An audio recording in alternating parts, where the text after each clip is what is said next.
Fantastic. It looks like everything's ready to roll. Good morning, everyone. Peace be with you. Assalamu alaikum. My name is Yusuf Siraj. I'm incredibly honored and grateful to be your MC for this wonderful event today. I'd like to start by acknowledging that I'm calling in from the traditional and unceded territories of the Musqueam, Squamish, and Tsleil-Waututh in Vancouver, BC, and this event is being hosted out of the traditional territories of the Mississauga of the Credit, the Anishinaabe, and the diverse First Nations people of Canada in Toronto. We are very grateful to be part of such an amazing conference. This is the fourth NSRIC International Conference on Sustainable Education, Liberal Arts, and Social Sciences. It's going to be a two-day conference for those who are interested in attending all of the different wonderful events. The International Conference on Natural Sciences, Engineering, and Applications is a conference series organized by the World Association of Natural Sciences, Education, and Engineering. It's a global professional association headquartered at Toronto, Canada. It is also a subsidiary organization of NSRIC Inc. to develop a strong network amongst professionals, educators, researchers, and students to disseminate knowledge. Once he organizes 8 conferences around the year in different fields of study under the umbrella of the ICNSEA. Today, I'm incredibly honored to introduce our conference chair, Professor Nurul Alam, PhD. Professor Alam is the division head and the vice president of the Online Education Division. He is also a distinguished faculty in accounting and microfinancing at Commerce and Management Unit. Professor Alam obtained his PhD degree in small business finance by Islamic banking from Lund University in Sweden. He is a globally recognized expert and public speaker in online education, Islamic banking, Islamic microfinance, networking, accounting, and small business financing. Professor Alam delivered numerous keynote speeches on his expert areas at the United Nations and economic forums around the world. He published numerous research articles in different referred journals and conferences. This academic scholar is basically an educator in the areas of accounting and finance and other commerce subjects. He has 42 years plus of teaching and research experience. Professor Alam worked at the Kenya Institute of Administration in Nairobi, the Lund University in Sweden, Sultan Qaboos University in Oman, Tashkent University in West Jakarta, Indonesia, the Canadian University in Dubai, all around the world, including with the federal government of Canada in Ontario, York University in Canada. And despite all of this, he still found time to be a successful entrepreneur. We are very honored to have you, our noble chair, and we pass it to you to start the great event. Thank you. Ladies and gentlemen, Assalamu alaikum wa rahmatullahi wa barakatuh. Good morning, good evening, and good afternoon. The place where you are. Guest of honors and esteemed colleagues, fellow innovators. Welcome to the International Conference on Nature, Science, and Engineering Application.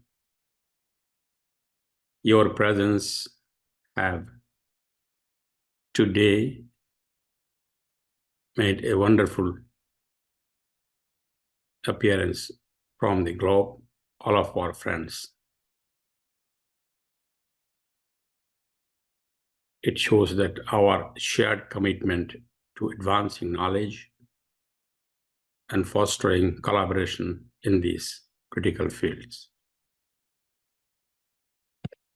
As conference chair,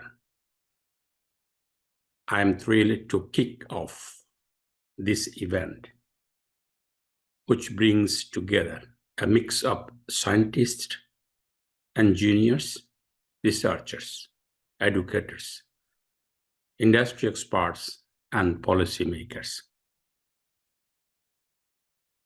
Over the next 2 days, we'll explore, discuss, and celebrate the progress we have made, and also challenge ourselves to think outside the box and tackle the complex issues our world faces.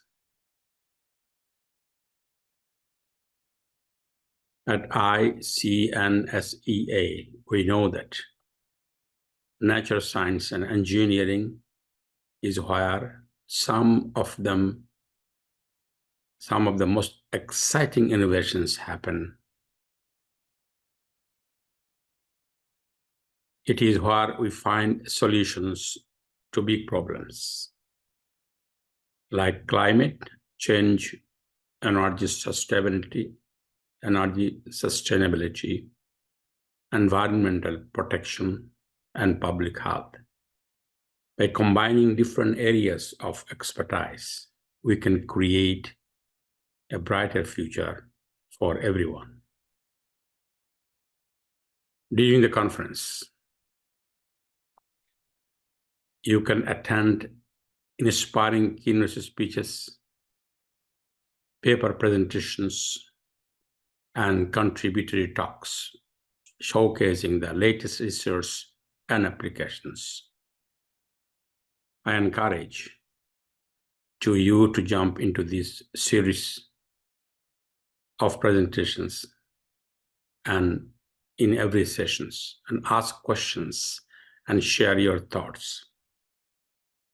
It's through these interactions that new ideas take shape and lasting partnership form. I want to thank our sponsors, organizers, volunteers who worked hard to make this conference possible. Your dedication is greatly appreciated. With that, I officially declare the International Conference on Natural Science and Engineering Applications open. Let's make the most of this opportunity to learn, share, and grow together. I wish you all the best. Thank you very much. Thank you so much, Dr. Alam, for this wonderful opening of the event. Everyone here is really, I can see the smiles around this place, even though it's so early in the morning for many of us. The passion of the people here reflects the amazing work of your team and yourself to bring this all together today and tomorrow. Friends, I would now like to introduce our special guest of honor, Professor Mohammed Emmanuel Hussein. He is the founder and CEO and president of the NSRIC Group. He is also the NSRIC Chair Professor in Sustainable Energy at the Engineering Unit of Online Education Division. In addition to his current affiliation with NSRIC, he holds adjunct professor positions in some other universities. Professor Hussein is the founder and chair of NSRIC International School in Toronto, the International College in Toronto as well, the Canadian and World Association of Nature, Science, Education, and Engineering, ICNSEE, here in Canada.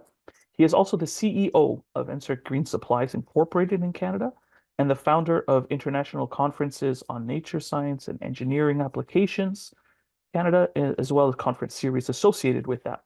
Professor Hussein was the managing director and director for the Aziza Consulting and Construction Limited Company in Bangladesh, where he had so much experience, and Bright Coral Canada, respectively. He was president of the ANS Research and Development Incorporated in Canada organization, and Professor Hussein has been the founder and chairman of an incredibly wonderful charitable organization, Aziza Trust, since 2009, through which he is serving mankind and humankind and establishing NSRIC Education City in Chittagong in Bangladesh in order to offer education to underprivileged students, so giving back to humanity from all of the learnings and blessings that he received. Professor Hussein has also had experience working in many industries, including the oil industry, for about 10 years in different administrative and technical positions. He's a recognized petroleum engineering consultant and expert for the oil and gas industry. He's offered many training programs associated with that and courses at different levels and organizations to help best practices. Professor Hussein offered many training programs at different organizations globally, including with Saudi Aramco, ONGE, Kuwait Oil, BPI, Qatar Petroleum, Petronas, and NADNOC throughout different training organizations. And in this almost 30 plus years of professional career, Dr. Hussein has had a diversified and very rich record of leadership, management, of business development, teaching and research, and technical achievements. Prior to his current position, Professor Hussain was the first Statoli Chair Professor at the Memorial University of Newfoundland in St. John's, Newfoundland, Canada. He has held different academic and administrative positions at various universities and organizations in Canada and around the world, including Ryerson University, which is now Toronto Metropolitan University, King Fahd University of Petroleum and Minerals in Saudi Arabia, Dalhousie University and Sultan Qaboos University in Oman, as well as the American University in Cairo, Egypt, and multiple other locations, including in Bangladesh and Kazakhstan as well. Moreover, he has served as an adjacent professor at many universities worldwide, bringing his expertise and his passion to these different institutions. He also established his research skills in the petroleum and engineering sector, utilizing over $17 million in research funding to better humanity and better industry and better the sciences. Professor Hussain earned his BSc in mechanical engineering from Bangladesh University of Engineering and Technology in 1995, his MSc in Petroleum and Mineral Resources in a collaboration program between the University of Alberta and BUET in 2001, and he was awarded a PhD in Sustainable Petroleum Engineering in 2008, as well as an MBA degree, both from Dalhousie University in Nova Scotia, Canada. His passion, his philanthropy, his scholarship, and his interest in giving back has resulted in him authoring almost 10 books on different areas of sustainability in various aspects of the industry, as well as with petroleum engineering with Elsevier and Wilsey and Shriver Publishing, USA. He's authored over 200 scientific articles, and in addition, he has 11 US patents, some of which are in the process of commercialization for the betterment of humanity. And lastly, he has an amazing smile and he has a loving heart. So we're very honored to have you, Professor. Thank you for joining us today. Bismillahirrahmanirrahim. Thank you very much, Mr. Yusuf, for this wonderful introduction, though I don't deserve that much. The Professor Nurul Alam, Honorable Chair of the NSRIC 4th Virtual International Conference on Sustainable Education, Liberal Arts and Social Science, 2024 inaugural ceremony. Honorable Chief Guest, His Excellence, Dr. Nazrul Islam, the guest of honor, Professor A.F.M. Monirujjaman and Professor Andrew McGee. Conference co-chair, Professor Anwar Jahid, honorable keynote speakers, distinguished authors, presenters, distinguished guests, special guests, respected participants, administrators, organizers of ICS LAS 2024, families, distinguished ladies and gentlemen. With Islamic greetings, Assalamu alaikum wa rahmatullahi wa barakatuhu.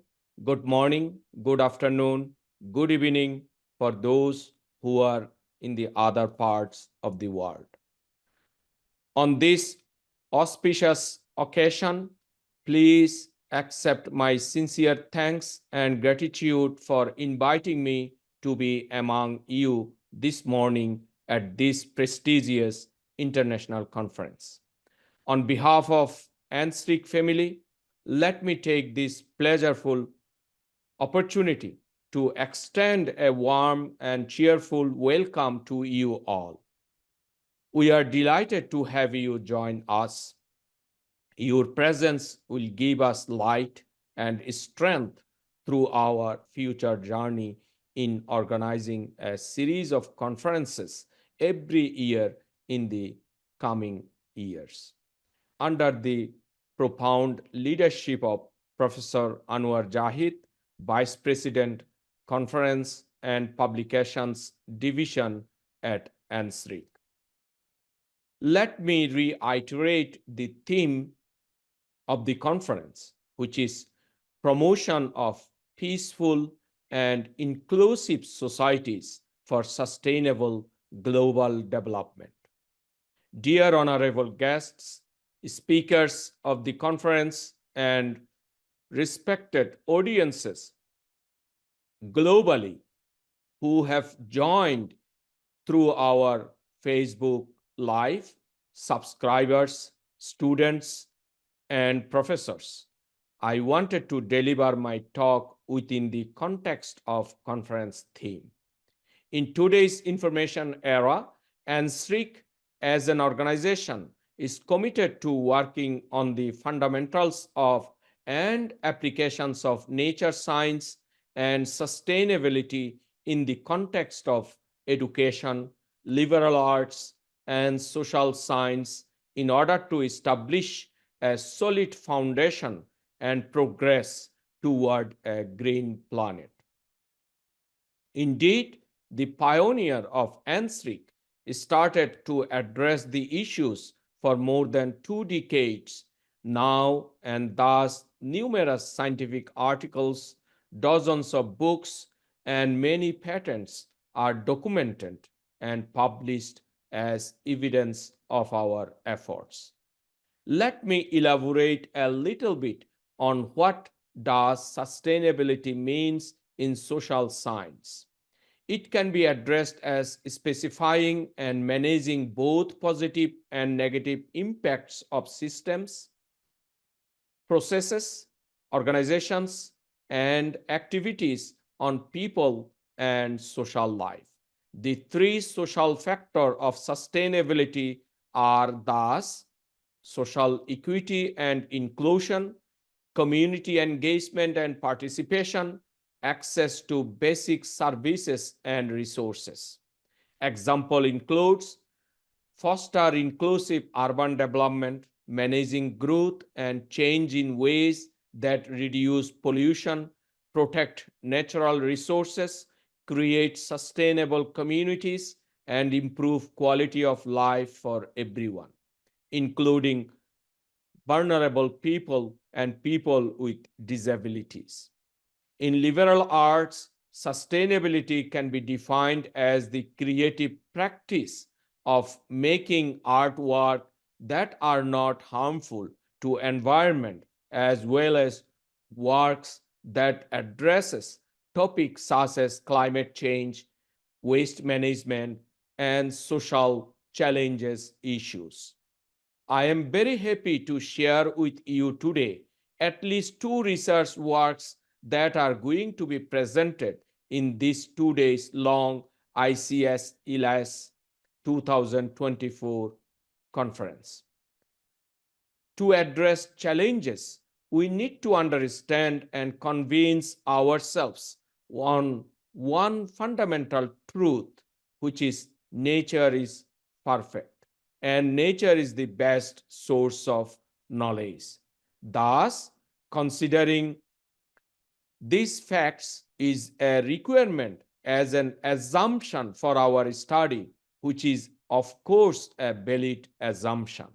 However, according to my understanding, the advancement of true knowledge is one of the pillars for sustainability in this context. Now, if we consider this fact as a benchmark, we can standardize our theories, research artworks, and state-of-the-art literature to safeguard our planet for the next generations and forthcoming civilizations.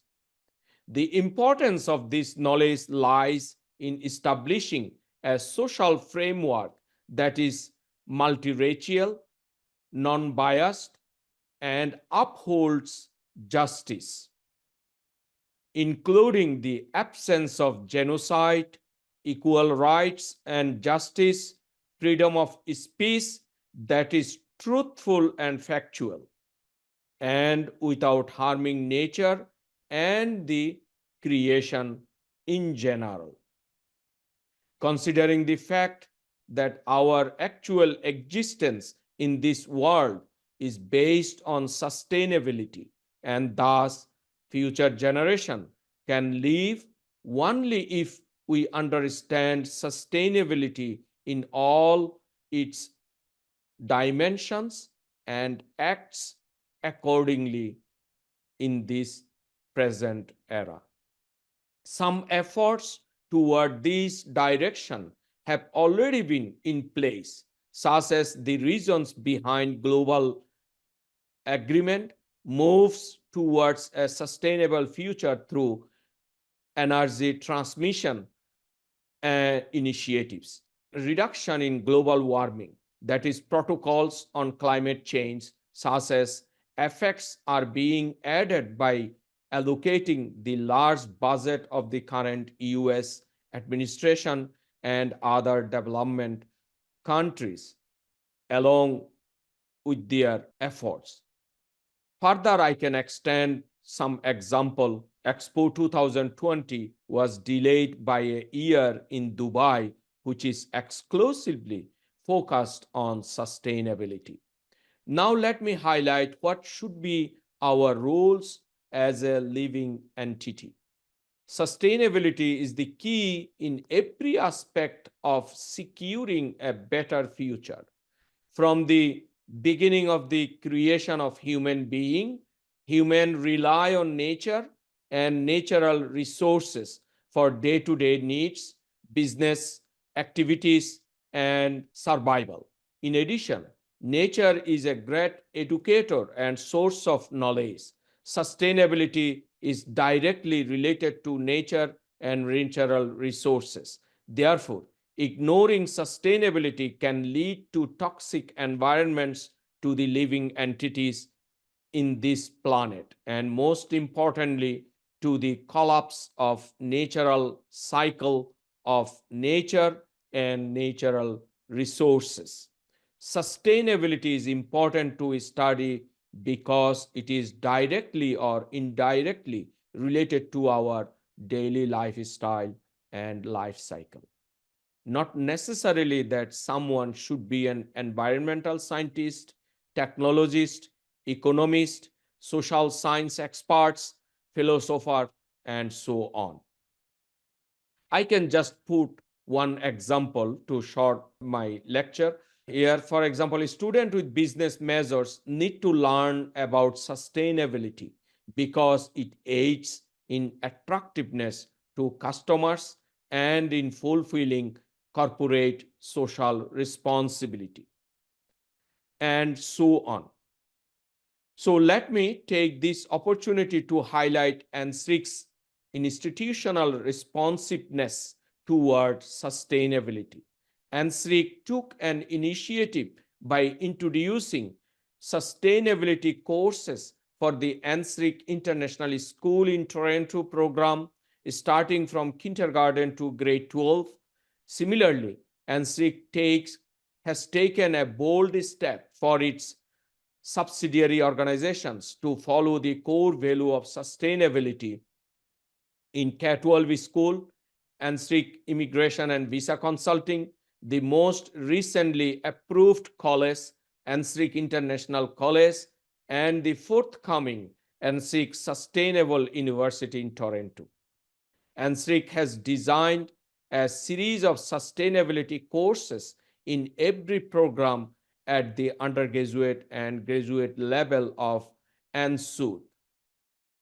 Finally, it is our opinion that this issue has to be addressed through collaborative efforts from every nation and countries of the world. Otherwise, efforts taken by some countries would be jeopardizing their efforts. Finally, I would cordially invite you through this international conference ceremony to involve with any activities that NSRIC group offers in the form of professor, instructor, teacher, business partner, investor, donors, and student. You as an interested person can be one of our valued customer and stakeholder to get our quality services in education, skill development, immigration, and visa consulting. At last, I would like to thank you all for attending the inaugural ceremony. It has been an honor and privilege to be among such accomplished individuals and to be able to share some of the understanding related to sustainability before you all. Thank you again and have a safe stay, long and blessed life. Thank you, Professor Hussein, for all of your passion and innovation and ideation around these vital ideas for humanity. So much of the challenges that we see in the world today are going to be solved by organizations and by people like what we're experiencing today with good hearts, good intentions, and good ideas. Thank you so much, everyone. We have a few more great speakers as we finalize today's introductory and inaugural session. We have speeches coming up now by our guests of honor. And it's my pleasure to introduce Professor AFM Mazunullah from Cambridge University. He is the chair professor in international and business law at the University of Portsmouth, UK since 2004.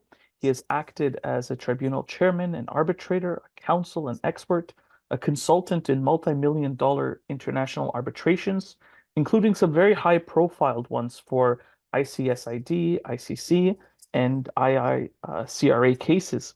He also acted as an international legal consultant to the Commonwealth Secretariat, their headquarters in London, government and state-owned enterprises, multinational corporations, multinational law firms, including of the Magic Circle. He is also a Harvard-trained mediator and negotiator and a member of the Chartered Institute of Arbitrators in London. He has served as the honorary special advisor, particularly in consultation in international legal matters, to the Honorable President of the People's Republic of Bangladesh from 1996 to 2001. He is an advocate of the Supreme Court of Bangladesh since 1983. He's also been a visiting professor and senior academic advisor in positions at the Universities of Oxford, Cambridge in London, Kent, Dundee, and Peking. Western University in Canada, and China University of Political Science and Law in Beijing. He has been an editor on the international editorial and advisory boards of a number of reputed international legal periodicals, including Manchester Journal of International Economic Law, the JIEL, OGEL, Manchester Journal of Transnational Islamic Law and Practice, the Transnational Dispute Management CSIS Journal on Transnational Law, and Professor Manuzur is interested in poetry and also writes poems in Bengali and English, which I think is such a lovely thing to have that kind of background in both sides of the human experience, the legal and the poetic. It's an honor to have you, Professor. The floor is yours.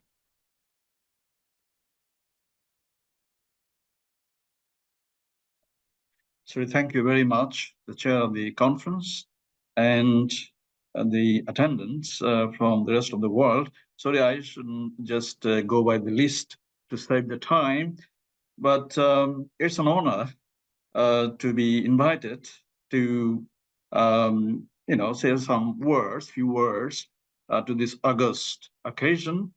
Right now, basically, in the context of sustainable development, there are lots to say, and where I should start really is very difficult to pinpoint, but I'll say some specific things. As you know, that I was working with the OECD, UNESCO, on a multi-year sort of project on sustainable development law, and it culminated, in some publication of 3 volumes, actually 4 volumes, of the title of International Sustainable Development Law, Volume 1, 2, 3, under the auspices of the UNESCO and the Encyclopedia of Life Support System. It's available online on their website. Now, looking at this scenario of international sustainable development law in general, and more particular in the context of inclusivity of the population, the sort of various victims of climate change, I think I have something to say here. when you talk about inclusivity, then of course there are lots of things that you can consider who should be considered under the panoply of the concept of sustainable development and also sustainability. These are two different concepts. Sustainable development is more focused, and sustainability is a general concept. And you can philosophize from any angle you'd like to do, but I shouldn't get into that philosophical arguments or all the nitty-gritty of this sort of things. But the basic thing that I want to say, that who do we understand by the victims of climate change? And education needs to be there. For example, what law says about the victims. Who are the victims of the adverse effect of climate change? And also, what does the social science consideration will bring to bear on this very concept of victims? It's not defined yet. In no legal text will you see the perfect definition of the victims. And the concept is very evolving in the sense that many things are coming along with that concept. It's like a rope, to your waist with all lots of pans and pots with it. And if you move, and there will be buzzing sounds, right? There will be buzzing sounds, in various ways. Exactly, there shouldn't be any sort of a specific uniform tune. So now the courts, more specifically, the European Court of Human Rights, in light of human rights, has recently, defined who could be the victims. In the beginning of April this year, the European Court of Human Rights has rendered a judgment, very well, deserved judgment, interpreting the European Convention of Human Rights and who the victims could be. The case is known just, popularly as the climate case. Whether the victims would be intersectoral victims. I mean, young, old, very old and completely destitute people, and all sorts of people, who are not counted in the society, all sorts of aborigines, for example, and various other types of people, whether they should be open to the remedies available for climate justice, right? And of course, in that case, the main fact was that in Switzerland, a group of women, very old, elderly women, they tried in the national court in Switzerland to get remedy against the climate change. The government, because the government was not taking appropriate action to protect their rights to life, not making any kind of laws or enforcement for that, so that there should be human rights established and protected in respect of climate vulnerability. So this judgment of the European Court of Human Rights is a watershed judgment, and that will have a ripple effect, not only within the European region, but throughout the whole world, because the national courts wanted to avoid many complicated things about climate change because they're not very sure of. Even the human rights conventions didn't specifically define, the kind of status of the victim, who the victims are. I mean, they have rights, in all sorts of forms and shapes, but who the victims are, the victim status, is not defined in Article 4 of the European Court of Human Rights, Article 8 of the European Court of Human Rights, in various other provisions of the European Court of Human Rights. Now, this is for the first time ever the European Court of Human Rights, has put all these acts together to specifically define at this very crossroads, when the climate change is impacting various spheres of society, different types of people, from developing countries to developed countries, from all sorts of regions in the world. And now these court judgments will be analyzed, examined, researched into every word, single word of it, and then all the sort of human rights courts, climate change litigation sort of venues, even arbitrations, will take it seriously to expand various implications of that provision. And one of the kind of revolving aspect of that judgment is the inclusivity, the victim status. There are lots to say about it. Now, this is for the first time the court has defined what should be the victim status. Okay, that's fine. Now, let's look at other implications of judgments for various other climate change litigations. From these kind of judgments, there are cases taken by young people to various courts. The Portuguese case, the Swedish case, and many other cases under various kind of sort of ideas, whether it's a breach of human rights, it's a breach of climate change law, or it's a breach of all sorts of other specific rights of the human beings. So climate change litigation is on the rise, and it will affect globally. All the national courts will need to be on their gear to deal with that. And this European Court of Human Rights case has specifically asked national courts to deal with these aspects, squarely, so that the national courts should be put on alert, and the national governments will be also serious about legislating, clarifying many aspects of law so that the law can be applied quite effectively. So that's the kind of a stage. The rhythm has started, and that will have a ripple effect, right? Now, time is short. I don't want to go much into it. There are other speakers who are passionately waiting to, say their wise words.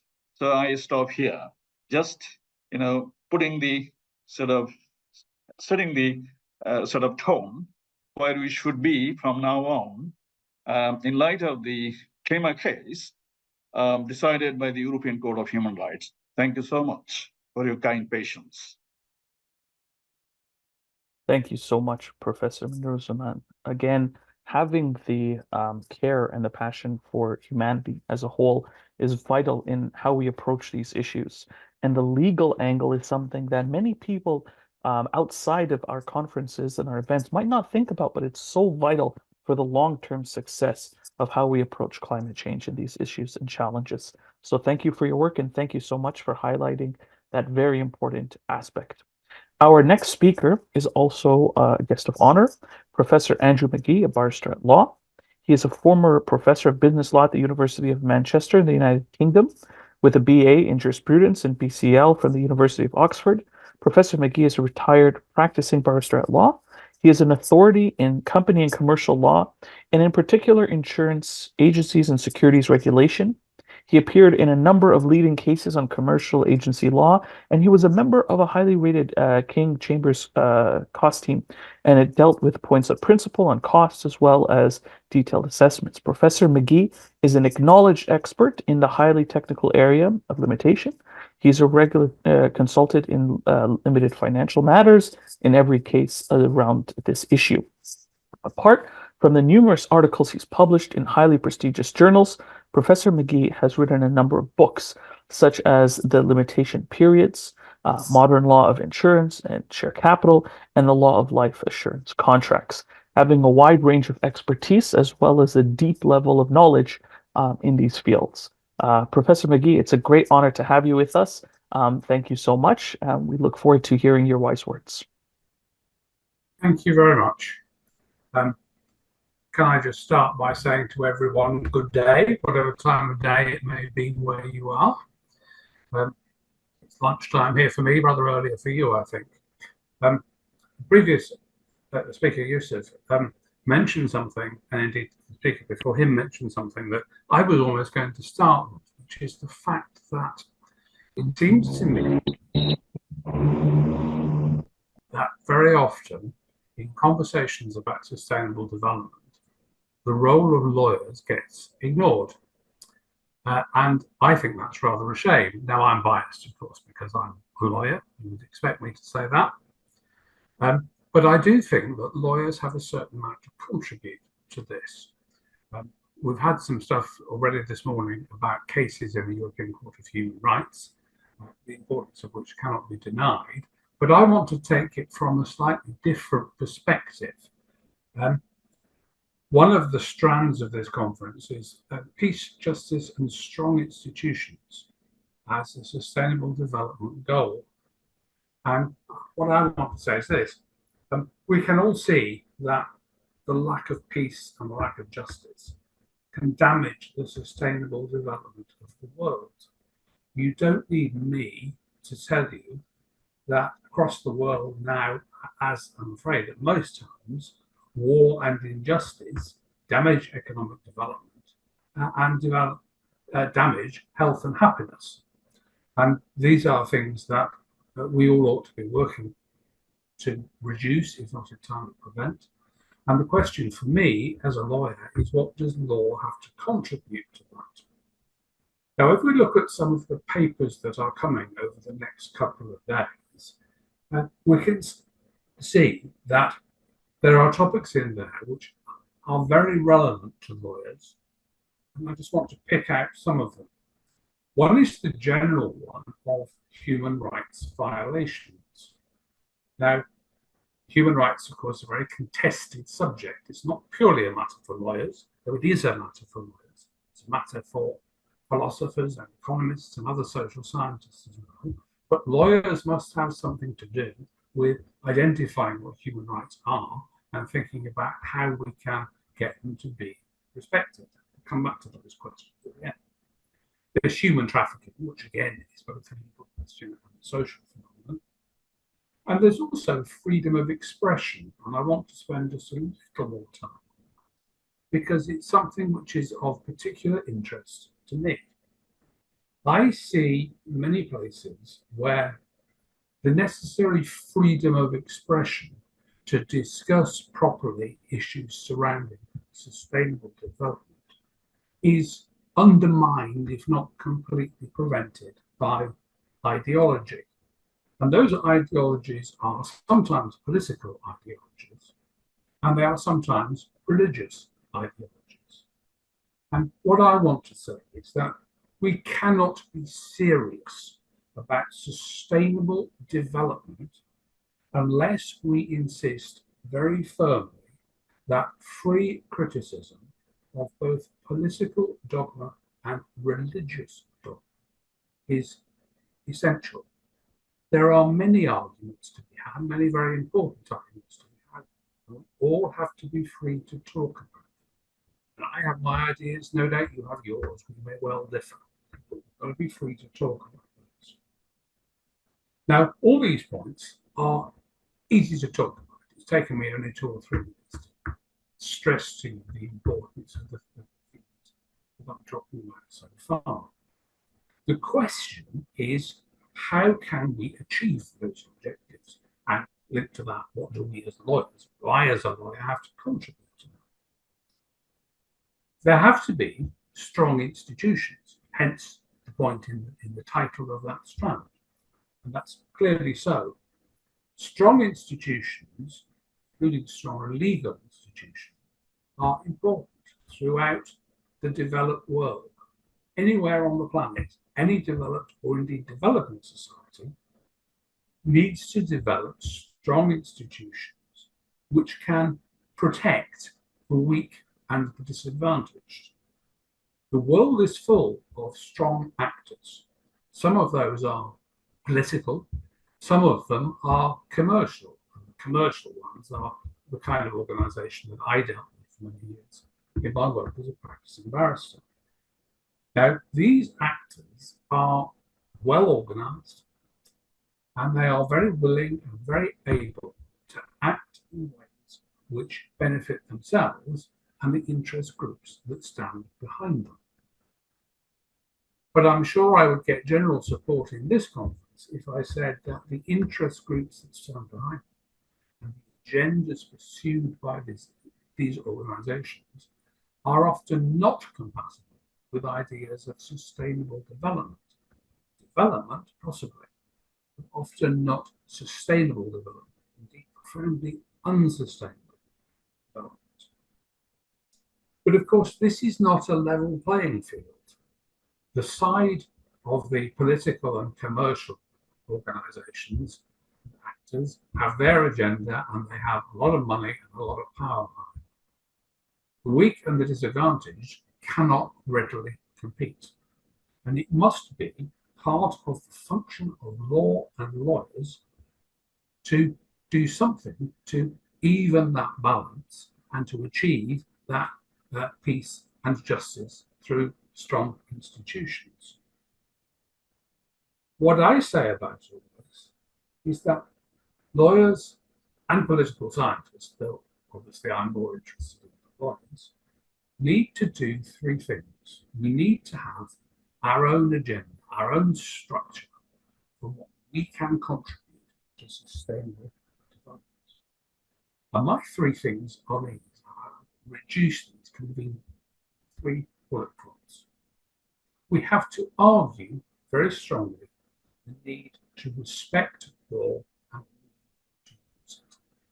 Because no matter what laws we pass, they will not help unless we encourage, indeed compel, respect for that law. I could spend a great deal of time talking about situations in relation to sustainable development where the law is disregarded. I don't have time to do that at all, and I'm not going to try. But we can all recognise, I think, there are many places where the law is simply not sufficiently respected. And we as lawyers must stand up for our subject, our discipline, in the context of the Forum of Sustainable Development. Say, this is something you all need to have regard to, because without it, you are not going to achieve sustainable development. And the second thing is, once you've established that it's important to have these laws respected and have their importance recognised, you've got to enact strong laws. Strong laws which will help to protect and develop, indeed require, sustainable development. And that, like much of what I've said already today, I think is something that is very easy to say, but is by no means easy to do, because we constantly fight against those strong interest groups who certainly do not want some of these laws passed. We see it all the time in many countries of the world. I'm not trying to pick out one country as being more guilty than another, because I think it's a worldwide problem. But unless we as lawyers draft and promote the enforcement, the enactment of the suitable laws, then saying that the law has to be respected will not help us. If the law is weak, then respecting it will achieve very little for you. You have to argue the need for the respect of the law, and then you have to draft and of course the enactment of laws which will give the necessary protection to people, to individuals, to groups, to countries, and to our territory and indeed our environment. And then when you've got those laws on the statute book, we come to my third bullet point. And my third bullet point is that we have to be prepared to stand up for the enforcement of those rules in practical situations. I spent many years teaching law students at various levels, various universities around the world. And the comment that I would make about lawyers is that often we tend to think that once the law has been enacted, our work is done. It's not, and we need to recognise that it's not, because even when you have good laws on the statute book, those laws are not then properly applied, they will become what lawyers like to call dead letters, and it will be no use at all having the statute book. So those are the three things that I think lawyers should be pursuing in relation to sustainable development. And I say to those of you who are not lawyers and who approach this from a more natural science perspective, you should be prepared to engage with lawyers because there are things that we can contribute to this process. But equally, you have to make clear to us the things we need to do. I find when I talk to natural scientists over the years that we are not good at understanding each other. It's what sometimes known in the Western world as the two cultures problem. That I think one way and scientists think an entirely different way. Sometimes we have trouble understanding each other. We would do better, I think, if we could understand each other better. We would be stronger together than we are apart. Now, all of this creates another problem for lawyers, which again, we're not good at. It creates lawyers who are, to a certain extent, political actors. And many lawyers, those I've taught over the years and those I've worked with in my professional practice, don't like to think of themselves as political actors. They like to think of law and politics as two quite separate disciplines, not having a great deal to say to each other. They're wrong about that as well. The interface between law and politics is as important as the interface between law and science. And if I want to leave you with one thing, I'm going to finish very shortly because I see that my time is more. So if there's one thing I want to leave you with, it is the thought that what this conference ought to promote and what the whole of the world of sustainable development is better collaboration among the disciplines. We will all do better if we work together than if we work in our own separate little compartments. And with that point, I think I will stop. Thank you again for the invitation. Thank you for listening patiently to me. I hope I've managed to persuade you at least a little bit of the role of lawyers in sustainable development. Thank you. Thank you so much, Professor McGee. And I think it's really vital how you articulated this. Lawyers do have such a fundamental place to play, both in helping articulate it from a legal perspective, but also from a moral perspective, and then translating this detailed ideas into understandable formats for the public, which I think you've done very well today. Thank you kindly. For the continuation of our event today, it's my honor to introduce our chief guest, His Excellency Dr. Mohammed Nazrul Islam, the former ambassador of Bangladesh to the Kingdom of Bahrain. Prior to his current position, he also was the chief deputy of mission and embassy in Bangladesh in Riyadh, Saudi Arabia, from July 2015 to February 2020. And concurrently Bangladesh's ambassador to the Islamic Military Counterterrorism Coalition based in Riyadh from October 2018 to November 2019. He served continually as the Deputy Permanent Representative to the Organization of the Islamic Cooperation from 2015 to 2019. In his about 2.5 decade-long career as a diplomat, he served as the Charge d'Affaires at the Bangladesh Embassy in Beirut. He's been the counselor at the Bangladesh High Commission in Canberra, as well as the first secretary at the Bangladesh Embassy in Baghdad, and the second secretary at the Bangladesh Embassy in Seoul. Ambassador Dr. Islam did his domestic assignments in the Ministry of Foreign Affairs, as well as his capacity as the Director General for West and Central Asia and the Director General of Parliamentary Affairs for multiple organizations as around the world. Ambassador Dr. Islam holds his PhD of Philosophy in Water Policy and Governance from the University of New England, Australia, and a master's and bachelor's degree with honors in economics from the University of Dhaka. He is very honored to have been married to a beautiful woman and blessed with 3 amazing sons. It's honored to have you here, Dr. Ambassador. Thank you so much. Thank you, Brother Yusuf. Assalamu alaikum and good day to everyone. Today's inauguration session of 4th NSRIC International Conference on Sustainable Education, Liberal Arts, and Social Science. I am very pleased to present as one of the guests of today's inauguration session. Chair of the session, co-chair Professor Anwar Jahid, and distinguished uh, speakers already spoke before me. And also, I understand today and tomorrow there will be paper presentation by distinguished scholars on the theme of promotion of peaceful and inclusive societies for sustainable global development. It is very pertinent given the context, what we are currently facing in today's world. And I see that a lot of papers will be presented here. And we listened to already Professor Enamul Hussain and Dr. Professor Maniruzzaman. So these are very important, and Professor McGee also spoke about human rights issues and legalities. To be very brief, I tell that in the context of Bangladesh, we are in a very critical juncture of the history after liberation of 53 years of Bangladesh. Now Bangladesh is poised to graduate from LDC to developing countries, middle income countries by 2026. And sustainable development goals of United Nations, that's one of the priority areas of government of Bangladesh, in addition to LDC graduation process. And over last almost 1.5 decades under the prudent and visionary leadership of Honorable Prime Minister Sheikh Hasina, Bangladesh has come a long way.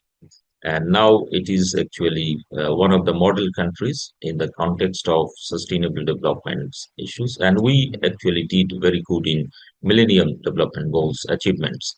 And we are on track of achieving sustainable development goals by 2030. And as I can see, many papers will be discussing about how to address this issue.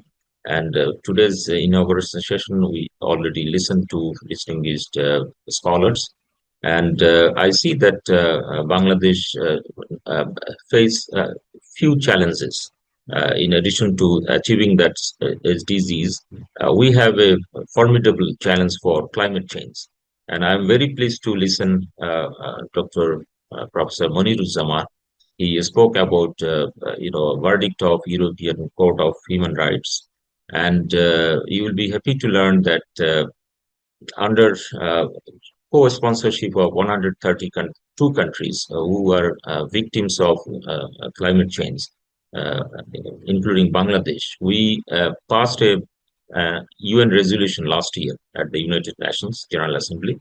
There actually it was that resolution referred to International Court of Justice to have advisory opinion on climate change, victims, how the developed world, they should take the burden for mitigating and adaptation for these, victim countries. So 22nd of March, just last month, we submitted our case actually to the International Court of Justice, and we perhaps will be getting some kind of advisory opinion from International Court of Justice. So that's one legal issues. But in addition to that legalities, we are working on the issues of mitigation and adaptation, and we mobilized our own resources. And as we have seen in the COP28 in Dubai, Abu Dhabi, there has been some discussion, and we know that Paris Agreement on climate change, it is on us, on the developed countries, to support victim countries. So we are looking forward to international collaboration and support in that regard. But we are not waiting for international support. Already, our Prime Minister, we mobilized our own resources to address the climate change issues. So Bangladesh in that front also addressing.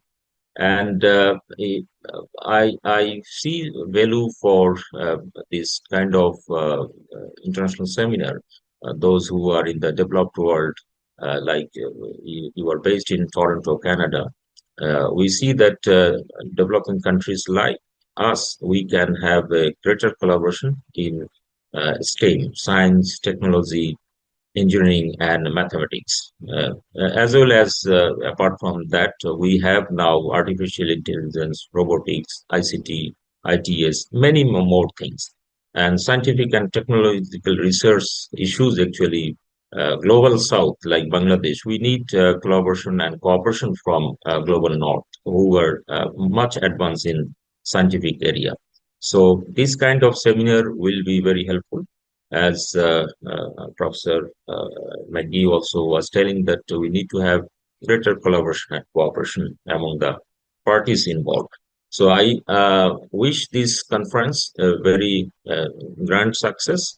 And I have received some summary from Professor Anwar Jahid, and I will try to attend some of the sessions to learn. And I look forward to concise outcome document after the conference, so we can learn from your deliberations where Bangladesh, as I am at the Ministry of Foreign Affairs, we have to deal with many issues, from climate change, development issues to human rights, many more issues with different international bodies, and also bilaterally we have many engagement with many countries in the world, and particularly with North American countries like USA and Canada. We have extensive collaboration and cooperation.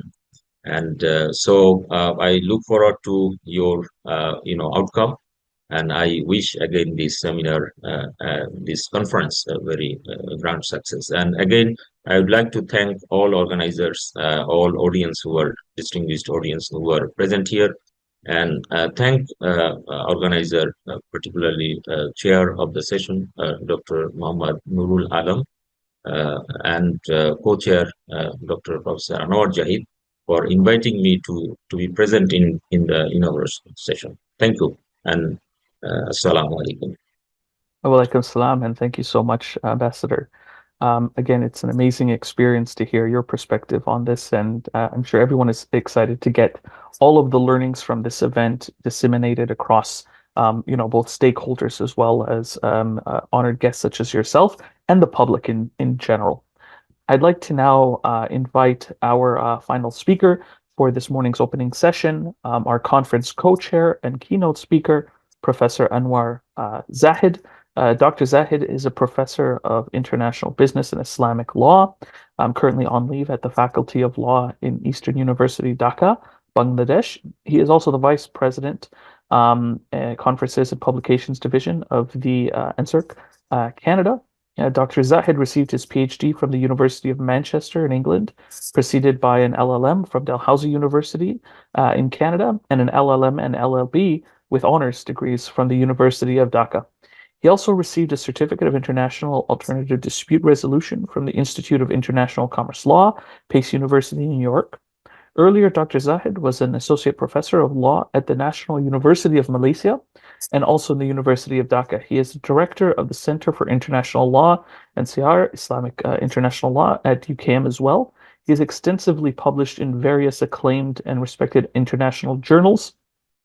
Professor Zahid was the editor of the Eastern University Journal as well. He is now serving as a member of the editorial boards for the Journal of the Center of Research in Law and Development in Asia, and also the Lampung Journal of International Law.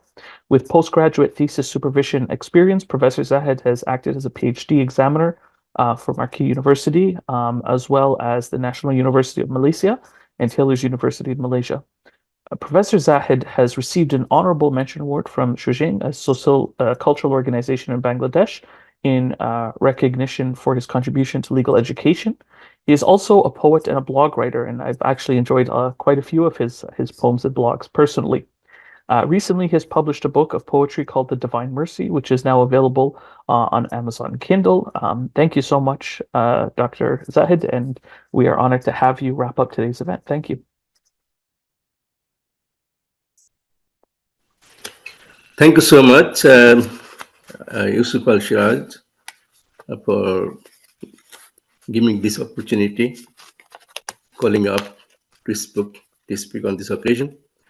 I would like to express my heartfelt gratitude to all the guests present here.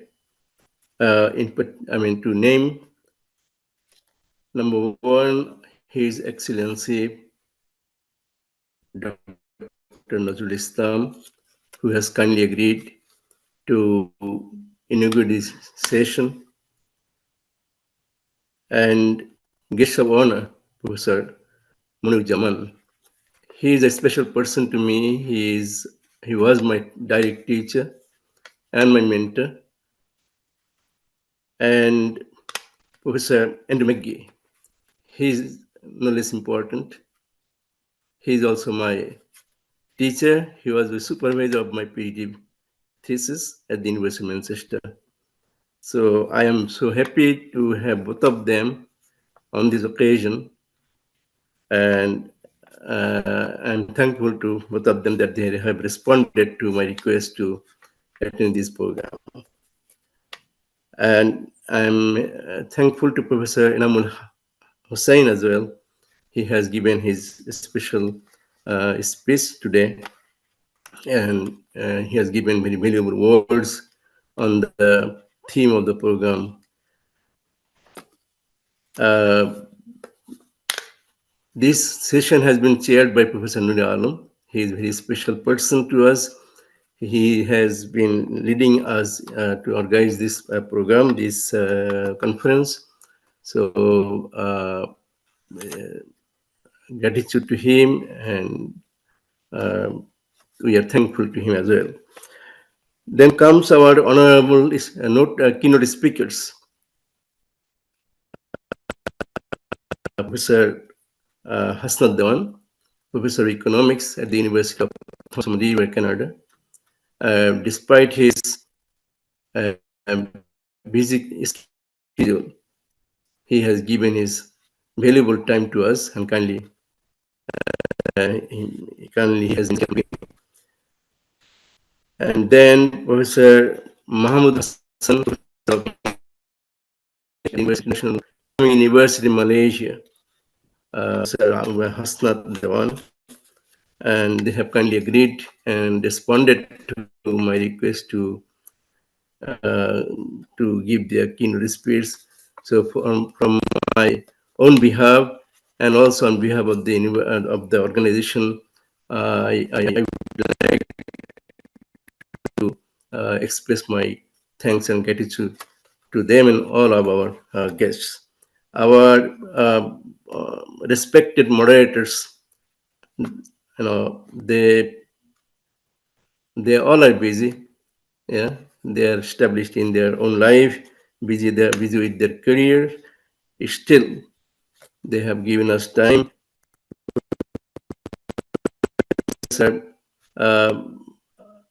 Abdullah Al Farouk. Unfortunately, this moderator, this professor, is at this moment very sick. He could not make it to the program today. And I'm very honored to mention that he was one of the dear students at the University of Dhaka in the beginning of my career. But sorry to miss him today. Next, Professor Maimul Hassan Khan. He is the moderator for the second session today.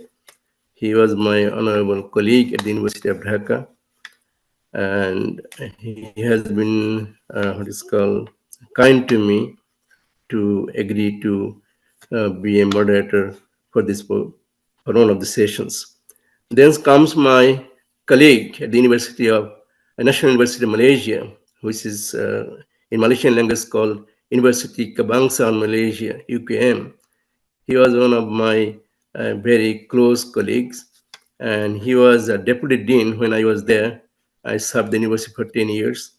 He was he was the deputy dean and one of the persons with whom I was very much associated and published together, worked together. Wonderful person. And then comes Professor Johera Arif, now the Deputy Vice Chancellor, University of Malaysia. I have been in touch with her, and I have the opportunity to work with her on PhD committees at the University of Kebangsaan Malaysia, and he is very kind to me that he also agreed, despite her busy time, busy schedule, she has agreed to be a moderator for this one of the sessions.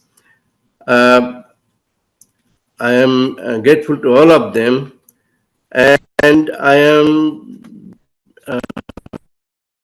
this called happy, and I would like to congratulate all the presenters who has sent their papers and who will be participating over the two-day programs. And I congratulate all of them that they took their time and make the papers and to make this conference a success. And no need to mention that this program this morning is become live, right, with the capable master of ceremonies role, Yusuf Al-Shiraj. A special thanks to you. I know that you are very, very busy or traveling at this moment, despite you have given, despite this fact, you have given your time. Thank you so much. We all are grateful to you. And our colleagues, our members of the organizations, and our committee members of the conference all worked hard day and night. And I would like to say my heartfelt gratitude to them, and our capable leader, who was Namul Hussain, who made him available anytime, day and night. Whenever I called him, I got him. So thank you so much, Professor Enamul Hussain, for your kind cooperation and your able leadership. And our IT department had done a very excellent job. So thank you, Mr. Shamsul Alam, and your colleagues, your associates, for helping us. And with this, thank you again, everybody. Looking forward to working with you today and in future. Thank you so much for your kind attention. Go ahead, please. Thank you so much, Dr. Zahid. I think it's amazing to see the great team and the effort that went behind this, the care and the passion and the love for helping not only forward the causes that NSRIC is championing, but also for the benefit of all of humanity. I think I'll just pass it back to you, Dr. Zahid, and wrap up, and then we can move on to the next part of the conference. It is a sheer satisfaction and a lot of good feeling to have all of us here together in this intense academic discussions that we have been having. And it is a profound experience for everyone, I'm sure. And as I have been listening to the legal aspects, the environmental aspects, and there are so many questions that arose in my mind, and I hope we get an opportunity to discuss those in this very platform.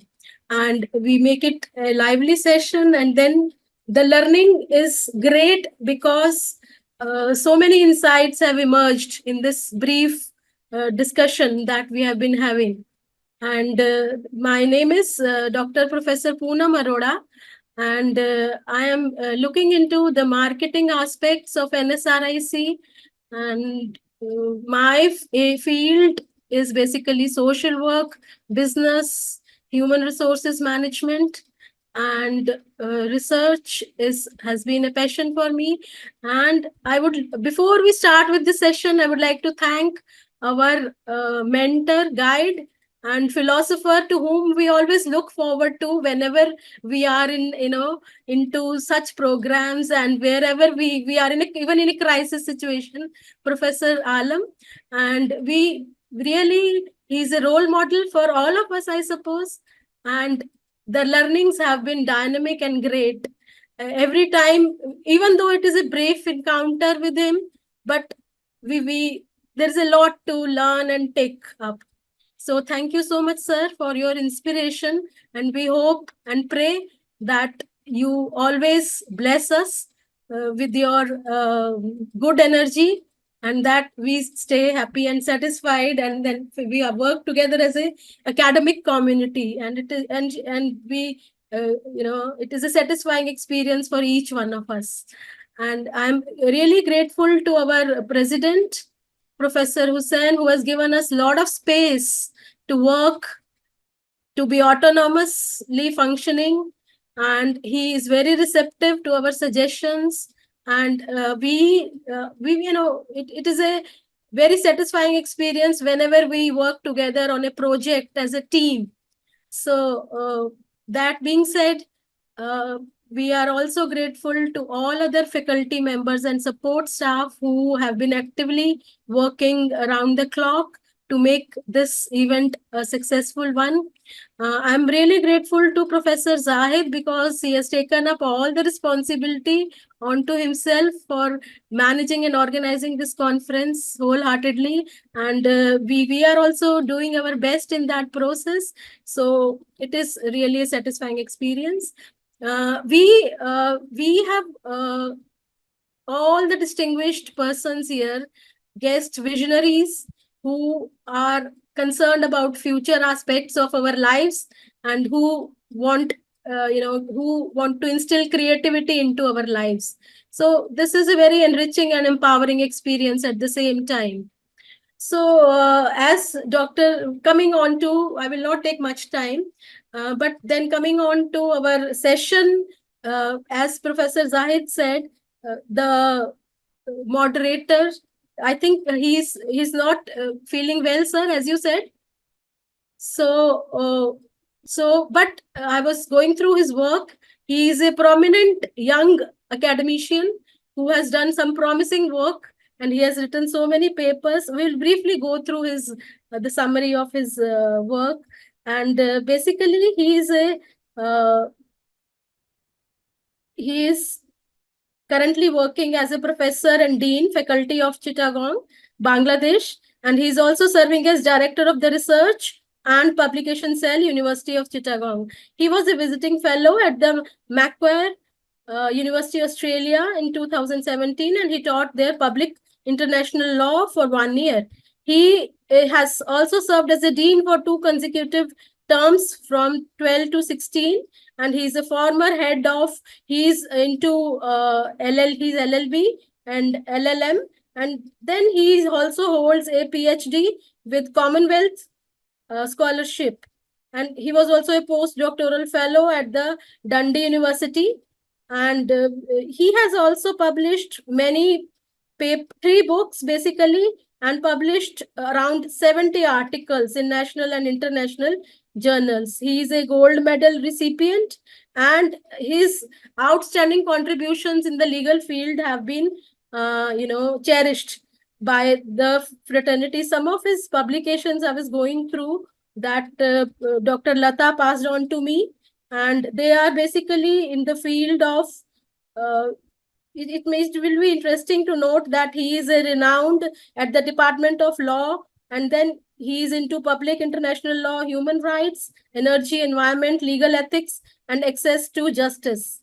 So these are his thrust areas, and he is a champion of legal causes, as it is very visible from the 70 papers that he has published. So this is his background, and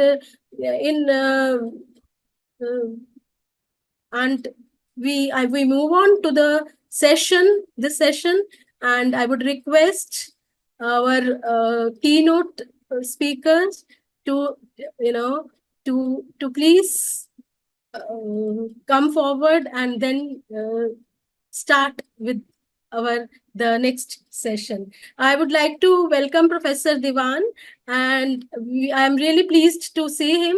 And I've gone through his biography, and I would like Professor Zahid to take over and to continue with the session. Thank you so much for listening, and this is a delight being here. Thank you so much.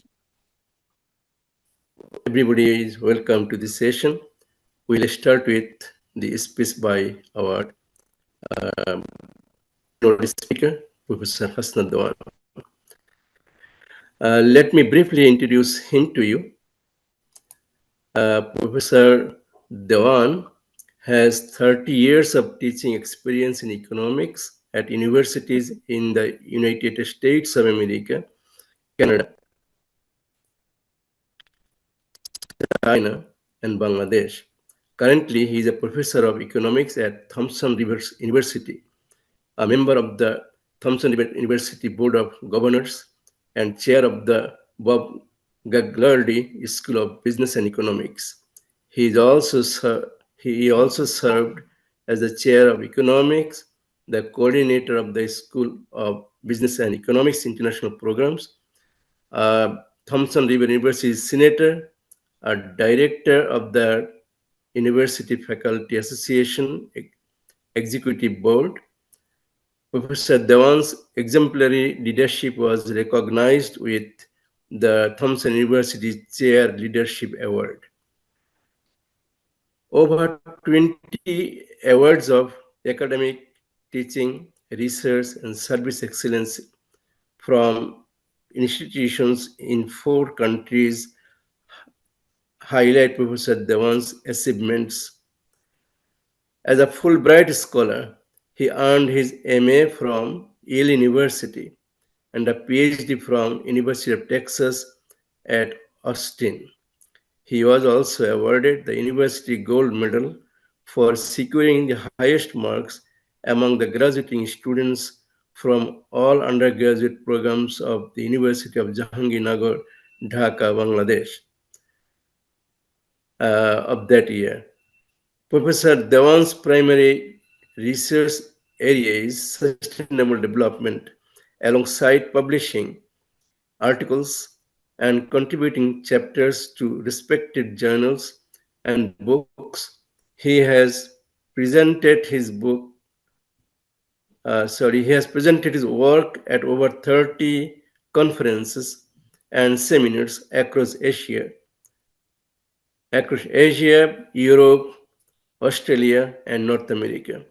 He has served on thesis and project supervising committees for BBA, MBA, MSc in Environmental Science, MSc in International Economics and Management, MA and doctoral students.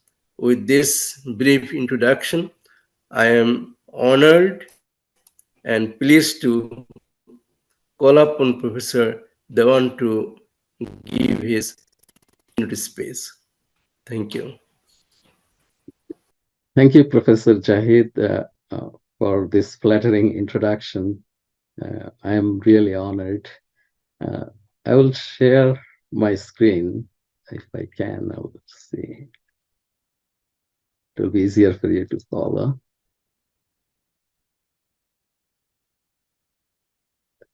Can you see my screen? Yes, Professor, we can. Okay, so yeah, first I would like to thank the organizers for inviting me to give a speech this morning. So I will talk about various assessment and presentation tools to measure progress towards the UN Sustainable Development Goals that all of you are familiar with.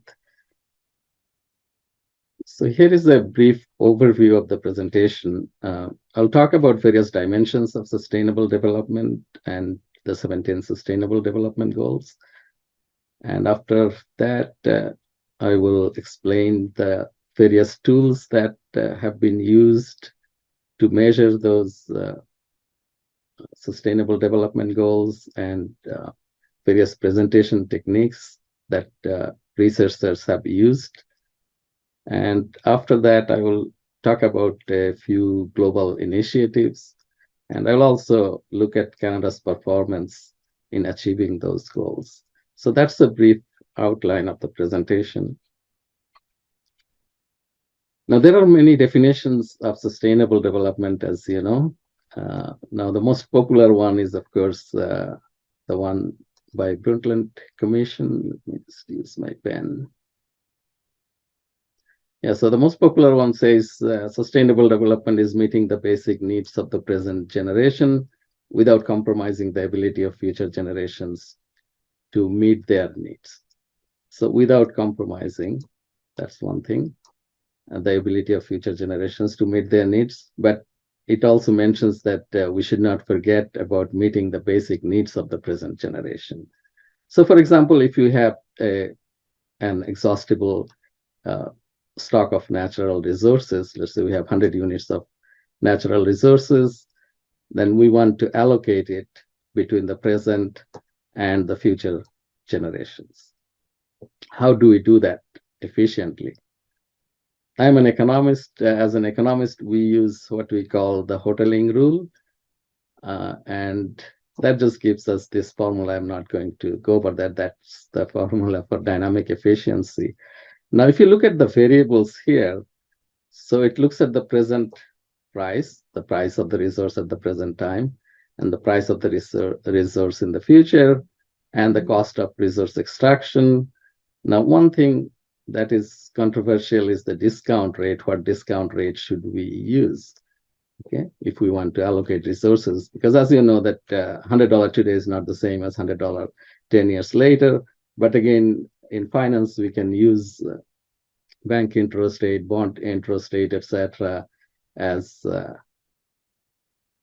discount rate. But many researchers argue that that is not the right discount rate to use when you talk about using of natural resources, or when you talk about allocating natural resources between generations. So there are debates around the use of that discount rate. And then, of course, substitutability is another big issue, because we use fossil fuel today. If no one uses fossil fuel for 50 years from now, what is the point of conserving all of those oil reserves? So that can be a question. Do we really need to conserve them if we know that 50 years later they're not going to use it? Okay, so that's another thing, substitutability.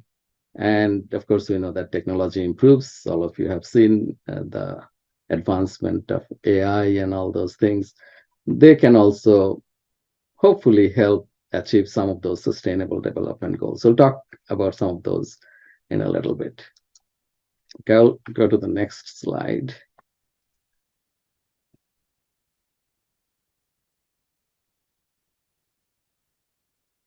Okay, there are, of course, various concerns that we have about sustainable development, and climate change is definitely one thing. And we don't want to use up all of the natural resources because if there are no regulations, there will be tragedy of the commons, what we call it. And then we have seen the pandemic. Anything like that can happen again. We hope it doesn't happen, but again, you never know. Then public debt is becoming a big problem for many countries. There are indigenous issues, poverty and inequality. Now, one thing that I want to point out is that when we are facing wars, refugee crisis, famine in some parts of the world, can the economic development on the planet be sustainable without addressing those issues? Professor, do you have a question? I can see a hand. Yeah, so my point is that when we see all these problems, can we make, let's say, for example, Canada's economic development sustainable, or European economic development sustainable without addressing those issues? Okay, my answer is no. Okay, we need to address those issues. Otherwise, the global economic development is not going to be sustainable. And again, if we go back to the most popular definition of sustainable development that talks about meeting the basic needs of the present generation, which doesn't include the people who live in parts of the world that are not as developed as the country where we live. Okay, and the UN Sustainable Development Goal actually looks at both present and future concerns. I'll show you those in a second. Now, before I show you that, one thing is that when you talk about sustainability, there are various dimensions of sustainability. Many people talk about just environmental sustainability. So we know that we are polluting the environment, we are using up exhaustible natural resources. Yeah, that's certainly one dimension of sustainability that we definitely need to be concerned about. But then at the same time, we need to look at social and economic and institutional sustainability as well.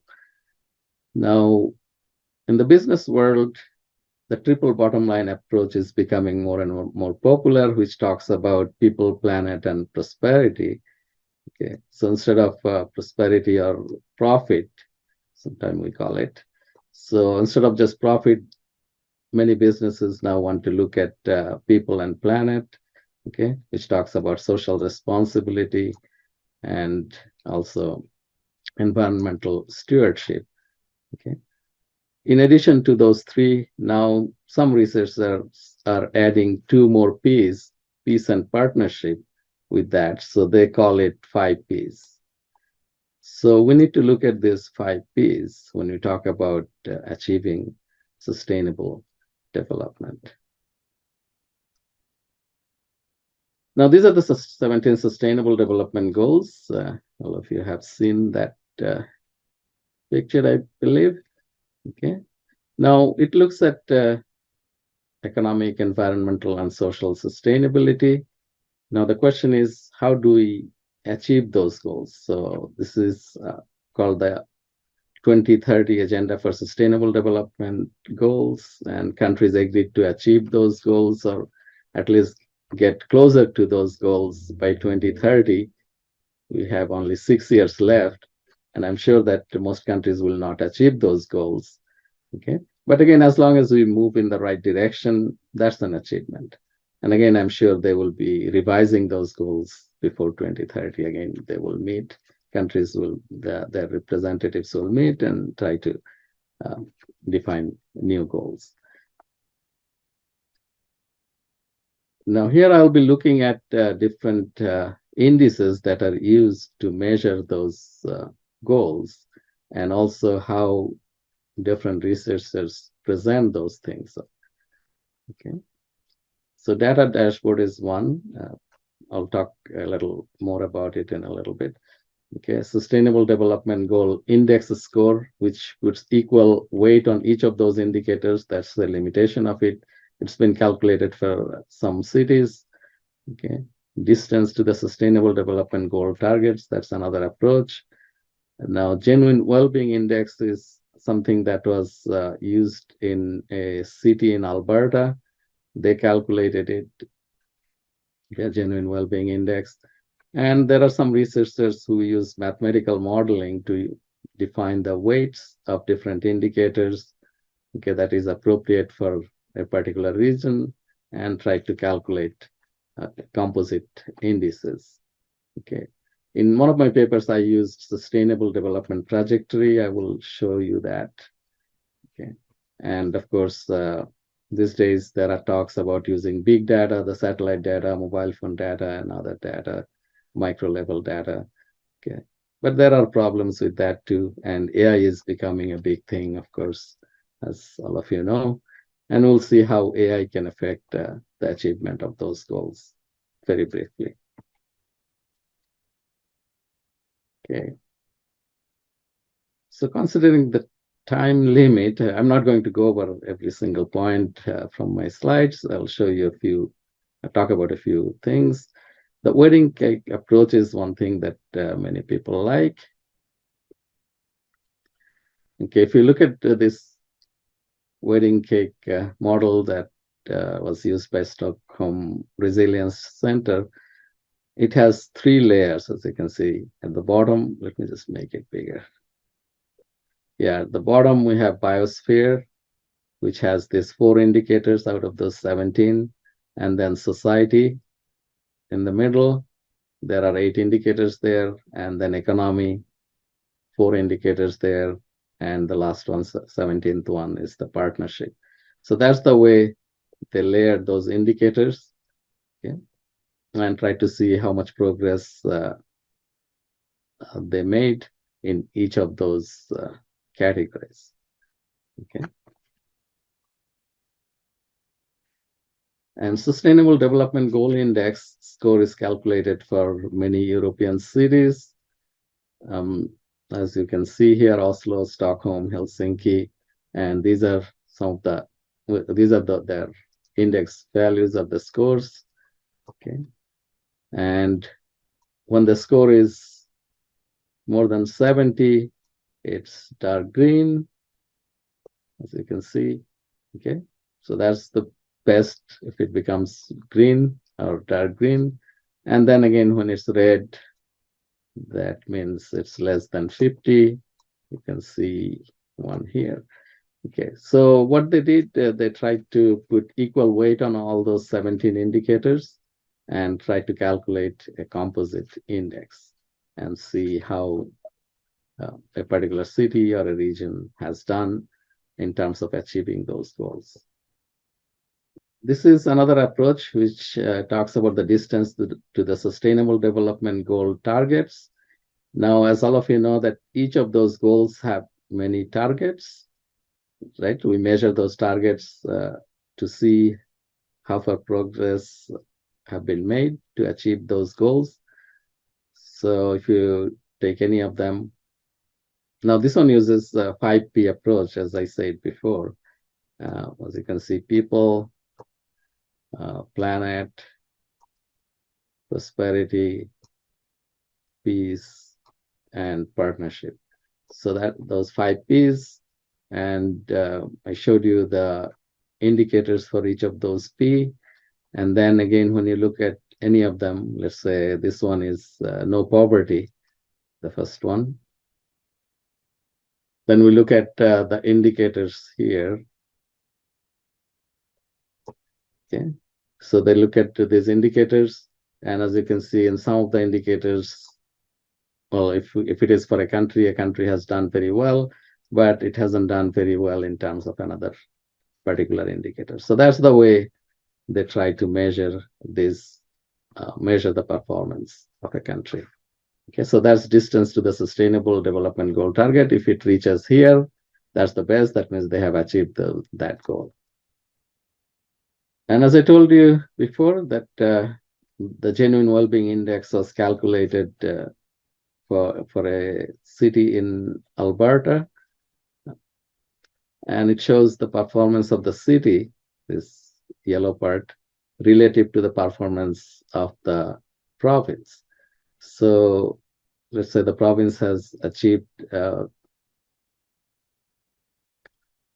target here, okay, but the city is not at that level. So this just shows at what level the city is relative to the performance of the province, okay, whether it's behind or not. That's something we can tell from there. And then, as I said, so some people like to use mathematical models. And in that case, I'm not going to go over the models. I'll show you in the next 2 slides, but I'm not going to discuss those. They look at different, first, they will have to put everything in different categories and then put different weights on each of them.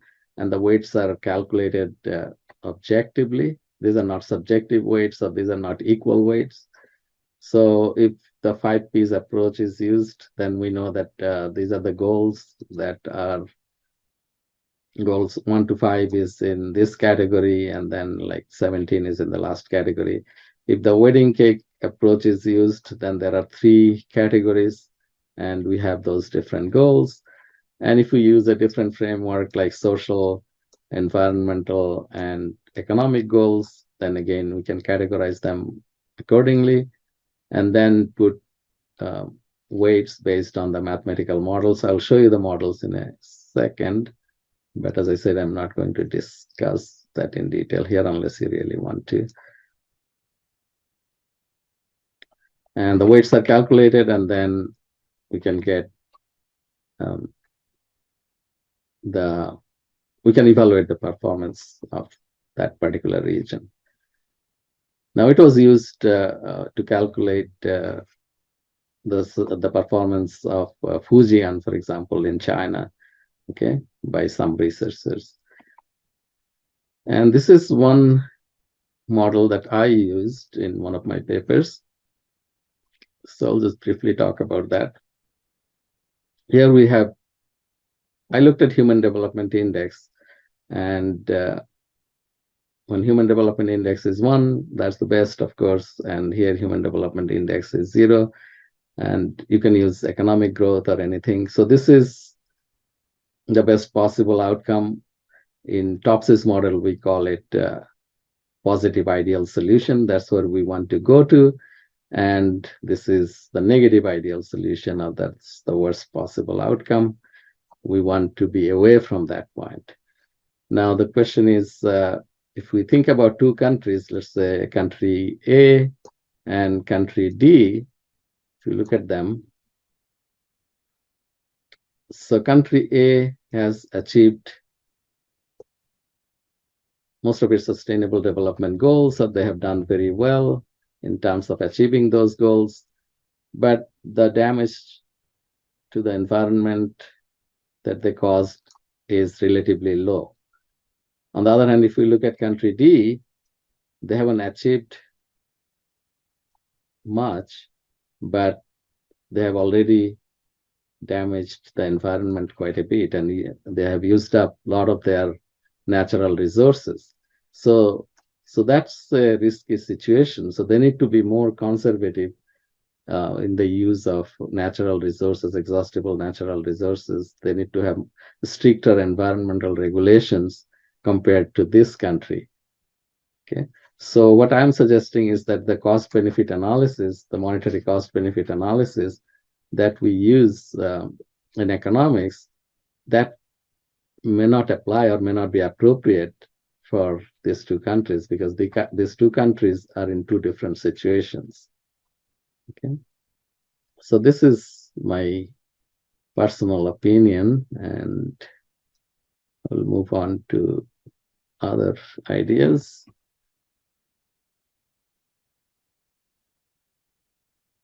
Now, of course, as I said, people talk about big data these days a lot. We get satellite data, cell phone data. We have so many credit card, debit card transactions, and social media provides a lot of data. Okay, some people say those data can be used to help achieve the sustainable development goals. Sure, they can, but again, we know that many of them are not structured. Reliability can be a big question there. Okay, so how do we combine that with all the research data that we have, or the reliable data sources that we have? Now, the UN launched several initiatives to encourage member countries to use big data. So they started it in 2017, how big data can be used for sustainable development. Then Harvard, MIT, and a few other organizations are conducting training sessions at various locations around the world, okay, to show how the big data can be used, okay, to monitor progress on UN Sustainable Development Goals. So there are some resources that are available. Okay, I will just skip this slide and go to the next one. Now, Oxford, the Human Development Incubator at Oxford has been investigating the potential uses of big data for advancing human development and addressing equity gaps. Now, again, as I said, the quality of big data is a serious concern, and also many of those data are held by the private sector. Okay, so there are privacy issues there, and whether they can give easy access to everybody, that can, well, that's always questionable. Okay, so privacy security issues are there, and what we say is the structured and combining the structured and unstructured data can cause problems because when you combine your good data with bad data, yeah, so it's corrupted, right? As we say in statistics, GIGO, right? Garbage in, garbage out. So if you put that in your programming, you're not going to get good results and reliable results. So again, a lot of work need to be done. There are some software that people use these days to deal with big data. Python is one common one. Okay, Apache Spark, R, etc. Okay, that are used to gather, analyze, interpret, and present the data. Now, AI is, of course, the next big thing. I don't know it's the best thing. Well, I hope it's the best thing. ChatGPT has taken the world by storm, and since its emergence, new AI-based tools have been developed. And when we talk about AI, it can be machine learning, neural networks, natural language processing, robotics, etc. Okay, the question is, how will they affect the achievement of sustainable development goals? Not much work has been done in that area. Well, this is, we know that this field is advancing very fast, and you probably have seen this kind of videos, right? How you can go from text to video. I'll not play those videos. Okay, you can find them on the net. Oh, it started playing. Okay, I'll go to the next one. Okay, so to date, there is no published study systematically assessing the extent to which AI might impact all aspects of sustainable development. Only one large study was done that one was actually done in 2020, and that shows that AI can enhance the progress toward achieving 134 of the 169 targets of the 17 Sustainable Development Goals. As I mentioned before, we have 17 Sustainable Development Goals, and those goals have 169 targets. And this study shows that AI can help achieve those goals faster, right? In case of 134 indicators, and it will impact negatively to achieve 59 targets. Like, for example, if you think about employment, so there is a possibility of job loss, which can happen, right? So that's the negative impact, just to give an example, okay? And when I say job loss in certain fields, of course, there will be job creations in some other fields. So we know that people were afraid when computers came. They thought that would take away a lot of jobs, but we know that many more jobs were created. So as economists, we like to be optimistic about new technologies and innovations. Now, there have been quite a few global initiatives. Again, I will not go over all of them. There are some local reviews. Some cities have been trying to align their sustainable development strategies with the UN Sustainable Development Goals. Now, some cities believe that they cannot target all of them, so they pick a few targets and strategies and then try to achieve only those goals. This city in Taiwan, they use what they called COW as the guiding principle. Okay, and again, they have economy, employment, peace of mind, quality of life, education, those 5 categories, and they try to calculate the indicators. They group the indicators based on those 5 categories and then try to see how much progress they have made in each of those categories. Malaysia Sustainable Development Goals cities, okay, more and more cities are now joining the network, and they have been providing roadmap towards sustainable cities, okay. And by 2018, they had 99. Could you just repeat it? They have 126 national and 107 city indicators that became available. So people are trying to align, or cities are trying to align their sustainable development strategies with the UN Sustainable Development Goals. I'll skip this few slides. Now let's see how Canada has done in terms of achieving those goals. We have federal sustainable development strategy, and we also have sustainable development strategies at the provincial level. So this one shows that Canada ranks 21st out of 165 countries, and its country score in that year was 79.2. And this diagram here shows how much progress they made in terms of each of those goals. To put it in perspective, I will show you another. I'll show you the performance of Bangladesh, perhaps that will help.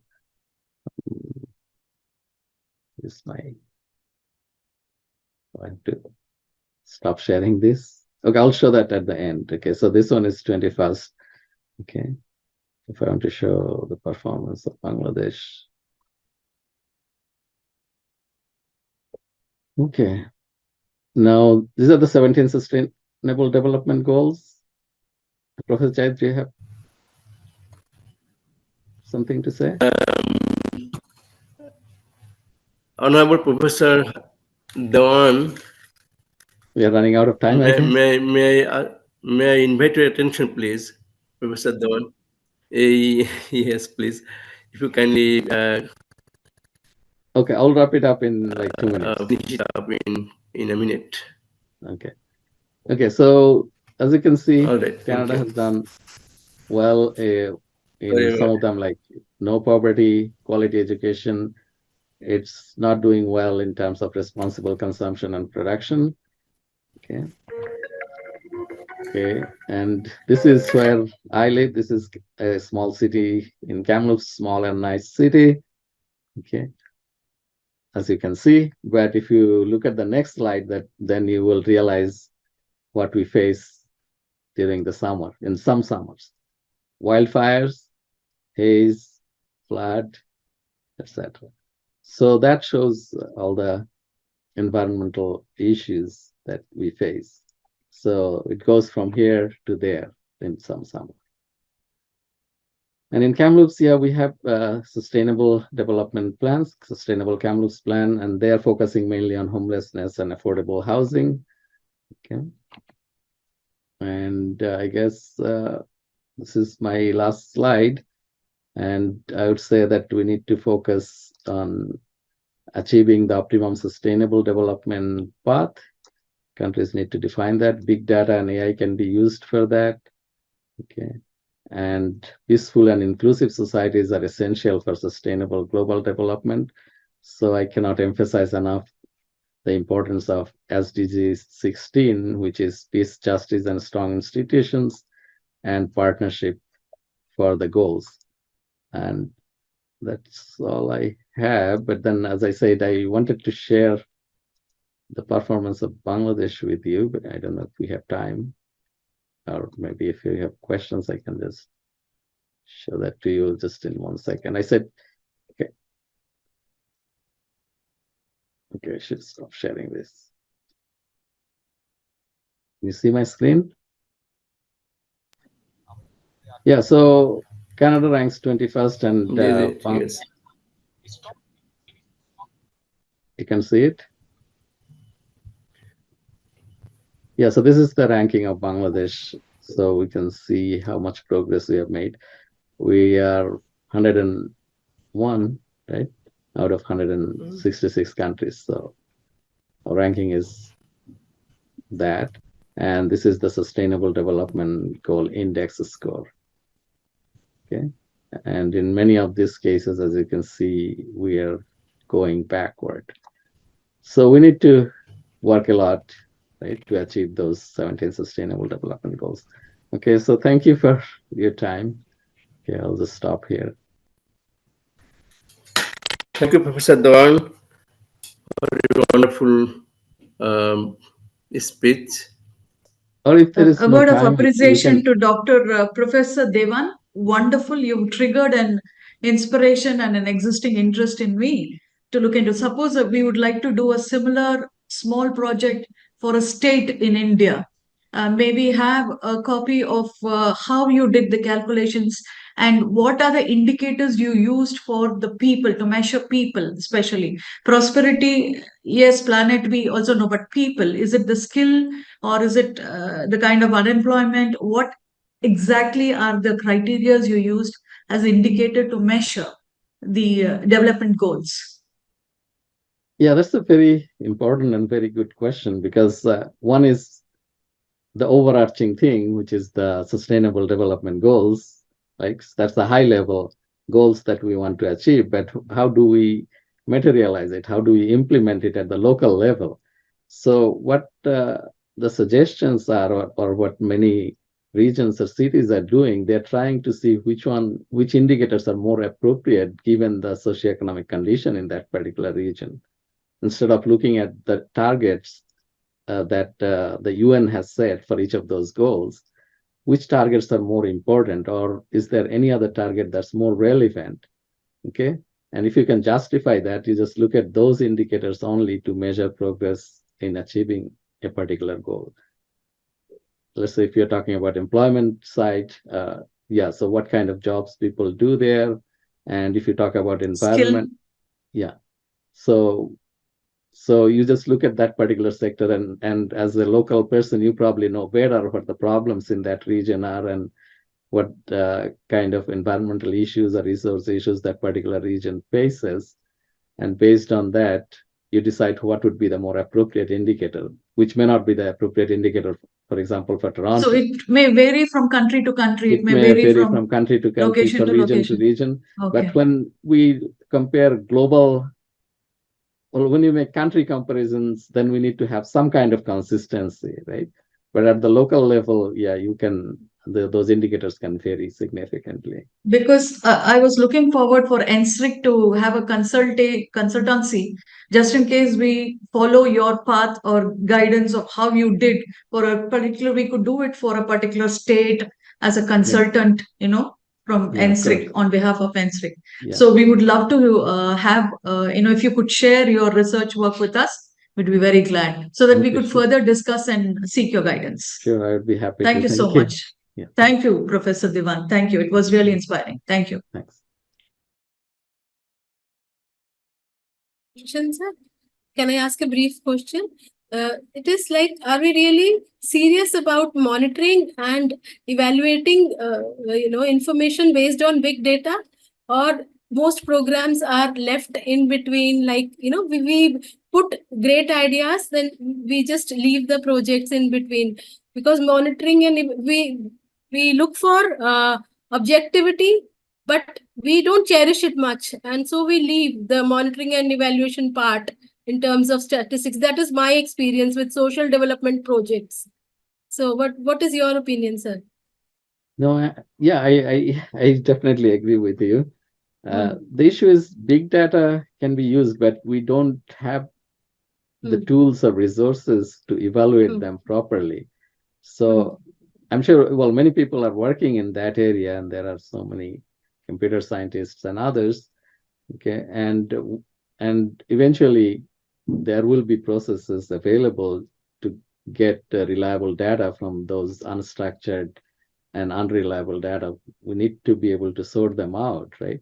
Now, at this point, we can use the structured data that are available. And again, there are questions. That's why the UN also looks at the performance of the data, because data from some countries are not reliable, or some government sources are not reliable sometimes, because sometimes in some countries, governments may have particular purpose to show their progress, so the data can be compromised.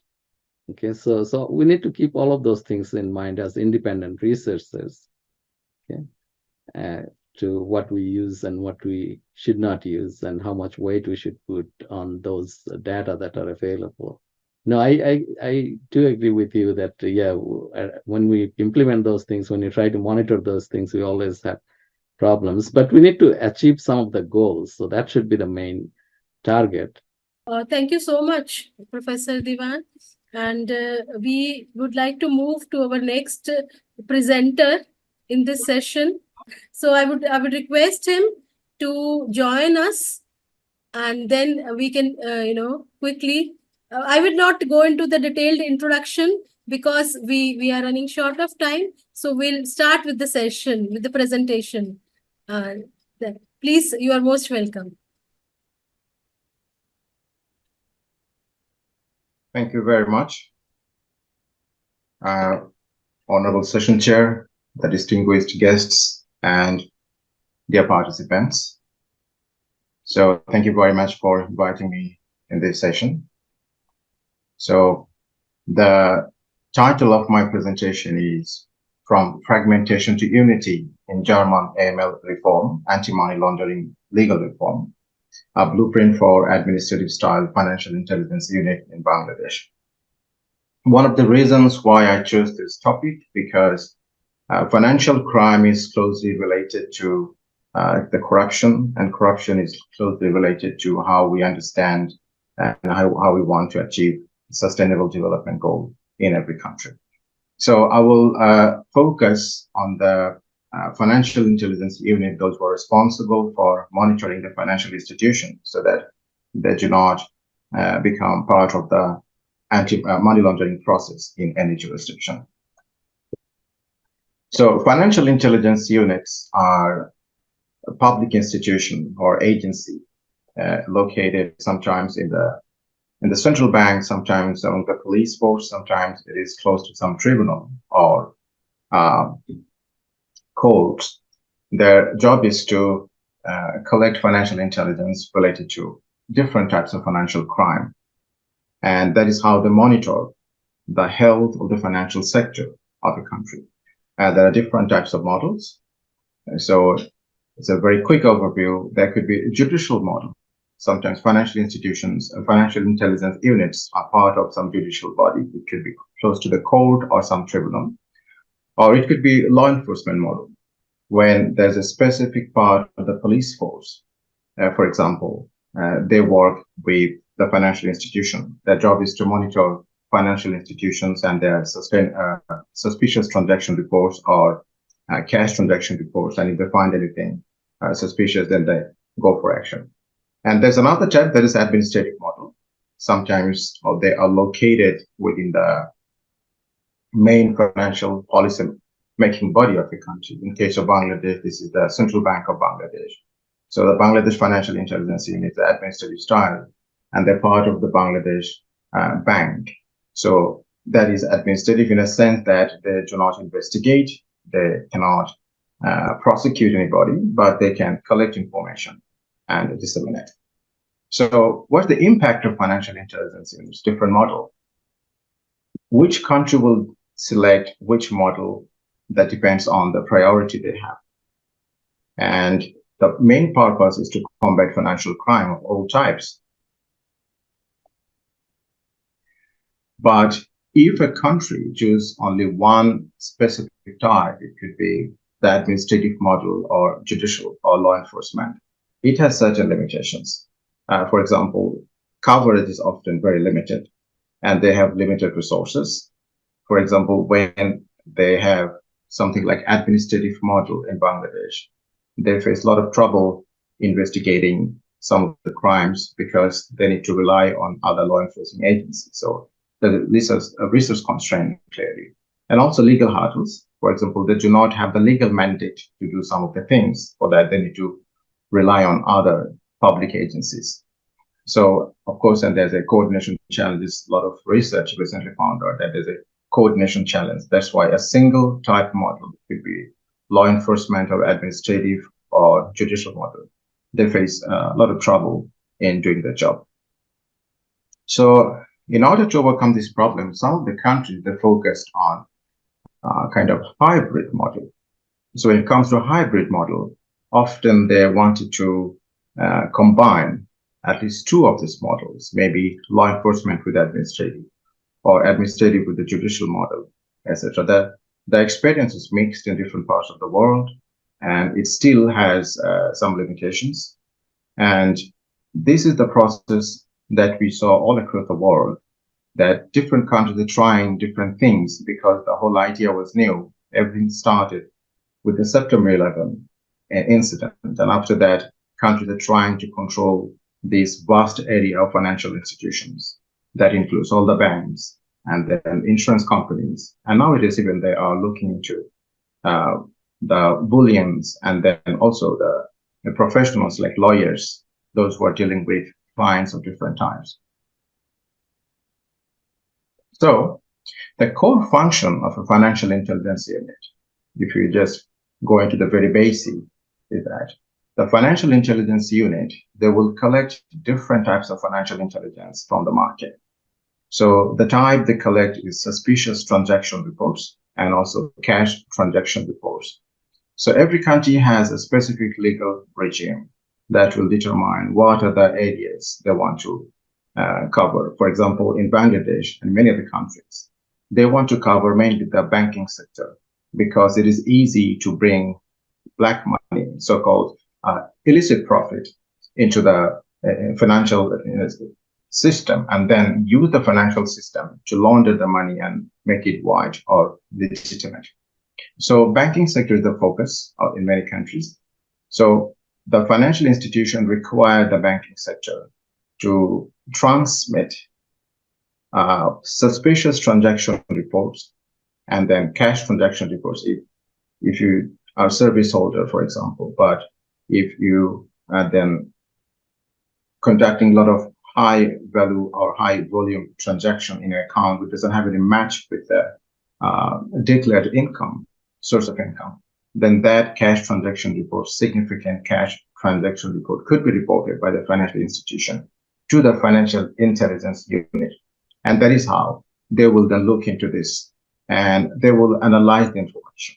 Sometimes all these suspicious transaction reports or cash transaction reports could be simply, they may be for whatever reason, they could trigger some kind of alarm. But once it is taken to the financial intelligence unit, they have more information to analyze and then see if it really linking, if it is linking to any particular crime or it is just simple transaction. So after the analysis, if they find there is something wrong, if they have any reason there's something interesting that could trigger further action. For example, they can disseminate that financial intelligence with analyzed form to the investigating authority. In some countries, it could be the police, criminal investigation department, tax authority, etc. In some countries, it could be like Bangladesh, it could be like even the Anti-Corruption Commission. And then they will investigate, and if they are finding anything interesting, then they will take it to the court. And that is how our financial intelligence unit work with the financial institution to fight various types of financial crimes and money laundering. So they have a role of information clearinghouse in a sense that a financial intelligence unit will collect information from all the reporting institutions, like the bank, insurance companies, etc. And they will pass this information to the next level. And it's a question of operational efficiency because they collect a lot of information, how quickly they analyze this information and add value, and how properly then they disseminate the information to the next level, and how properly they conduct all these in-house investigation and analysis. That will eventually determine if the case will go to the court and somebody will be prosecuted. So it's very important that they do it properly. Now, every institution will be eventually evaluated for the performance. Now, the financial institution, they also go through some evaluations. And there's some global bodies are there. For example, Financial Action Task Force, the Egmont Group, they are watching. And they are evaluating different countries and their performance, especially the level of compliances with the global standard of anti-money laundering and anti-terrorism financing policies. So they rate, and this rating will tell how healthy is the financial system in a country sometimes, and how robust is the legal framework, and how powerful these financial intelligence units are in controlling and in regulating the financial sector and financial institutions of a country. So there are certain indicators. But the interesting thing is that they use the Financial Action Task Force when they evaluate a financial intelligence unit of any country. They use the traditional bureaucratic method. If all the persons are there, okay, the policies are there, okay, and you're collecting the reports, okay, and you're disseminating, that's it. But the ultimate target of the financial intelligence unit is to have some impact on the scale of financial crime in a country and on the predicate offenses. But if you see that the first, now in 2016, now they have the third mutual evaluation report for the Bangladesh Financial Intelligence Unit, for entire Bangladesh, in fact. And the report is pretty impressive. From the second one, when all those 40 criteria, Bangladesh, it was NC that is non-compliant for many of them, and then partially compliant, and then largely compliant.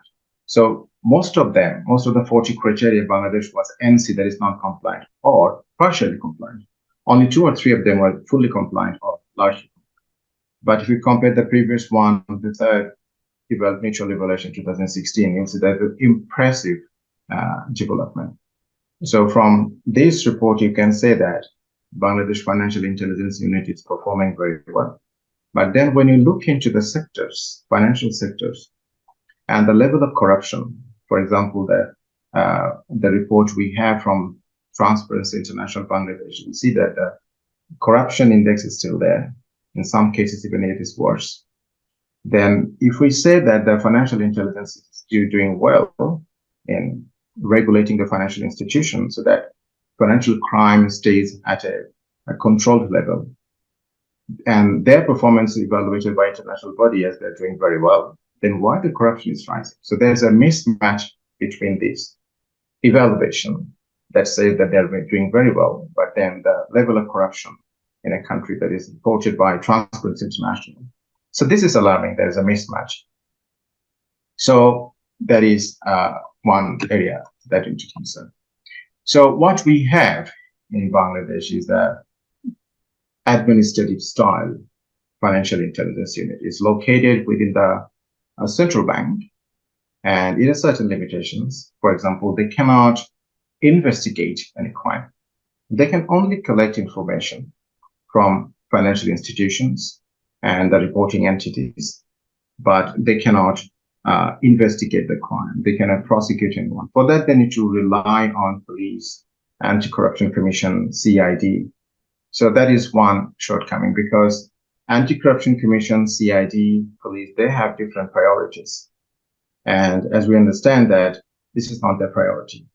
So this is one area. Another is the administrative model in Bangladesh, the Bangladesh Financial Intelligence Unit. There are brilliant officers working there, but their manpower very limited. So this is very difficult for them to cover all the sectors. Now, there's an interesting information that I can share with you. Last 3 years, a lot of discussion in the media about the casinos, online casinos, and illegal gambling in Bangladesh. Number of people are arrested, high-profile people are arrested, and a lot of actions were taken by the police. But interestingly, Bangladesh Financial Intelligence Unit has not declared these as a problem and has not brought anyone under their control, because in their report, when they submitted to the global body like Financial Action Task Force, they simply mentioned that gambling does not exist in Bangladesh. So this kind of misinformation is also being spread. So this is a problem there, that they do not have enough authority so to cover many areas like gambling, illegal gambling. Those will come under the authority of police. But Financial Intelligence Unit, Bangladesh Financial Intelligence Unit, they clearly understand that some of the areas where the money is leaking, some of the areas are being used for money laundering purposes, for financial crime purposes, but they cannot take action because of the limited manpower, they cannot simply expand more and take more responsibilities. Now, what you see in October 2023, a few months ago, that Germany, they started a federal super agency This agency will have the power to collect information and analyze all this information. They will also have the power to investigate and prosecute. And they will also have the power to supervise all the financial institutions. So if you see all the good sides of administrative style, judicial style, and the law enforcement style, different models, it's a combination of all three. Plus, the international sanction bodies that's in Europe, and also the German sanction body, those who are putting sanction on different entities. That particular body will also come under this super agency. Now, this super agency will have a lot of power in terms of handling financial crime in Germany. So this is a remarkable decision taken by them. Now, we still don't know how will it work. It has just started working on 1st of January this year. So still we need to see how it works for them. And maybe in future, we can see if some of the things we can take from them. So, and then the implementing the reform in Bangladesh is a problem because a lot of resistance will come. Resource is a problem for us, and political will another problem for us. But there are opportunities. There are opportunities from 2003. We have a very functional financial intelligence unit. There are very small number, but they're quite experienced officers are there. And good thing is that normally in different countries, these experienced people will transfer from one place to another. But the financial intelligence unit in Bangladesh is a single body, and they have trained the people. They have very trained manpower, so human resources. So this is a good thing. And it is located within central bank. So they have a lot of authorities. Just they need to use this opportunity, and they have the budget and everything. So proper political power, political will, and proper management can give them the same power that the German supermodel, financial intelligence model is now promising to the rest of the world. Another problem is about the data privacy and international cooperation. Is another challenge for us. For example, Bangladesh doesn't have any data protection law. That only what it means, among other things, is that if we want to collect financial intelligence related to some kind of corruption of a Bangladeshi official or institution from European Union, then the European Union will not send those information to us because the GDPR, General Data Protection Regulation, will prohibit any European entities from transferring personal data to Bangladesh because we do not have any data protection law. That is the prohibition in the GDPR. So we have a functional financial intelligence unit, but because we do not have, since we do not have the data protection law, so it will be difficult for us to actively participate in international cooperation. So that's another challenge, but at the same time, it's an opportunity. We can Dr. Zahoorul, in conclusion, we just want to say that there are opportunities in Bangladesh, and we can use those opportunities. And financial crime and all the predicate crimes related to financial money laundering and terrorism financing, they have connection with sustainable development goal, because one of the financial crimes, that is corruption, is related to money laundering. So if we have a good money laundering, anti-money laundering legal framework in Bangladesh, that can help reduce corruption, control corruption, and help the country achieve even sustainable development goal. So thank you very much for the time. I'm happy to take any questions if the moderator allows. Thank you. Thank you so much, Dr. Zahoorul Haq, for your wonderful presentation. Just in brief, a few words about him. Dr. Zahoorul Haq is a senior lecturer at the University of Uttara Malaysia, and he was an associate professor and dean of faculty of law in Eastern University Malaysia, Eastern University Bangladesh. He is a very reputed, I would say, a scholar in the area of money laundering and law. So if any question, please, anybody has in a minute, we can just raise to him. Any question anybody has? If not, we go to the, yes? May I ask a question? Yes, please. But please sir, please Yes, make I it will be short. very, I will be very. Brief, This is yeah, please. a very good presentation, and topic is extremely necessary for us. But it gives a very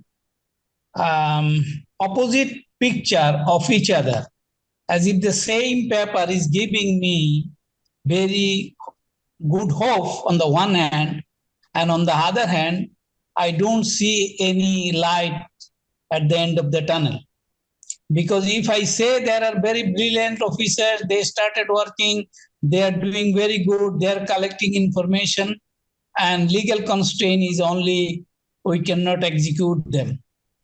I think we don't need too many brilliant officers even in Bangladesh now. We need some honest people working, should be working there. So how to keep these people honest? How to keep these people, those who are engaged in all kinds of financial corruption and white collar crime? We need to find out a set of honest group of people within a structural system, so that they themselves should be accountable to the people, to the government, that is my serious concern. What I am observing, being within Bangladesh system last 40, 50 years, I am really frustrated to see how can this be continued so long, funneling so much money from a country like ours. Thank you so much. It is more rather a comment rather than a question. Thank you, sir. Thank you for your comment, sir. All right. Thank you so much. We need to move to the next presenter. Thank you so much, Dr. Zohul Haq. Thank I you, would sir. like to call Thank you very upon. much. You are most welcome. I would like to call upon Mr. Imdadul Haq Khan.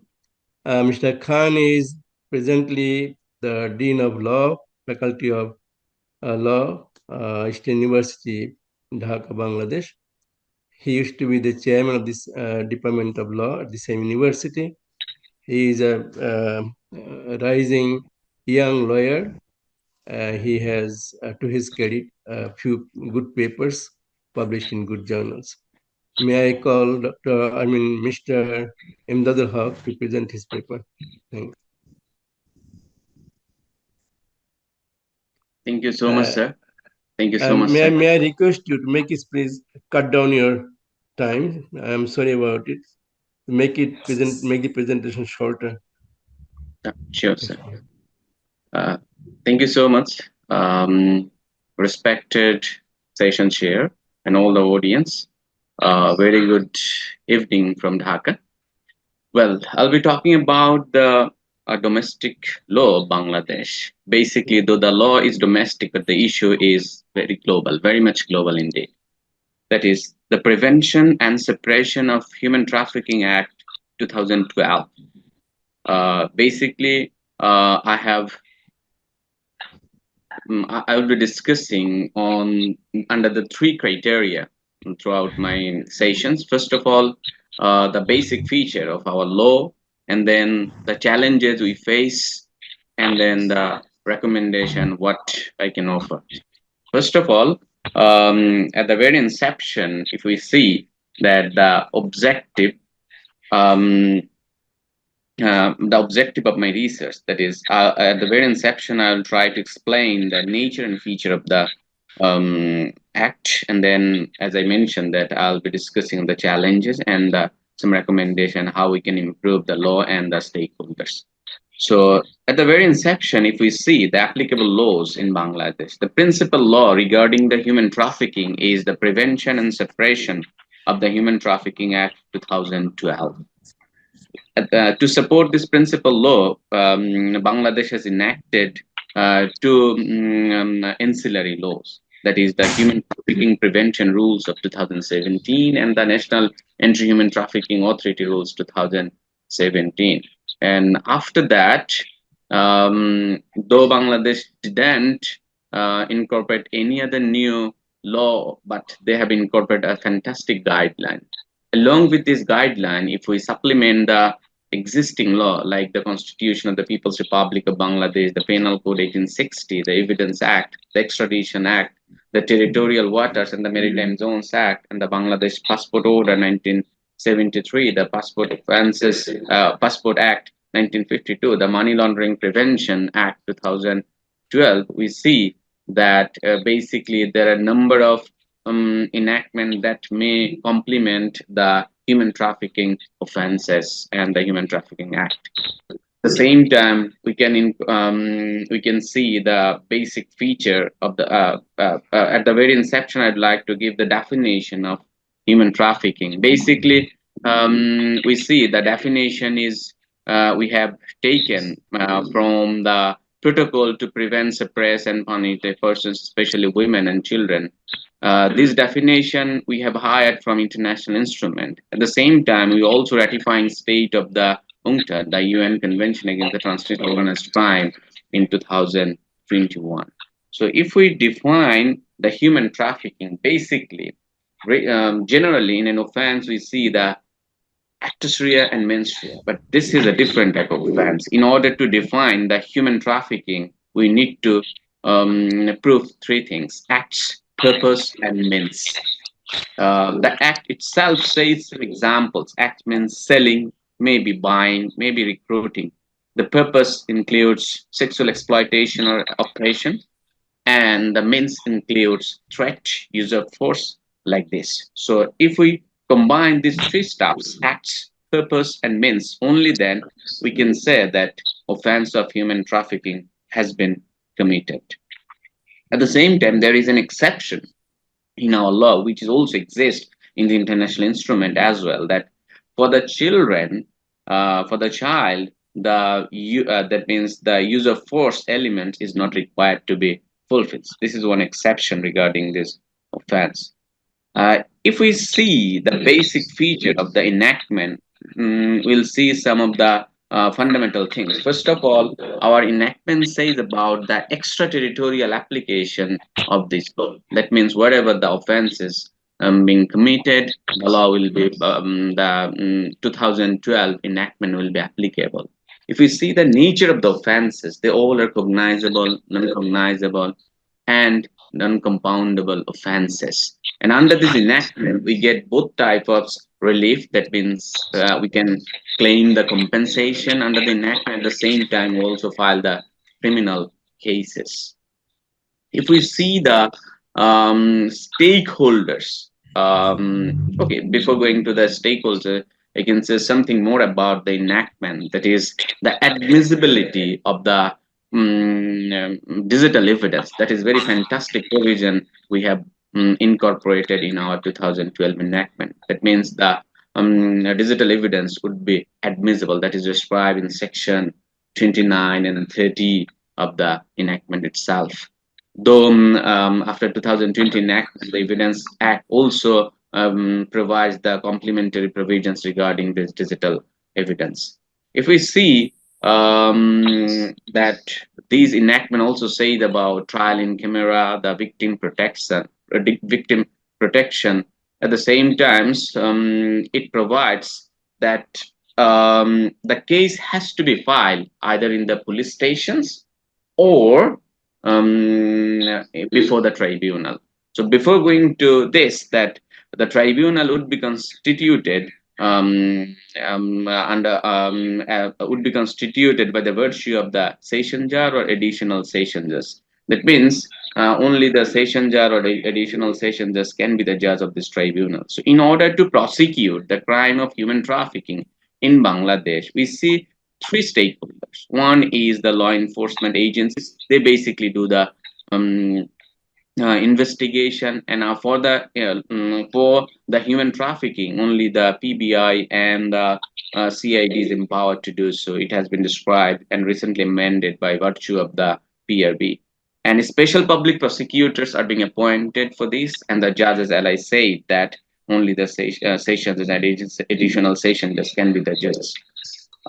So far in Bangladesh, only in divisional headquarters, tribunals are being incorporated, but that was not the necessity base, in fact. So though it is stated in the enactment that in each district there has to be a tribunal. So if we see that we are lacking short of some sort of tribunals, but hopefully the government will initiate some sort of many tribunals. If we see the challenges of enactment, let's talk about this.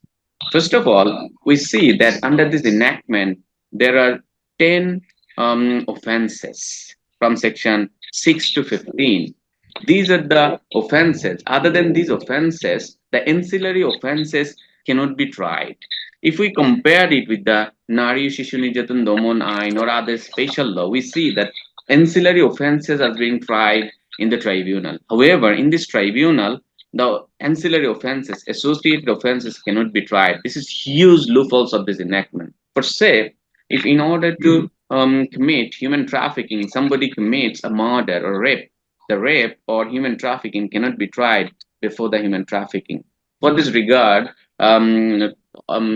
usually and frequently the human trafficking tribunal reject the cases. But in other special law like Nari Shishu Nirjatan Domon Ain, we see that that tribunal can try the ancillary offenses as well. So another area is that one of the fundamental human trafficking sector is was being committed in at the sea, that is human trafficking by sea.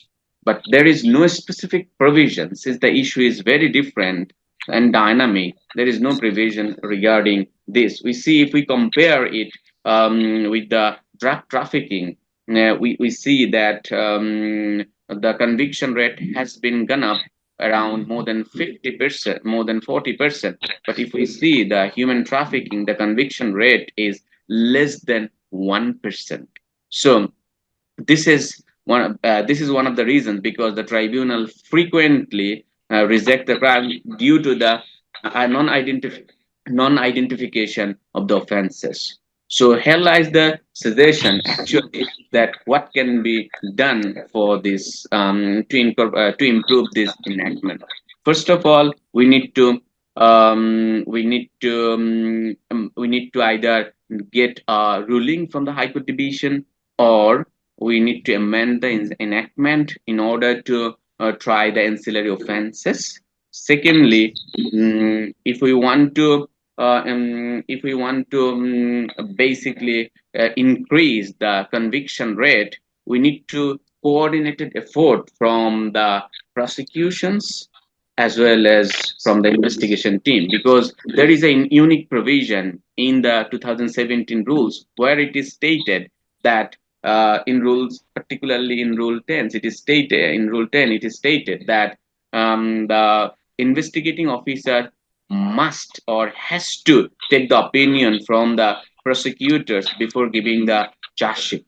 So if we see this coordinated effort is being held, then probably the conviction rate will be enhancing. So in this regard, my suggestion is, since the act is new, the phenomenon of the offenses is dynamic, so there need to be training for the investigating officers. There need to be training for the judges as well as for the prosecutors. And to that end, the United Nations Office on the Drugs and Crimes, they are helping the government to train the important stakeholders.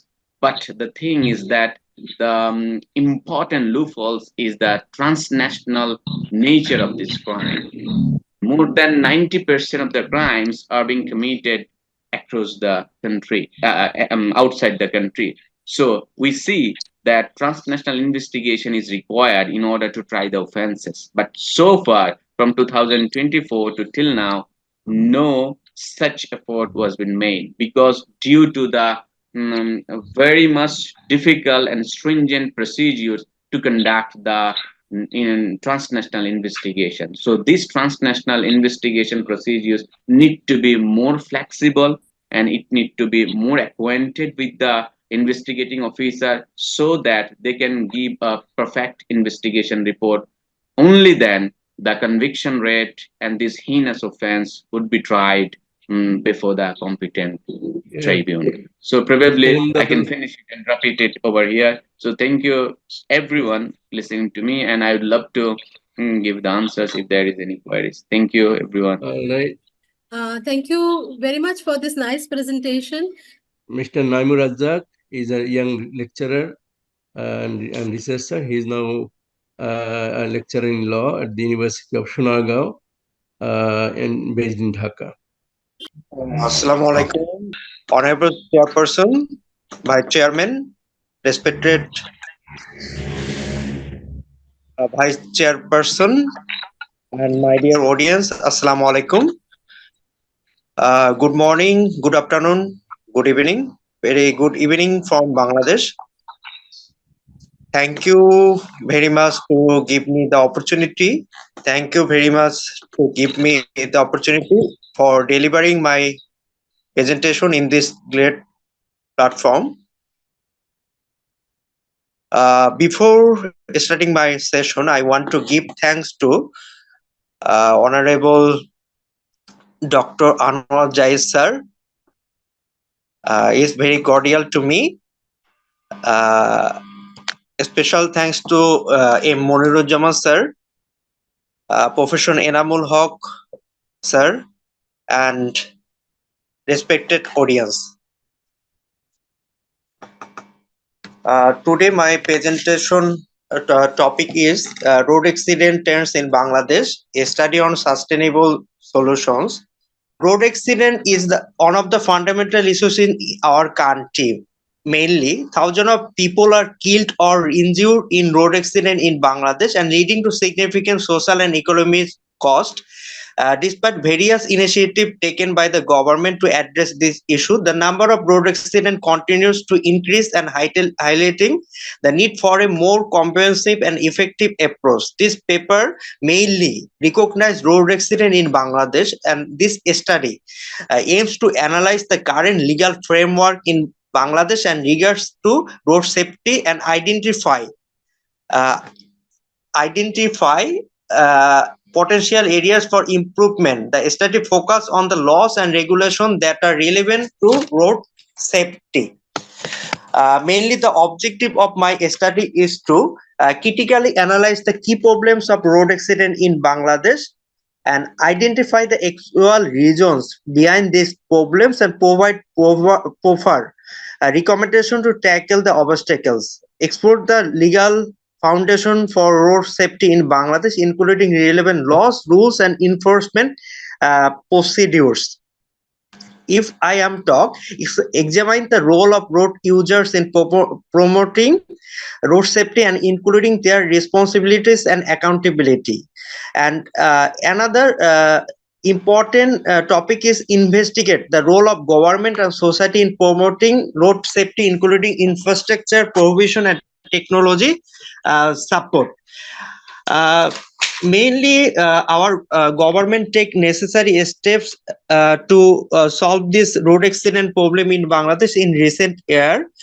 But there are some problem arises in some issue here, including their responsibility and accountability, the role of government and society in promoting road safety, including the provision of infrastructure and technology to support the road safety and creation of safe driving behavior. The conceptual framework of this study intend to provide a comprehensive understanding of the issues related to road safety in Bangladesh, the role of the legal framework to addressing these issues.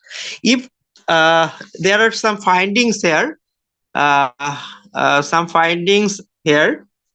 main findings of impacts of road traffic accident in Bangladesh is victim related cost. Mainly, there are three types. Three components here: victim related cost, medical cost, lost labor output, pain and grief and suffering, and funeral cost mainly used here. And property damage cost also important here: vehicle damage, repair, lost economic output, and towing cost also added here. And administration, if I am talk, administration cost police investigation, legal cost, insurance administration, accident, and sport cleaning. Now I am describing the topic victim related cost. Mainly medical cost is more focused Naimur Razzaq, if you Yes, excuse sir. me, we got your Yes. findings. We got your findings. Now, could you please give your just recommendations how to solve the problems in a couple of minutes? Then we can wrap Yeah. up. Yes, sir. We can. There are some recommendations here.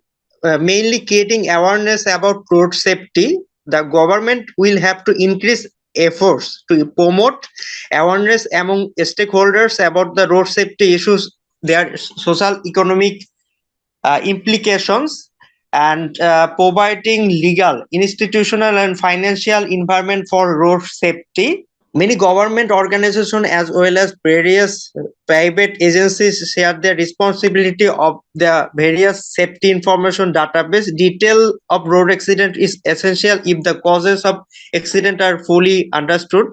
The government should modernize the recording system road traffic accident in detail and accessibility of and there are another issues here. Plan road connection and management. It is important for our country and us. Existing roads and should be broadened and on-way movement should be introduced. It can be more important, I think. Accident prevention is important here. Accident prevention can be achieved through application of safety principles in the construction, improvements, and maintenance of roads, planning, design, construction, and maintenance of vehicle, road systems, traffic control devices, and management techniques, and a profound influence on the incidence of traffic accidents. Conclusion, to reduce the number of road accidents in Bangladesh, the following recommendation can be considered: enforce traffic laws and regulation. The government and the relevant authorities should enforce traffic laws and regulation, such as in Bangladesh Road Transport Act 2018, to ensure that road users comply with traffic rules and regulation. I think this includes imposing sticker penalties for traffic violation and increasing the number of road safety patrols. But achieving of the goal depends not only upon the state but also the public at large. Thank you, Naimur Razzaq, for your presentation. Now, may I call upon Mr. Hudayfa Zahid to speak on his paper entitled Current Assets, Sweet Liquid Economic Nectar. Mr. Hudayfa is a cognitive system graduate from the University of British Columbia, Canada, driven by a vision for a fairer financial system. He is well versed in securities regulations with expertise in capital markets and Islamic finance. And he is now the CEO, founder and the CEO of Economy, a fintech company focused on fixed fee, interest-free auto finance funded via tokenization of assets for accredited investors. Welcome, Mr. Hudayfa. Go ahead, please, and present your paper. Awesome. Thank you. I saw a hand up earlier, but I'm assuming we can have those questions for later. I expect my presentation will be shorter than most. And thank you for having me. In contrast, yeah, thank you. all right, we have it up here. So it's been a very insightful conference, hearing the problems that people are addressing from the micro to the macro and towards the UN Sustainable Development Goals. My personal interest has mostly been in a macroeconomic perspective, but really how that is achieved from a microeconomic level, and specifically in the realm of inequality and wealth inequality. the work of Thomas Piketty actually in 2016 in his book Capital in the 21st Century identified that there is a growing trend in the inequality and gap in wealth amongst society. And he identified that it was due to the return on capital increasing at an exponential rate faster than the economic growth around it, which it's the basic instinct of anyone who wants to be rich to grow wealth at least at the pace with the rest of the economy. The wealthy have better leverage and easier access to capital, and thus the ability to take greater risks.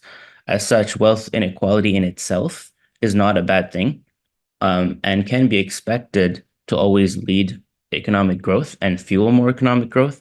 However, an increasing gap over time towards extremes is unsustainable and can lead to social stratification, stifle economic mobility, and stand against the achievement of UN social development goals. And moreover, it indicates that there is a systemic inefficiency in our economies that is allowing for this injustice. And economists have debated this topic at large, especially after Thomas Piketty's work. And what I've seen is that they've invited intervention. They've mostly been focused on addressing the symptoms. And Piketty himself advocated for a wealth tax to address the wealth inequality that he was seeing, while Stiglitz argued that addressing income inequalities first will lead to a solution for wealth inequality. They both both approaches, and even taxation that is used within Canada and the USA or abroad are inspired by their work, and yet they have inefficiencies, pros and cons. So today I'll mainly focus on really discussing discussing quickly the pros and cons of each taxation system, and proposing an almost merger of the two in a new system. And I also, in recognition of the fact that taxation addresses the symptom and not the cause, just start the discussion on what the root cause is and why I decided to leave academia for building a startup instead. So wealth tax is, it would definitely solve the problem by tackling wealth distribution very aggressively. It would discourage hoarding and enhance competitiveness and productivity to some extent, but it's really impossible to implement. Federal Constitutional Court of Germany found that wealth taxes would need to be confiscatory in order to bring about any real redistribution, and nobody wants their wealth just taken away. We've seen that with economic systems that don't give us the freedom that the human nature desires. And it does shine best in the absence of any other tax, but it cannot sustainably replace them. And capital flight is always a problem, with many tax havens around the world welcoming wealthy individuals with their assets. Now, a global wealth tax where all nations agreed upon something would actually work. Then nobody can run anywhere. However, the globe and the world and the international community is shaped by individuals such as ourselves and wealthy people as well. And despite being a good solution, the implementation and practicality of it is not great. So we come towards something like progressive income tax, which is very common in Canada, and which aims to redistribute income from the rich to the poor. And many of you may have thoughts or controversies around, Trudeau's recent announcement for a 66% capital gains tax. This is just part of the progressive income tax application towards redistribution. And while so Stiglitz's solution offers that income tax is the better way to achieve this, as he does not see that the return on capital being greater than the growth rate as a primary driver of inequality. And the So, like an economy of only workers and managers, where the owners are rich and where the managers are rich and the workers are poor, if the workers and managers' salaries increased at an equal rate, the share of wealth will remain the same. To close the gap between the rich and the poor, the manager's salary increases need to be dampened, redistributed to boost the rate of increase in the workers' wages. And progressive income tax would produce that result. That's the idea for a progressive income tax. However, it's also impractical because the compensation tends to reflect productivity and value in the economy and demand and supply. So it's hard to redistribute very efficiently, and such a tax usually introduces a lot of inefficiencies in government redistribution. Mr. Hudayfa Zahid, if Yes. I can intervene, please, what is the key issue? What is the key problem in the next present system, and what you are going to propose an alternative? If you can please focus on that one, then we can wrap up the session for now, because we're running out of time, as you know. Thank you so much. So the key problem that's been identified is wealth inequality increasing at an explosive rate, and the solutions proposed being wealth tax, progressive income tax, or even progressive sales tax. All of them have inefficiencies and may either be difficult to implement or not very effective in their implementation. And a merger of the two comes from a proposal which is in current assets tax. The difficulty with wealth tax being that a lot of wealth is illiquid in homes, real estate, and businesses, and cannot be tapped into in order to extract the tax. Income is much easier to extract tax from. However, it impacts consumption and spending and economic growth in an inefficient manner. So current assets, which is liquid wealth, money that people are keeping aside, cash or easily convertible, is a great place to actually implement a wealth tax in this with the efficiency of an income tax and really satisfy both Mr. Stiglitz and Mr. Piketty. And it's inspired by some of our traditions from zakat and financial assets tax or negative interest rates. And it would be really I wish to further the work here in modeling how that would impact our society, whether it's on a city level and then grow that up to a provincial or state level. Personally, my business is more focused on another area, which is the root cause of perhaps inequality instead of addressing just the symptoms. And that is a discussion around the actual implication of interest rates and how they impact return on capital versus productive growth in the economy. But we can leave that for another time. And thank you for having me on this. Thank you so much to shortening down and for your very important and live presentation. Any comment, any question for the presenter, please? Just I have a question for Huzaifa. Is this practice is implemented in Canadian taxation or not yet, or about to, or not at all in future? Progressive taxation is implemented, and with all its inefficiencies and capital flight to the United States, we're losing a lot of dollars there. And so current assets tax, which I'm proposing, though, is completely new, not in any form of implementation yet. Okay, thank you. For the next one, we have here the presenters. Jesse is a legal professional with diverse academic background and rich professional experiences. She has an LLM from Eastern University and LLB from Brack University.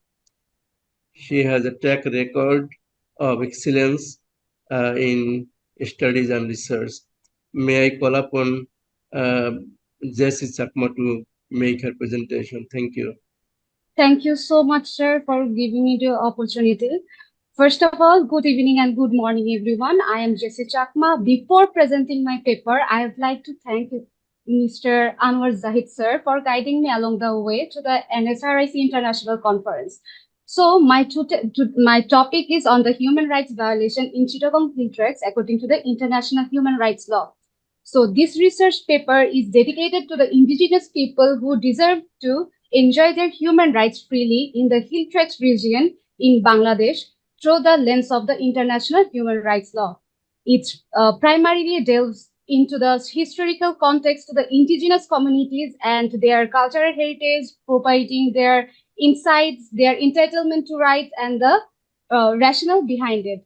So let me go back to the background of the Chittagong Hill Tracts at first. So Chittagong Hill Tracts is basically a hilly area in southern part of Bangladesh, bordering India and Myanmar. So Chittagong Hill Tracts is basically divided into three parts: Rangamati, Bandarban, and Khagrachari. There are 11 types of different tribes from different communities living there since 16th century. Under the International Labour Organization, Convention 107 was revised because of the controversies and the renamed Indigenous and the Tribal, renamed into Indigenous and the Tribal People Convention 1989, and the convention long is 169, and it was forced on September 9, 1991. This Convention 169 recognizes the indigenous people rights to self-determination within a nation state while setting standards for national governments regarding indigenous people economic, socio-cultural, and political rights, including the right to their land. So this is why Chittagong Hill Tracts people recognizes themselves as indigenous people, and most of the people living there are living there in hilly areas, and they are largely Buddhist. And these tribes have their way of livelihood by the use of zoom cultivation. So this may not be much familiar among all, but this is a local and traditional way of method for the zoom cultivation. So this these tribal people have their own language, own tradition, own culture, alphabets, ethnicity, and the customary system. But in the 20th century, many things have changed, and the tribal people in Chittagong Hill Tracts became the victim of this change. Yet in this 20th century, they are struggling with their ethnicity recognition. And now Chittagong Hill Tracts is under the territory of Bangladesh, and Bangladesh recognizes these tribals as minority, which is known as Khudra Nirogoshti under the Minorities Cultural Institution Act 2010. So it is basically important to know from the British era so that people can understand why indigenous people in Chittagong Hill Tracts feel suppressed by the government because of their land, ethnicity, and their human rights recognition. Before the British colonization, the indigenous people from Chittagong Hill Tracts were very much independent. Their Chakma kings were free, and they independently enjoyed their ruling. But during the British government era, they had enacted the Chittagong Hill Tracts regulation in 1900, and the Chittagong Hill Tracts was given a status of the restriction area. This restriction area means that nobody, non-indigenous people cannot enter into the Chittagong Hill Tracts area with the permission of their local authority. So according to the Chittagong Hill Tracts Regulation 1873, non-indigenous people were not able to enter. Yes, that is it. So we're not able to enter the tribal area without the permission of the local authorities. The Chittagong Hill Tracts Regulation 1873 had recognized their tradition and the customary practices of the tribal people and ensured their rights of the indigenous people and their land during the British era. So During the Pakistan period, the tribal people faced many discrimination in jobs, business, and educational sector. The ultimate goal of the Pakistani government was to exterminate the tribal people from Chittagong Hill Tracts through its social, political, and economic policy. The major economic breakdown of the Chittagong Hill Tracts is the Kaptai Hydraulic Project, which is known as Kaptai Bath, and it is situated in Rangamati Kornopuli River. The Chittagong Hill Tracts was surrounded by this Kornopuli River, and it was the heart of the tribal people and their livelihood. So, in the name of the so-called industrial development project, displaced about 1 lakh tribal people and flooded into 1,036 square kilometers of the lands and submerged 54% acres of the land. So, because of this industrial development project, the indigenous people had to dislocate into the hilly areas, and many of them crossed the international border, took shelter in India as a refugee, and many of them also took shelter in the hilly areas. So basically, this Kaptai Bath project entirely shallowed down the almost half of the town of Rangamati. So, during the Bangladesh period, the tribal people in Chittagong Hill Tracts raised their new hope on the Bangladesh new rurals after the mass discrimination and oppression by the Pakistani government. That is why the Chakma leader, Mr. Aman Larma, raised five points for the peace accord with the Bangladeshi government in a democratic way. But the Bangladesh government didn't respect their fundamental rights, and the Bangladesh government instead deployed militarization in 1972. On April 24, 1972, Aman Larma led a different delegation to the Bangladesh Draft Constitution Formation Committee with the goal of presenting it with a memorandum outlining the 5 demands, one of which was for the people of the Chittagong Hill Tracts to have their regional autonomy with their own legislature. And see that these demands could be included in the constitution. So these were the basically reason of the background of the Chittagong Hill Tracts. So now let's come back to the problems of the Chittagong Hill Tracts. What actually indigenous people face in the Chittagong Hill Tracts, which is situated with the 3 areas: Rangamati, Chittagong, Rangamati, Bandarban, and Khagrachari. So the first and most foremost, one of the reason I would like to arise is the migration of the Bengali settlers. The migration of the Bengali settlers was an issue since the Pakistan period. Since the CHT wasn't since the CHT was covered with largely Buddhist, so they had this thought that the Chittagong Hill Tracts was anti-Islamic. So also since then, the Chittagong Hill Tracts was facing racism in case of ethnicity, cultural, language, and religion. Bangladesh is also known as Muslim country, but the motive was also to mix the tribal people along with the Bengali culture, to ignore the identity of the indigenous people of the Chittagong Hill Tracts. This initiative was led by the President Zia and Major General Ziaur Rahman, and he became president later on 21st April in 1977. At least 4,000 Bengali settlers were migrated to the Chittagong Hill Tracts, and this caused differences between the indigenous people and among the Bengali settlers, which was about the cultural problems, religion problems, and the land problems, definitely. And let's come back to the intervention of the military. The people from the plain areas caused the huge damage to the indigenous people in Chittagong Hill Tracts. That is why majority of Jumma people, they also call themselves as Jumma people, so they migrated to India and settled there. And then the Bengali settlers became the majority people in the Chittagong Hill Tracts and took over the economy and the society assistance with the military force now. Now, this has created more conflicts between these two communities: political, religious, ethnic, and military contravention, which has resulted in numerous infringement on the human rights of the indigenous people.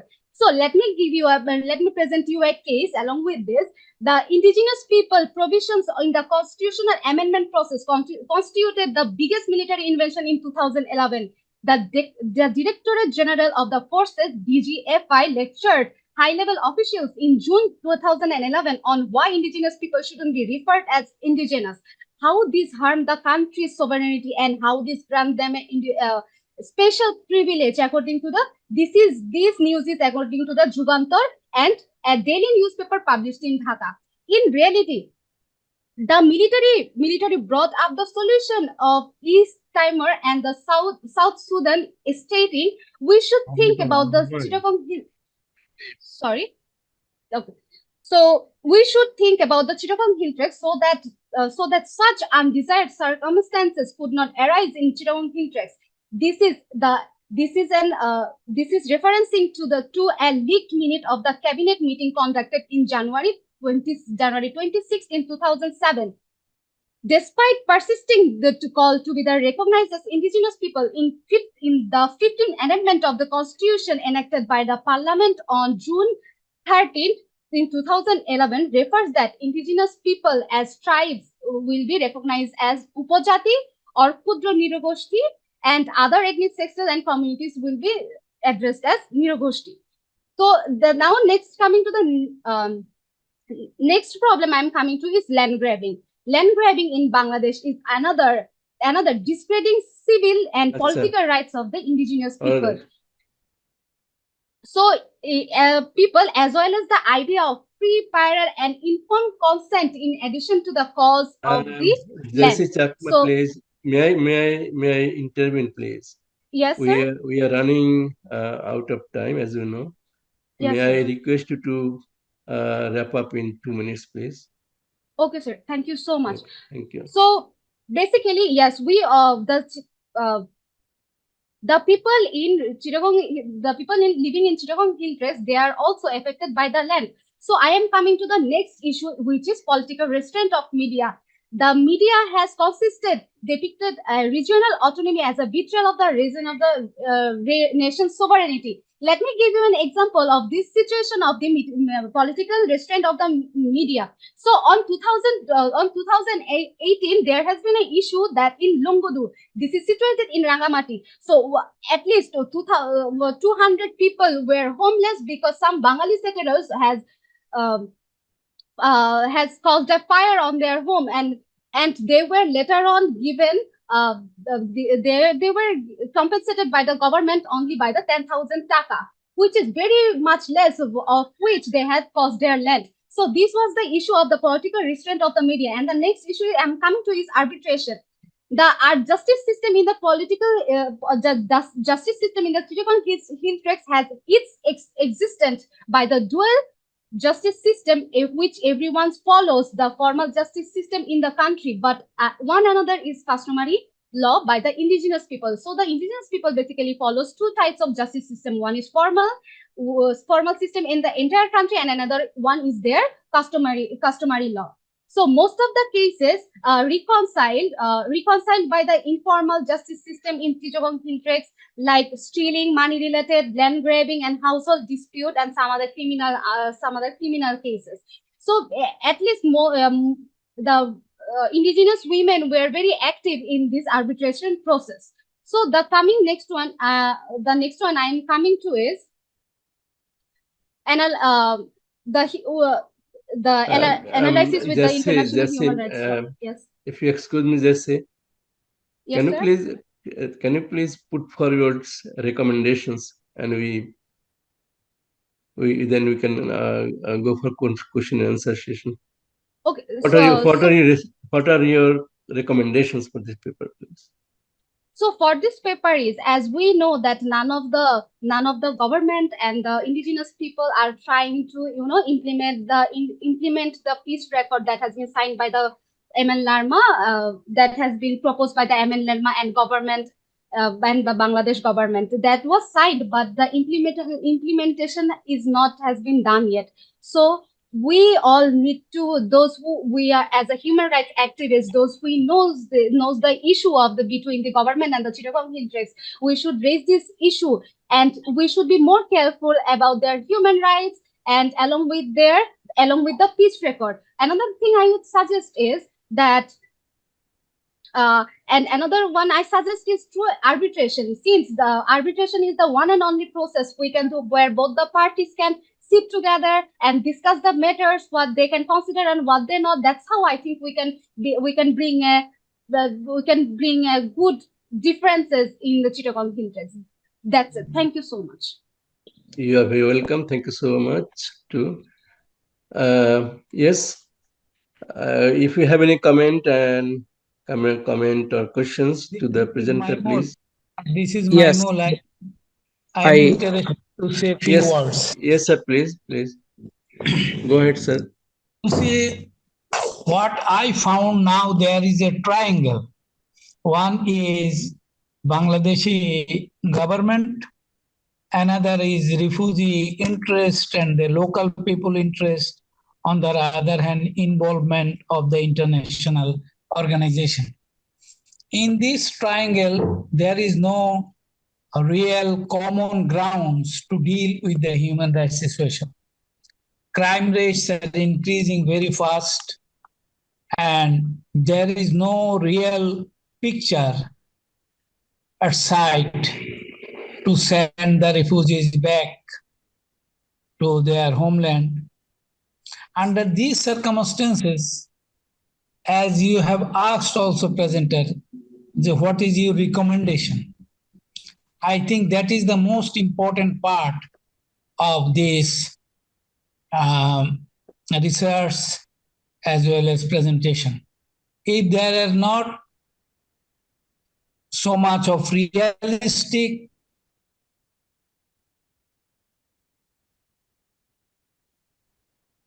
to solve the problems, then all these data collections on all these things we are doing. In fact, I have wrote 2 books about Rohingya refugees and our interest in the hill tax areas. We mean Bangladeshis, both the local indigenous people as well as Bangladeshi people as Bengalis. So this would be very nice, as you have mentioned. It would be very nice if you do some further study and give us some very well thought out recommendation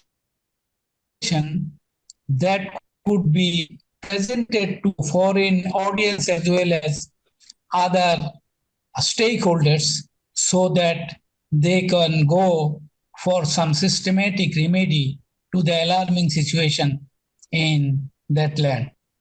Because this is the most beautiful land of Bangladesh. And last 6-7 years, we have destroyed most of it. And if we don't tackle this issue quickly, then we will be in a miserable state, to express myself about my concern. Sir, with your reference, I would like to answer to your questions right now. What I think is, with your reference, as you have said, that Chittagong Hill Tracts is a very beautiful land. It is a very beautiful area in Bangladesh. At least it is measuring a lot of areas in Chittagong Hill Tracts. What I would like to say is, yes, we might not have common grounds among the Bengalis and the government, but we do have only one option, that we can be aligned together and work on this together. And I would like to say is that is economy. So if Chittagong Hill Tracts can bring economy to the Bangladesh government, how is it not possible that we cannot work together? And another thing is, as it is now, it is banned that the indigenous people cannot join in military.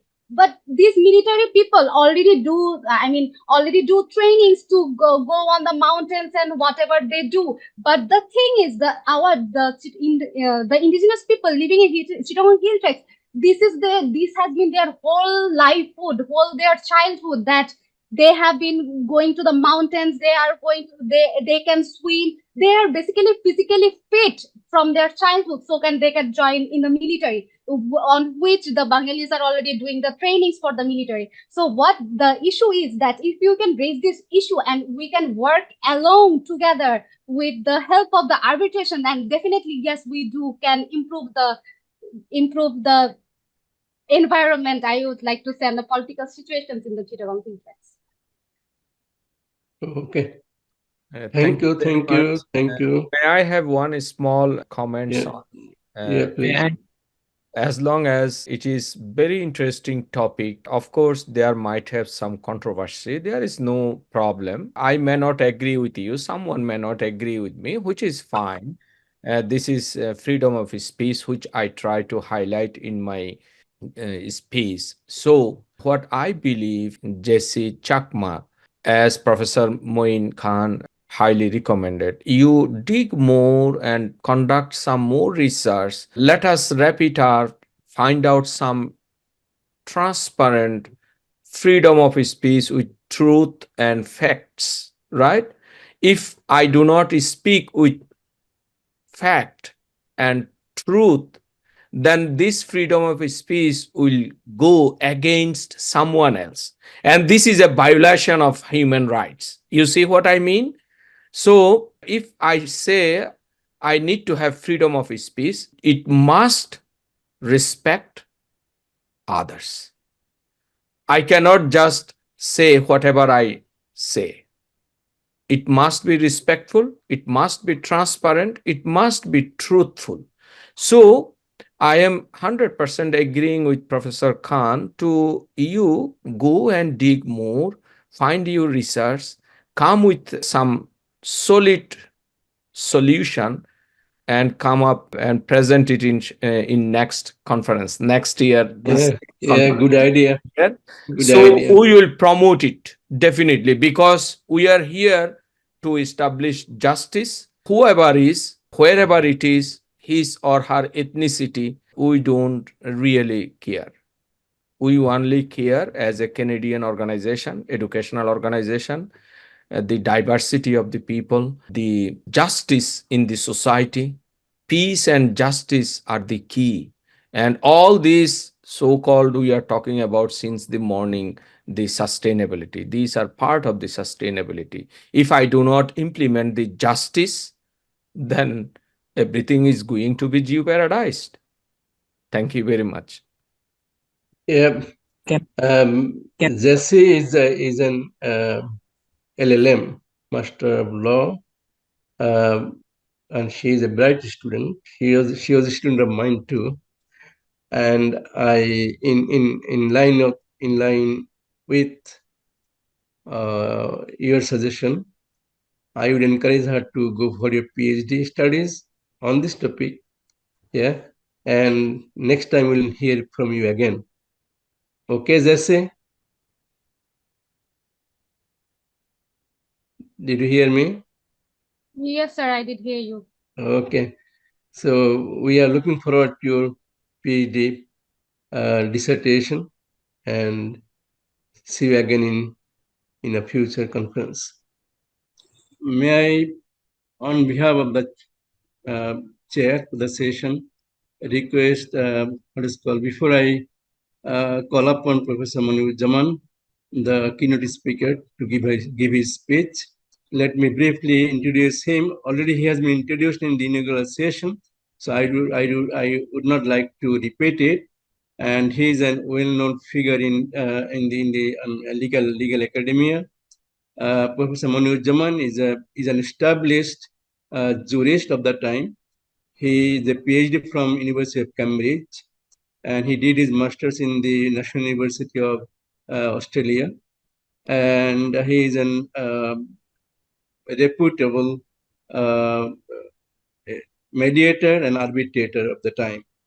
So with this brief introduction, may I call upon Professor Manoj sir to give his speech. Thank you. My apology for the problem with my online camera.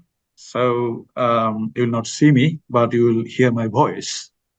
The topic that I'll be talking on is climate justice, just energy transition, and sustainable development, pathways to equitable future. This keynote speech will examine the interconnected realms of climate justice, just energy transition, and sustainable development, advocating for integrated strategies that uphold equity, inclusivity, and sustainability to ensure a viable future for all. Climate justice addresses the unequal burdens of climate change impacts, emphasizing the need for resilience building in vulnerable populations. Just energy transition focuses on a fair shift from fossil fuels to renewable sources, taking into account the socio-economic implications and advocating for workforce transitions and equitable energy access. Sustainable development encompasses a holistic approach that includes environmental protection, economic growth, social inclusion, and outlined by the United Nations Sustainable Development Goals, SDGs. The keynote speech will highlight the synergy and complexities at the intersection of these areas, noting that actions in one domain can significantly influence outcomes in others. It will discuss challenges such as policy silos, resource limitations, and entrenched political and economic interests. The conclusion will emphasize the necessity of cross-sectoral coordination, increased support for developing nations, robust legal protections for vulnerable groups, and enhanced international cooperation to forge a path towards a just, sustainable future underpinned by climate justice. Now, climate justice, just energy transition, and sustainable development are three of the most important issues in the 21st century. These issues are interconnected and require cooperation from people from all walks of life around the world. Some acts, small acts, when multiplied by millions of people, can transform the world, resolve these monumental proportions. The concept of protecting our environment has historical roots with theoretical beginnings in the 19th century and practical developments appearing in 1972 at the Stockholm Conference on Human Environment held by the United Nations. The Brundtland Report in 1987 articulated the linkage between social issues and ecological sustainability. Sustainable development is an approach to solving current problems that does not compromise future generations in their efforts to solve their problems, contributing to equity within and between generations. Just energy transition is a framework typically related to concepts of environmental justice, equity, social justice. It is essential to understand the limitations of the current fossil fuel-based energy system and what exactly needs to be changed to create change. The energy system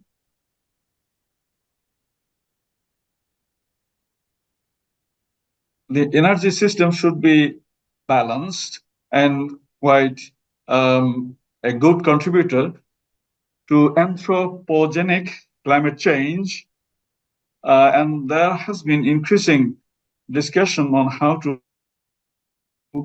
transition or change the energy system to reduce greenhouse gas emissions. A low carbon energy system is considered a solution to the climate problem. The reasons for pursuing just energy transition are numerous and varied. Henry Sanders articulates several motivations for adopting a new energy policy, including climate change, migration, energy security, economic development, human health. These motivations provide a comprehensive rationale for the transition and suggest that in reality, there might be no going back to the provisions of fossil fuel energy system. A new energy system must be resilient with the ability to adapt to the changing climate and not exacerbate the current problems. This implies that the energy system must be sustainable, which can be interpreted as a low reliance on depleting natural resources and a focus on renewable energy sources. A sustainable energy system is also synonymous with an equitable energy system and contrasts with the current energy system, which has resulted in all-time highs in global wealth levels while leaving 1/6 of the world population without access to modern energy services. In conclusion, the energy justice, energy transition, and sustainable development are interconnected and require cooperation from people from all walks of life. By taking small steps and working together, we can transform the world and address the pressing issues of climate change and sustainable development. The Sustainable Development Pathway aims to promote energy services that enhance the quality of life, the environment, the health of current and future generations. This involves considering the needs of the poor and the resources of the environment, aiming for wiser energy choices. This leads to improved migration and adaptation possibilities and eventually leads to a just energy transition. Sustainable development fosters economic social well-being by focusing on energy services for the poor, safeguarding and enhancing the global environment in the face of greater energy use and the need to combat adverse climate change, and promoting a more secure and equitable energy future. This is possible through the development and transfer of environmentally sound energy technologies, provision of reliable and modern energy services to the poor, and implementation of energy policies that reduce adverse effects on the global environment. Climate justice is an evolving concept that has been brought about out of real concern of our climate and its well-being. It has various definitions and applications, but the United Nations defined climate justice as the recognition that global warming is a human right issue, since its worst effects are visited on the poor. This is particularly notable in underdeveloped countries, charting plans for low to no carbon emissions often see the countries foregoing in the use of cheap and efficient and high polluting energy technology in favor of more costly and generally less efficient technology.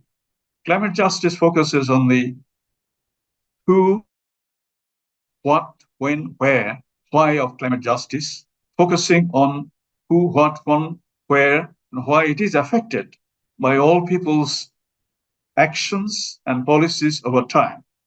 It is unique in that it predominantly deals with a social issue, with the effects of climate change being felt more severely by certain groups of people because of their race, class, and or economic status, and it is often the poor who are most vulnerable. Environmental justice at large centers on the fair treatment and meaningful involvement of all people, regardless of race, color, national origin, or income, with respect to environmental laws, regulations, and policies. Climate justice extends the focus of environmental justice to the global scale, acknowledging that developed countries are responsible for the majority of greenhouse gas emissions and that have accumulated in the atmosphere over the last 150 years and have caused the global warming that is responsible for the climate change.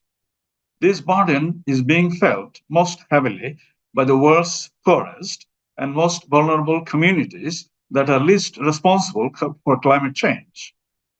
This climate justice movement aims to correct the inequities that exist in the present situation by implementing two key principles: the principle of historical responsibility, which states that those who are responsible for the greater share of the burden of climate change should bear the greater burden of solution, and the principle of collective justice, which states that those who have done the least to cause the problem of climate change and yet are suffering the gravest consequences should be entitled to the most help in adapting to its effects.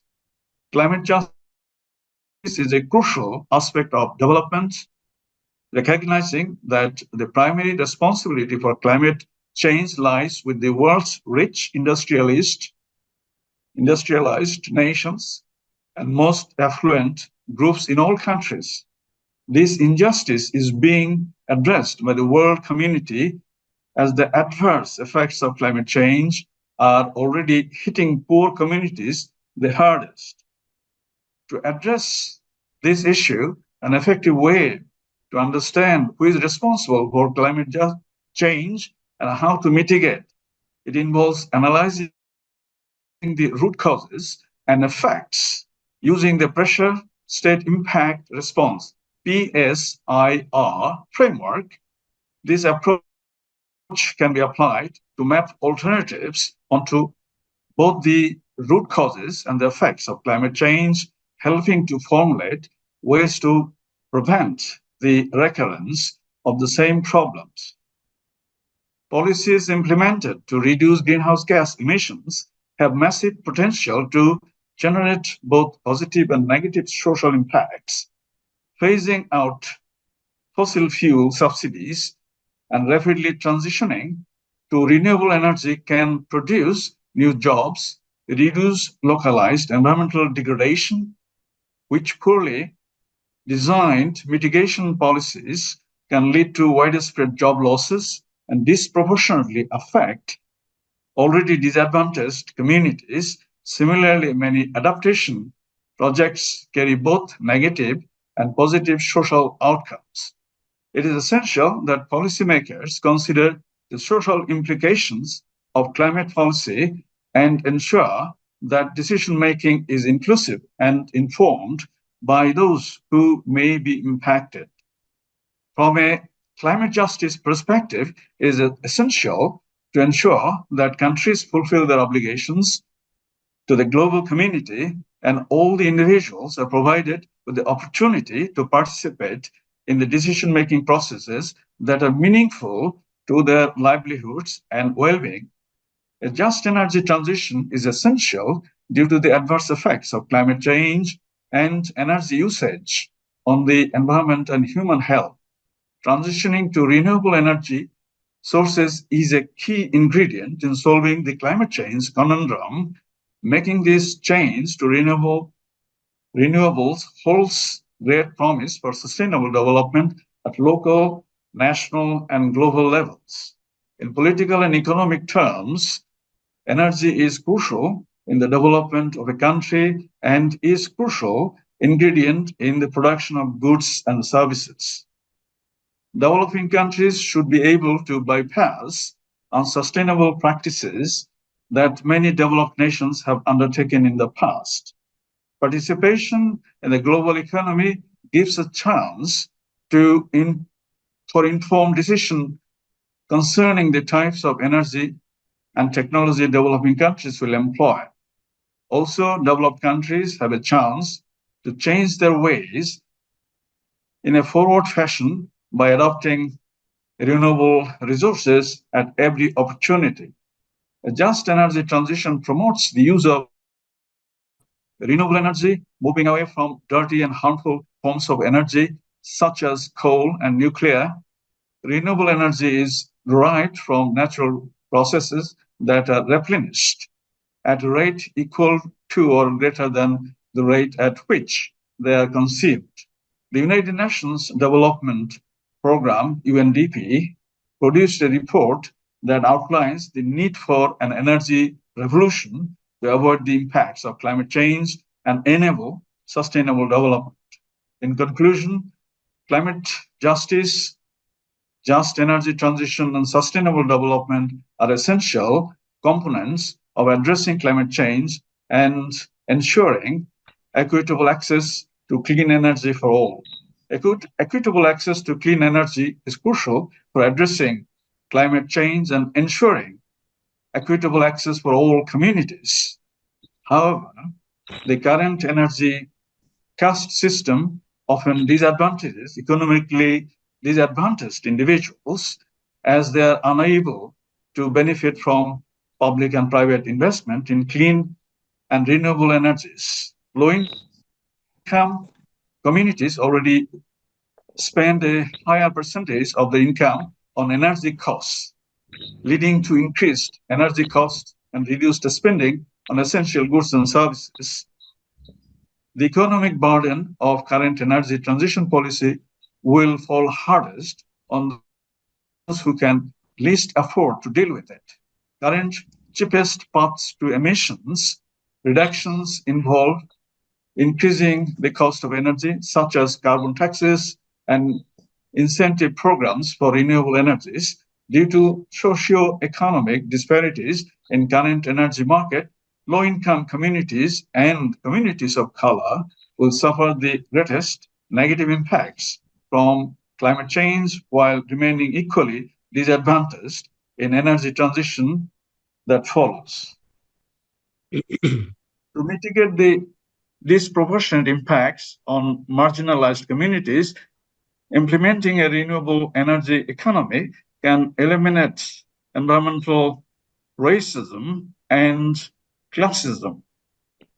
Marginalized communities are forced to live in areas with high levels of pollution and environmental degradation due to the lack of economic and political clout to prevent Sir, if you excuse establishment me, of sir. toxic industries near the homes. So just in a couple of minutes, I'll close it up. Okay, sir. Thanks. Sustainable development is a process of change that balances resource utilization, investment direction, technological development, orientation, and institutional change to enhance both current and future potential to meet human needs from the holistic point of view. So I was trying to just, integrate these different sort of areas, very much related to each other and one another, just depending which way you look at. Then, of course, there would be a comprehensive, set of a strategy that will deal with the environmental havoc, climate change havoc, and all sorts of sustainable development issues. So this is an area for development and for further research. So that is the kind of tone that I want to put on to end this sort of keynote speech. Thank you so much for your attention. Thank you so Professor much, Anwar, sir, can for you- your wonderful presentation and very, very significant topic you have talked about. Now this floor is open for your comment or question, please. Thanks. May I Yes, ask please. comments, please, if you allow, Mr. Chair? Yeah, please. Go ahead, please. Professor Moniruzzaman, it's very, very insightful and thorough research what you have conducted and what you have presented. I was very much delighted to hear this.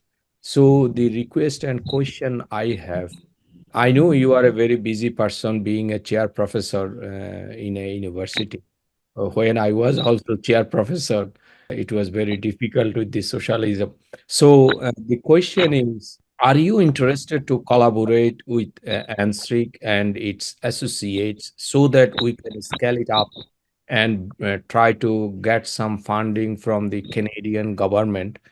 And well, if you allow me, yes, my door is always open. And certainly I have had vast experience in this field of collaborative research across different countries, different professions.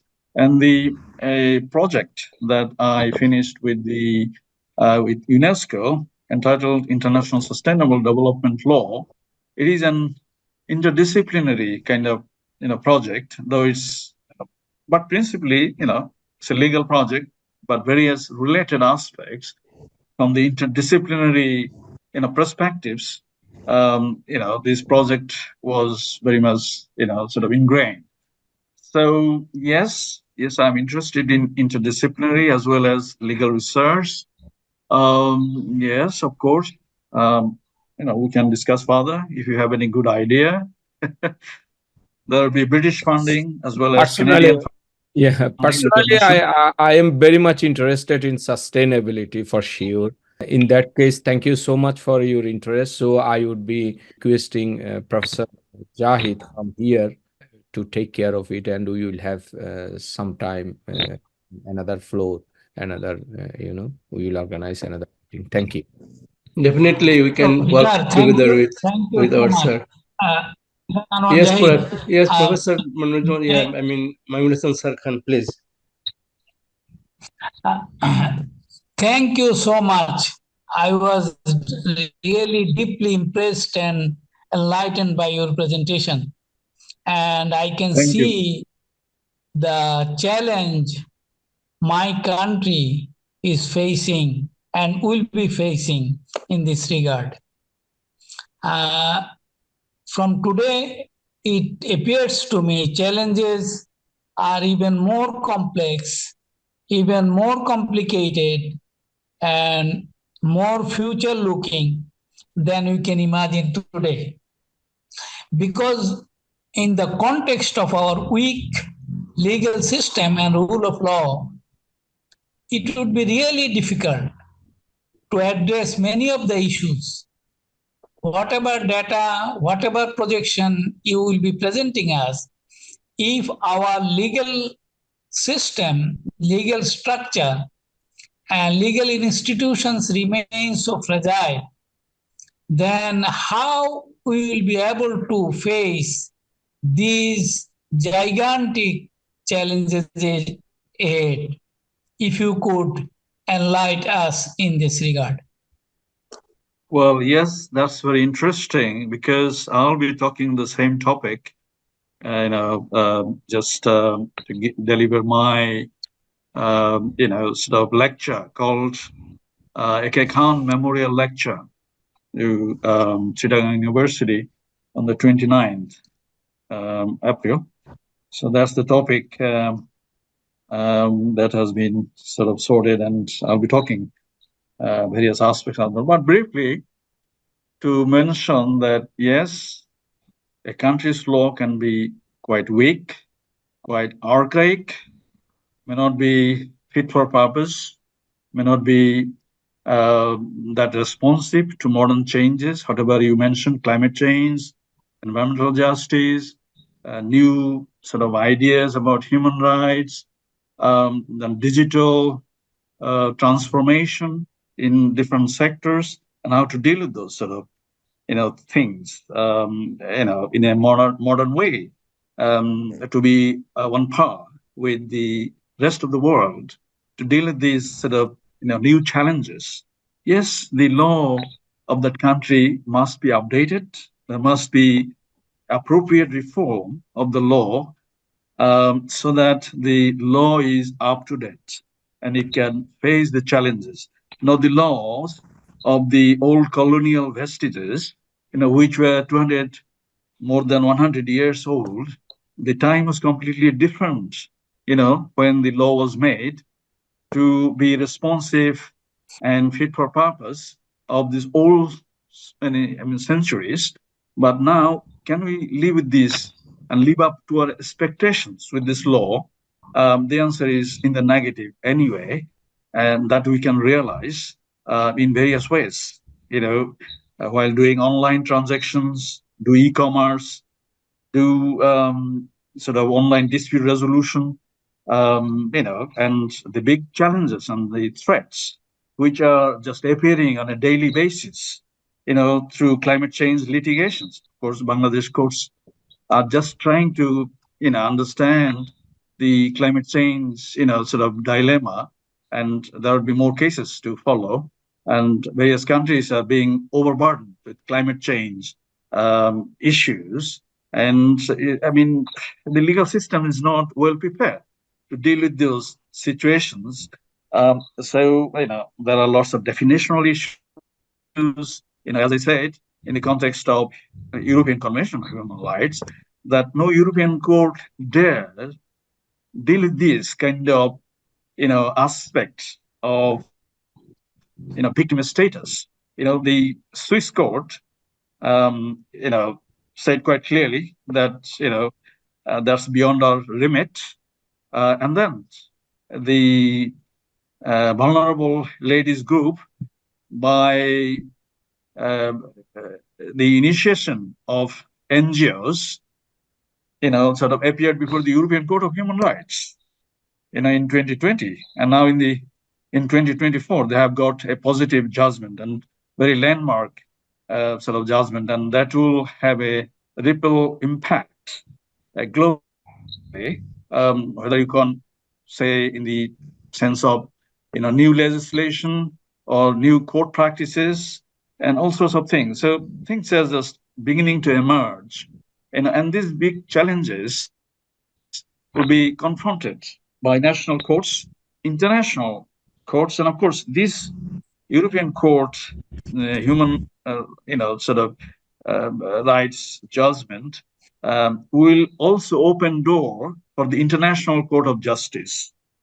in terms of new interpretations in the context of the advisory opinion on state obligations for climate changes and everything. That's their due to sort of issue in the near future, sort of advisory opinion. So this whole ball game is evolving in a way, and in the face of it, how the national courts, not to mention Bangladesh court, but any country's courts and developed countries' courts, will sort of deal with those sort of things. So yes, certainly Bangladesh legal system and the court system will be prepared to be fit for purpose to deal with those things. Now, where human rights, environmental justice, climate justice, and now other sort of allied matters would be very much prominent. So here we are at the crossroads. Thank you, sir. Thank you so much. Can you proceed, sir? Can you proceed to the paper presentation with your kind permission? You are asking whom? Professor Manoj, sir, are you done? Well, yes, I think I've taken more than I my think share. he gave Yeah, we can. We are more. Professor We are gave a very nice and comprehensive answer to that. Only problem I find in the case of Bangladesh that our legal education system is also falling so behind. Then I am becoming very skeptical. How prepare? I'm sure. How to prepare our next generation? Those who even don't like to understand the concept of, for example, limited government, concept of accountability by their responsibilities through their responsibility. So there is a huge interconnected issues are there. And I hope you will address those issues. If I knew that, I might be I might be listening your address in Chittagong University. Thank you, sir. I think this time I will fail to do that. We But can next time further I hear will. from Professor Manoj, sir, and from you, organizing some special session sometime later on these similar issues. Because of time constraint, with your kind permission, I proceed with paper presentation. Thank you so much.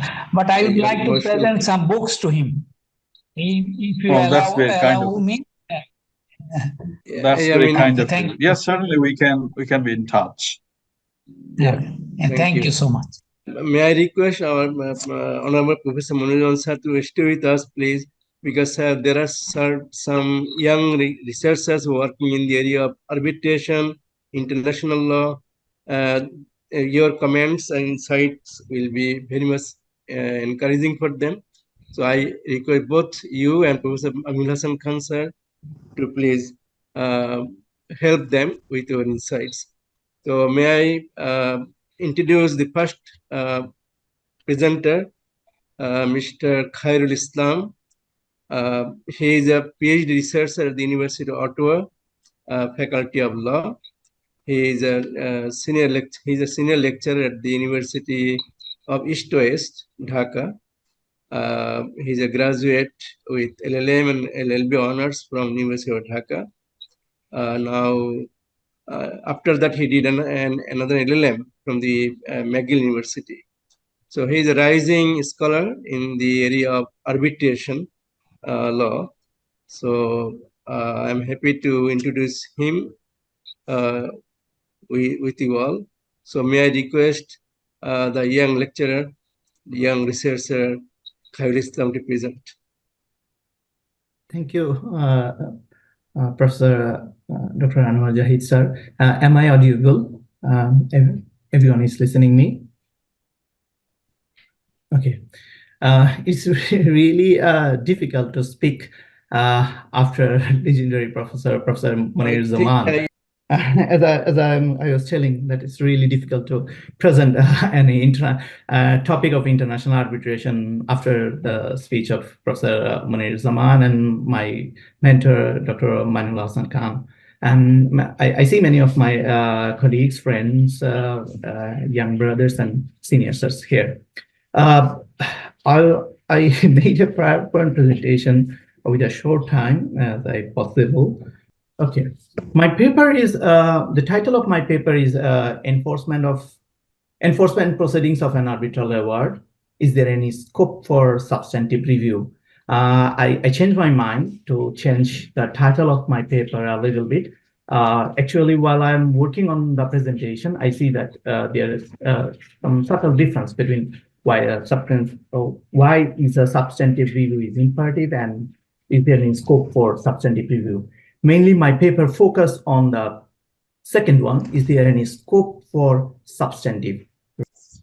As all of you know, the New York Convention of 1958 enables the foreign arbitral award to be enforced in a territory beyond the seat of arbitration. However, a national court may refuse to recognize and enforce a foreign award under Article 5 of the Convention. Therefore, there is a process of judicial review before enforcement of a foreign arbitral award. Many scholars argue that the award enforcement proceedings under Article 5 is mere formality, and the grounds for refusal should be construed very narrowly.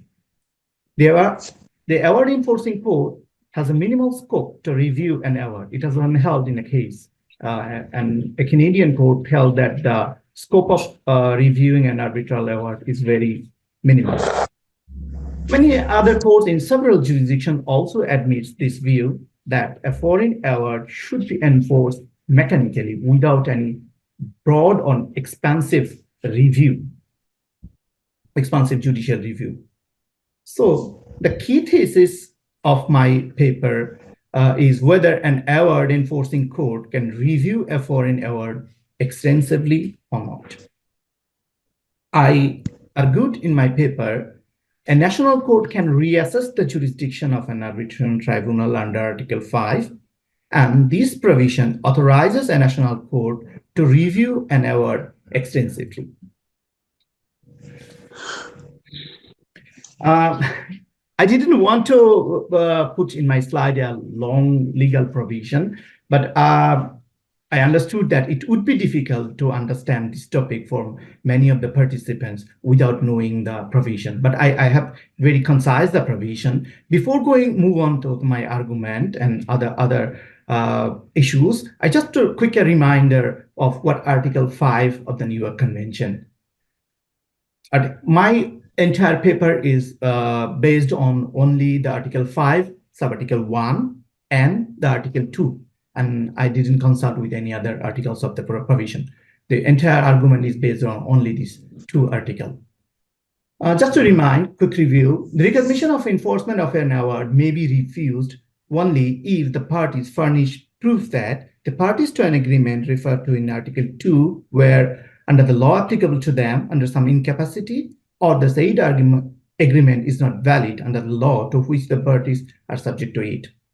I highlighted here Article 2, reference of Article 2 in Article 5, and incapacity of the parties, and that validity of the argument. My argument is based on that, as international arbitration is an agreement-based adjudicating system, and it is an agreement. Yes, it is a special agreement, but it is an agreement at the end.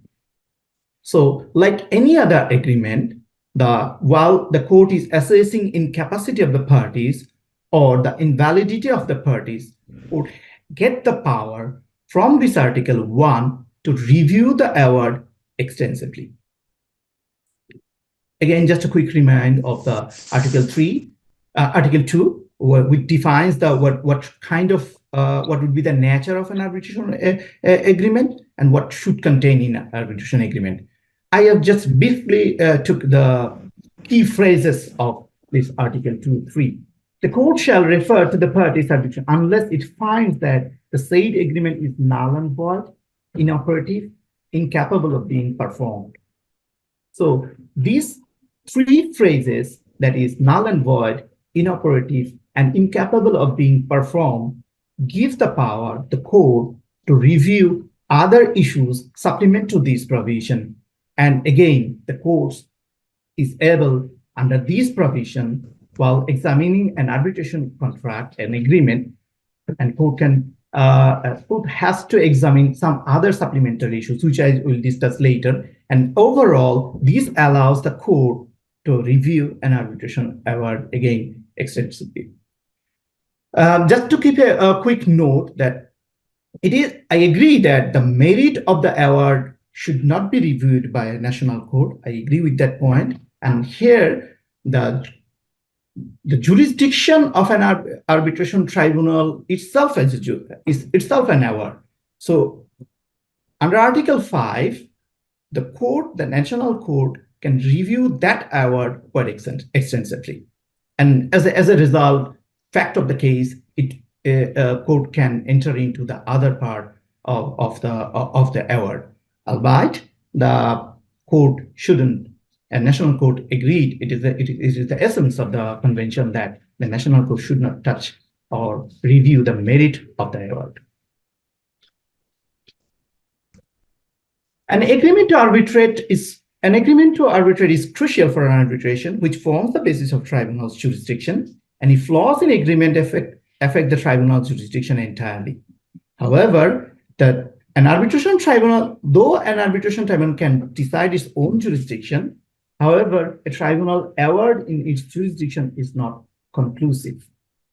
In examining the validity of an arbitral agreement, an award enforcing court can reassess the tribunal's jurisdiction afresh under Article 5. The jurisdiction of an arbitration tribunal essentially depends on three issues. As I told you, I only concentrate on Article 5 and Subarticle 1, and my entire paper is only related to the validity and capacity of the parties. So while the court is assessing the capacity of the parties and the validity of the parties, court is able to explore other supplementary issues. And as a result, it gives the court to review the award extensively. I think that's your final conclusion, right? Yes.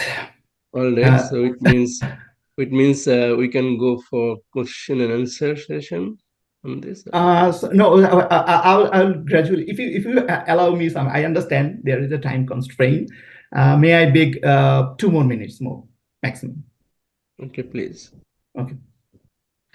So capacity of the parties is one of the issues. So typical who are the signatories are the parties to the agreement. But sometimes a non-signatory party can also be treated as a party to agreement. So again, while the court is assessing who is court is facing a challenge regarding the parties to an agreement, still court has to get the opportunity to review the award extensively. Capacity of the parties are different types, and the court can explore all of these things. I'm going pretty fast because I beg only 2 minutes. And capacity of the parties to the agreement is usually the complexity arises for the legal personality rather than the natural person. Natural person is signatories and bind by the contract, but the problem usually arises while the legal personality becomes a parties to an arbitration contract. Lack of capacity to enter into an arbitration contract in many instances, the court refused to enforce an arbitral award. I just put in one simple example. The District Court of Moscow refused to enforce an award on the ground of the party's incapacity, since the award was made in the name of non-existing company. In another case, and this is held in US, an award refused to enforce due to the incapacity of the government agency to enter into contract. So validity of a contract allows the court as well to go for an extensive review of the award, since there are lots of facts are involved regarding the validity of the contract. I'd like to summarize a little bit and go for my final slide about the finding. My argument is based on the contractual theories, typical contractual law theories, international, an arbitral agreement is a contract. So the consent, free consent, and other rules which is typically applicable for any agreement is equally applicable for an arbitration agreement. That's why, and while any agreement, an agreement-based case, when a court is allowed to review the case extensively, as well as in this case, court is also getting power to review the award extensively. I'll go to my findings, that the convention not only enforces an award, but also an arbitration agreement. The problem mainly arises because of the explicit and specific reference of Article 2 in Article 5. That creates gives the more power to a national court while reviewing an arbitration, a foreign arbitral award. An explicit reference to Article 2 in Article 5.1a provides a wide scope to review an award substantially. It has changed the pro-arbitration nature of the convention. Thus, a national court is merely obliged to enforce a foreign award mechanically. Is not merely obliged to enforce a foreign award mechanically. Rather, it has jurisdiction to review an arbitral tribunal's. It has jurisdiction to review an arbitral tribunal's power extensively. In my writing, in my paper, I have referred writings of my professor, Dr. Mainul Hasan Khan, and Professor Manir Zaman. So I'm really indebted to them while I'm writing these papers. And that's all quite of my part. If anyone have any question regarding this paper, I'll be happy to answer. Yeah, thank you so much, Khair Islam, for a wonderful presentation, very thoughtful. It's an what is called brave step to open up new areas of arbitration enforcement. Let's see what our experts say. We have two experts here, namely Professor Manoj Zaman and Professor Mainul Hasan Khan. May I hear from you, sir, please? If I may, perhaps it's an exploratory question. Yes, certainly the New York Convention, by the name, recognition and enforcement of foreign arbitral awards. But this 1958 document also includes another important aspect, that is agreements, arbitration agreement. You see, recognition and enforcement of an arbitration agreement, but that name doesn't appear in the title of the convention. But anyway, now to both these aspects, that is investment agreement, arbitration agreement and arbitral award, right? Public policy is a common issue. Yes. In both cases.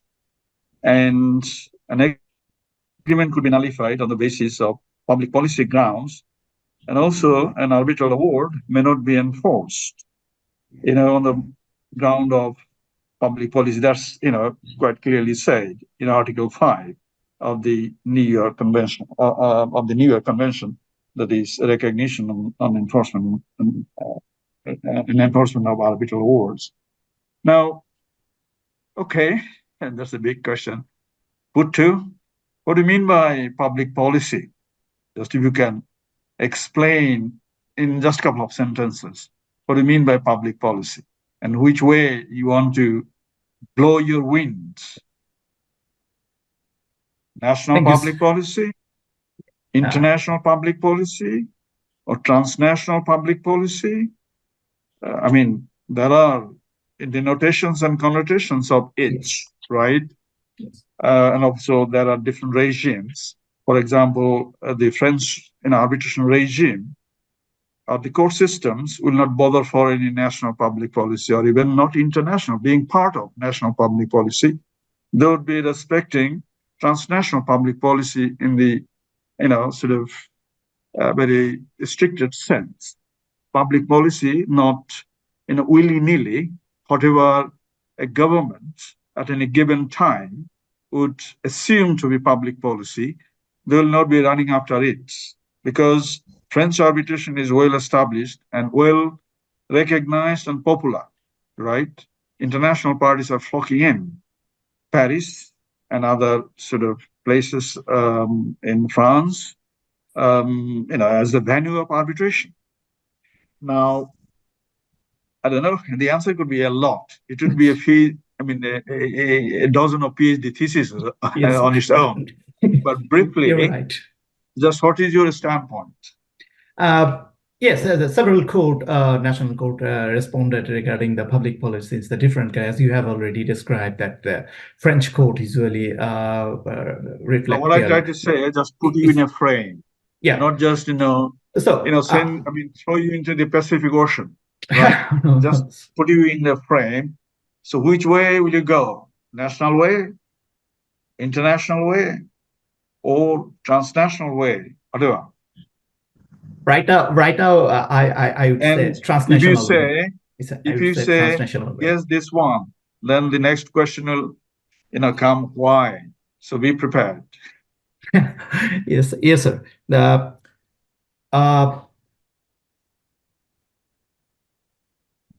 transnational, I would say regarding the public policy. Because I wrote an article in 1990. Right, in Journal of International Arbitration on public policy. That was one of the few first articles on public policy, right? Because I was involved in an arbitration and public policy was there, a big issue. And on the basis of my experience and research for that international arbitration case, I wrote an article and published immediately in the Journal of International Arbitration. I read that paper. Yeah, that was quite cool. Yes, I read that. I'll go for the transnational arbitration because right now the calling something international is based on treaty or other conventions. It's really difficult to reach. Rather than I would say the commonalities. We put focus on the commonalities among the nations, countries, which is transnationally applicable rules. So I would say that transnational public policy could be the court should assess an arbitral award whether it affects any transnational policy or not, because international policy could be a difficult one for what a country. About Chinese? Sir. Yes, Chinese. What about yes, Chinese public policy is quite different from international standard. A role in this regard, though they start with 8, but their advancement also cannot be trivialized on the one hand, but on the other hand, the uniqueness of Chinese National Court seems to be a very interesting area for you to go for. I know very little about that, and I wish you success. Thanks. Thank you, sir. And I am really proud of you that you are going I up. expect all of your blessings as I am continuing my my PhD program here. So I expect all of your blessings on me. Thank you so much. Thank you, sir. Thank you so much. Comment. We are going to next presenter, Mr. Munaim Khan. He is a lecturer at the Faculty of Law, Eastern University, Dhaka. He is a graduate with LLB honors and LLM from the University of Dhaka as well. He is particularly interested in research in the historical aspects of and development of Islamic law.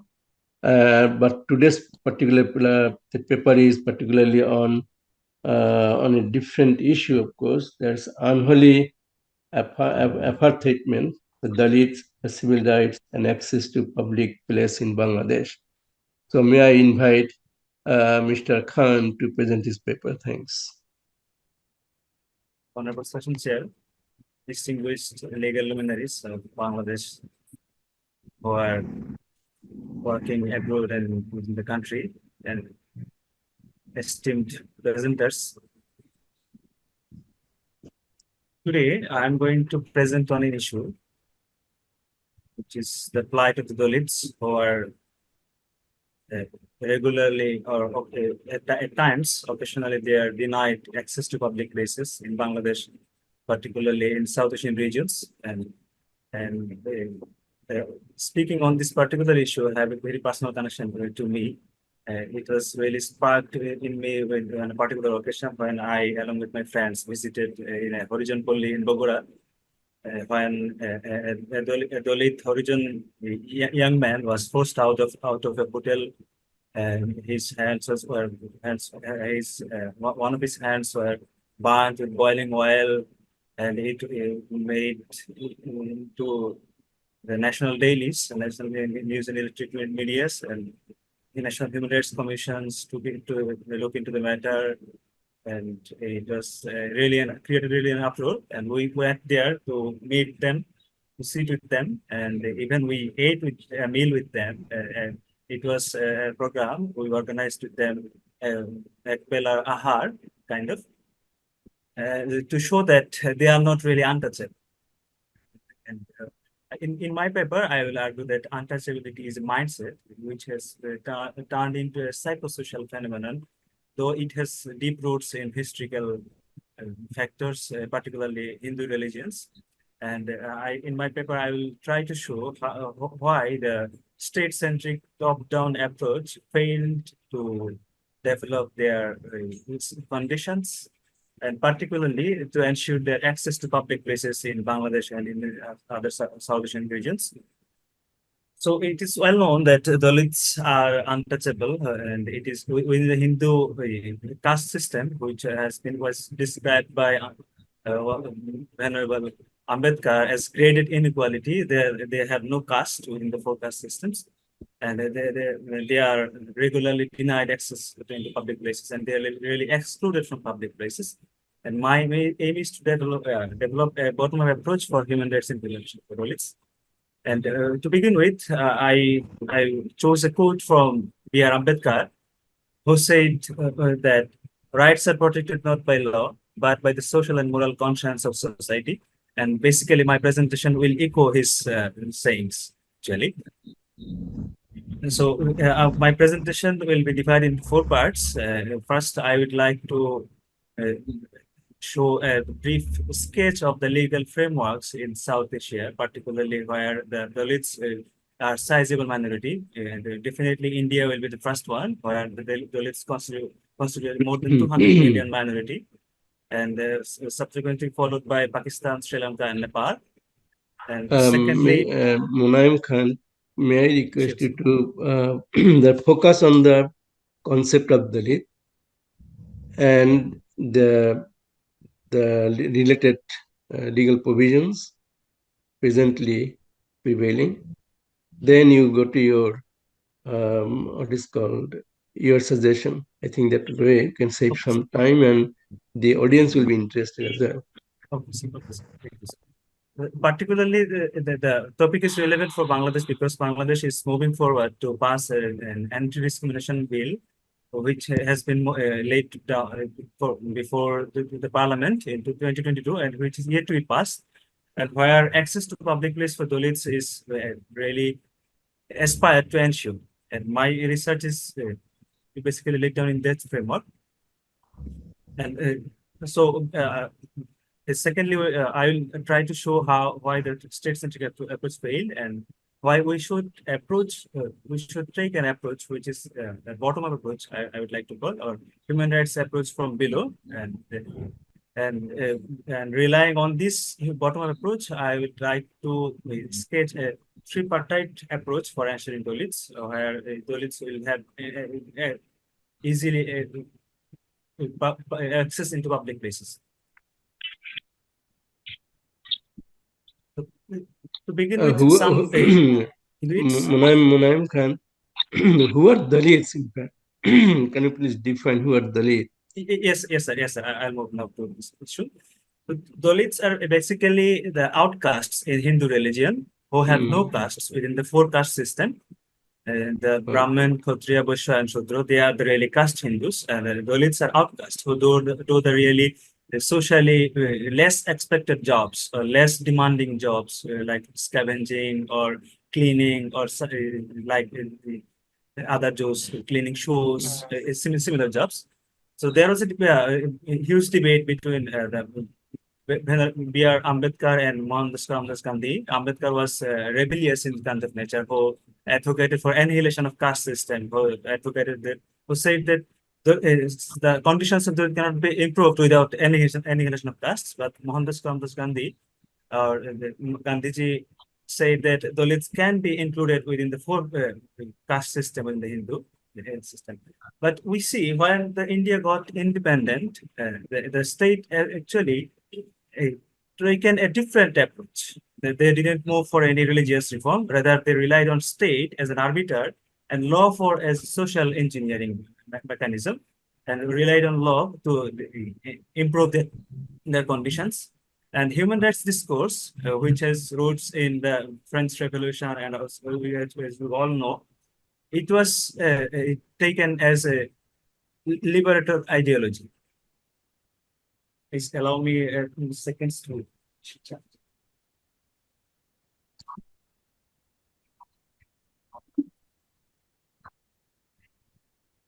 To be very specific, what is the present problem they have under law? So, yes, a top-down approach from the state using the human rights discourse was used to develop their plans. And a 3-pronged approach, legal approach, was taken in India, which is constitutional to ensure the civil rights, like the civil rights issues for blacks in the Western Hemisphere. And a civil rights approach was taken to ensure untouchability, that untouchability is not practiced and Dalits are free from untouchability practices. And when the Indian states saw that the civil rights approach and the civilian remedy approach failed, they took a criminal rights approach to ensure criminal remedies, to ensure punishments for the atrocities committed against Dalits. And there were heinous types of atrocities committed against them, to ensure that they remained below the purity line, which some scholars call the purity line, that as they are untouchable, and touching them will make the born Hindus impure, actually. In Pakistan and Sri Lanka, we also see the similar provisions in their constitutions in Article 12 and some similar articles in Sri Lanka in Article 26. And we see in Nepal a most robust framework in their constitution. And particularly, their compensations are available for practicing untouchability against Dalits. What is the Bangladeshi condition, Bangladeshi position of the law? We don't have any particular provisions regarding them in our constitution. We have general provisions in Article 27, 28, and 29 of our constitution, where equality and non-discrimination is ensured. Now, what are your suggestions to improve their condition? my suggestions is that untouchability is a peculiar phenomenon, and it has become a psychosocial phenomenon, and it has been transcended into other peoples from other religions, like Muslims, Christians, and similar people. And even if even though the issue is has religious roots, but Dalits cannot escape the practices of untouchability, even if they convert into other religions, because it is a psychosocial phenomenon. And for this, as people are considering them as untouchable, the rights enshrined in legal structure, legal framework, is being able to do very little to them, as if there is an invisible apartheid between them and their rights. They cannot touch. They have rights. They even can't enter into the courts where they will be able to enforce their rights. There is an invisible apartheid, actually, which hinders them from moving to courts even. And I delineate here 5 reasons why untouchability is a psychosocial phenomenon. I mean, what is your suggestion? That's not clear. How to improve their condition legally speaking? Yes, I'm moving to that part right now. So what I advocate for here is human rights norms from below, and particularly I put my suggestions here between the universalism and the relativity of human rights concepts, and I will try to show that here in human rights concepts are enforced as an universalistic idea, but it helps very little to them. And it showed us the state and law has limits in social engineering. Sometimes they fail to achieve the goals, actually. And here, Islamic discourse in the context of Bangladesh, Islamic religious discourse and the Islamic religious leaders can help us to improve there. And engaging them can improve the situation of Dalits and can ensure the access to public places. Even secular human rights approach also can improve the condition, isn't it? If they are treated as human beings, then should not be untouchable, right? So we can think of that perspective as well. Yes, sir. Yeah, their improvement of their condition from international human rights perspective. So can you please wrap up in few words? So I was saying that I have 15 minutes, so I sketched up way to conclude in 15 minutes. I have just finished 7 or 8 minutes. 10 minutes. Go ahead. Yes, I'll conclude in 2 minutes. Okay, please. Okay. So here, human rights implementation in Muslim contexts, particularly, renowned professors like Professor Fadel and Abdul Ahmad Al-Naim, and professors like Ahmad Al-Dawdi, they advocates that in Muslim contexts, if we rely on Islamic normativity or Islamic religious discourse, we will be more successful to enforce human rights. And if we rely on those these discourses, then people will feel more credible. The discourses. At times, secular human rights discourses are seen with some skepticism from the popular masses, particularly the religious leaders who command a significant amount of leverage over the popular masses. So that's why I rely on a particular approach from Professor Adnan Zulfikar, who advocated for a particular approach, which he calls enculturation. That means exposing the human rights issues from the society itself by using the local normativity, localization normativity, and using legal terminologies available in that particular locality, and using the local religious or the local leaders, local agents, who the people will believe them as somebody from among themselves.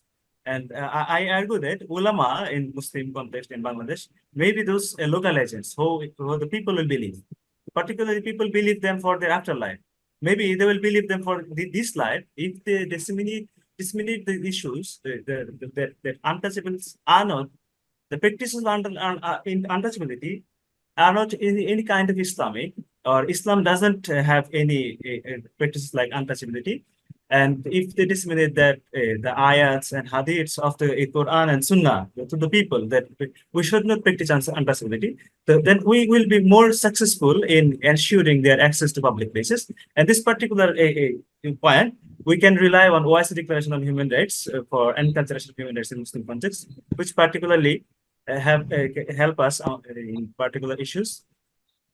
The OIC Declaration can be an Islamic religious discourse, and it has Islamic terminologies like the equality among human beings, treating all the humans as members of human family, and bridging the gaps between ethnic lines and religious lines in some contexts can help us. And Muslim clerics can play a very significant role, and they should have a role in this particular context.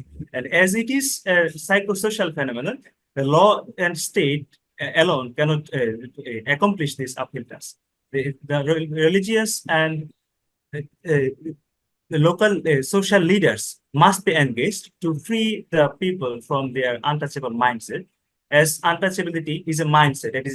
As the Indian experience has shown us that 75 or more years of legal framework, particularly the robust legal framework, have failed significantly. And it has been documented by human rights organizations like Human Rights Watch and other organizations who say that Dalits' conditions have improved very little, despite having robust framework.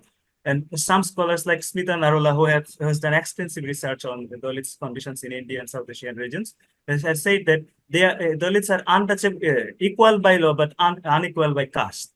And that inequality emanating from caste reigns over the Indian legal system. It's kind of superstructure, legal superstructure above the legal system of India, which reigns in the minds of the people, and which ultimately defeats the purpose. And that's why, and similarly, and as we all know, generally, Islam has a duty-based approach. Perhaps human rights, where human rights fail, human duties may succeed in achieving the goal of ensuring access to Dalits in the public places. And that's what I wanted to argue. And my recommendation is that the three-parted approach should be taken for this approach. First, that we should recognize that state and law will be proved to be insufficient to address this issue, and that's why we should engage Islamic discourses and Muslim clerics in this issue. And it is a very good sign that actually the law also, the anti-discrimination bill also will propose to engage religious leaders from societies who will be nominated by the Ministry of Religion in Bangladesh. So that's a good sign. So I wanted to show how the discourse, how the Muslim clerics can use Islamic tradition and Islamic law and the Quran and Sunnah narratives to disseminate knowledge among Muslim people, Muslim majority people in Bangladesh, so that they are assured that practicing untouchability is not something holy in Islam. It may be holy in the Hindu religion to some, but in Islam it is unholy. And segregating them from the mainstream society is unholy, and it is an unholy apartheid. That is what I wanted to argue. But it will not be suffice. We must resort to courts, and we should ensure access to justice in cases that face any kind of discrimination or atrocities. It must be treated as a criminal remedy, as it is a social crime. And at the same time, they must have compensation. Victims must be awarded compensations. That is why I wanted to argue in this presentation. Thank you for your time. Sir, unmute korte hobe. Thank you so much for your insightful views. Any questions or comment on the paper, please?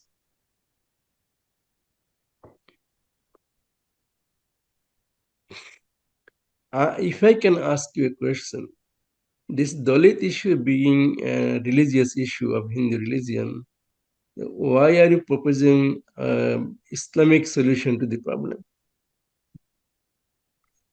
So there are researchers in recent days that even Muslim societies practice untouchability, or Is they, it? they consider them untouchable. In Oh, India, we have researches that even converted Dalits are treated as second-class Muslim. oh, okay. May I say something? Sir, please, by all means, sir. Professor Anwar Jahid. Sir, by all means, please, sir. Please. Thank you. You see, the Dalit issue itself is now transnational issue. It is South Asian phenomena, taking South Asia as a broader perspective. Oh, They are sometimes called, I think, scheduled caste or Dalit or non-scheduled caste, so many different names. Then Gandhi called them children of God. But then already 200 years of this modern era hardly could provide any, not only human rights, very rudimentary form of human rights. For example, in India, they cannot even decide what type of religion or what type of prayers they would like to perform. And this is very unfortunate. Now, the presenter, though apparently seems to be still at his primary stage of research, but he is trying to, what I understood, he is pursuing us that we need three different types of solution.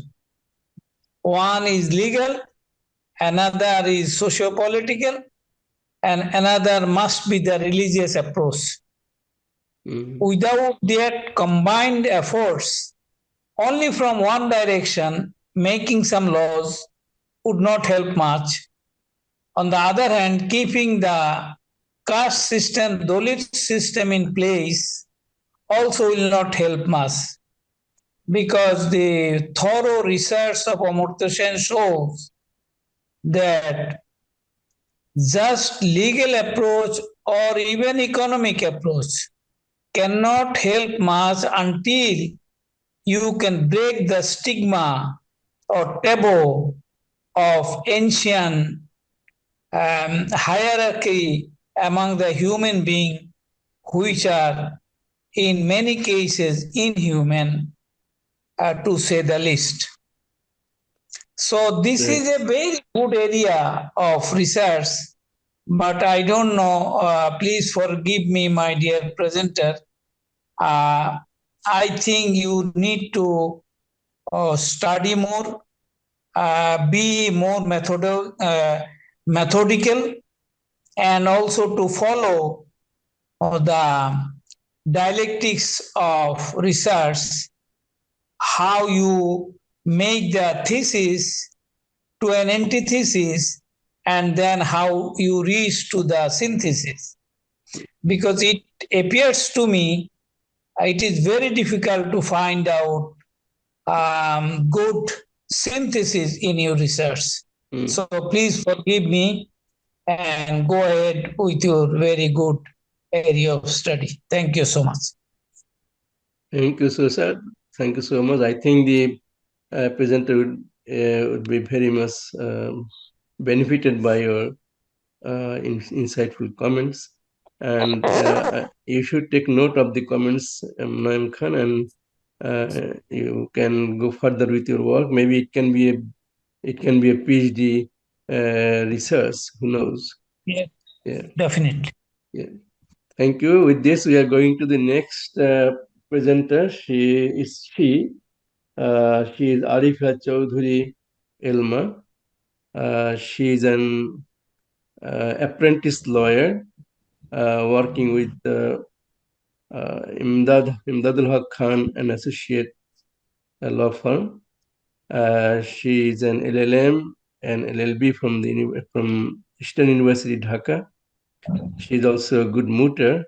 She has participated in Philip Jessup moot court competition, and she did well.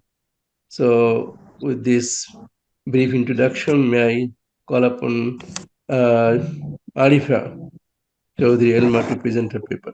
Assalamu alaikum, and I'm presenting on the topic that regarding examination of the extent of censorship in social media and the protection of freedom of expression as per Bangladeshi perspective.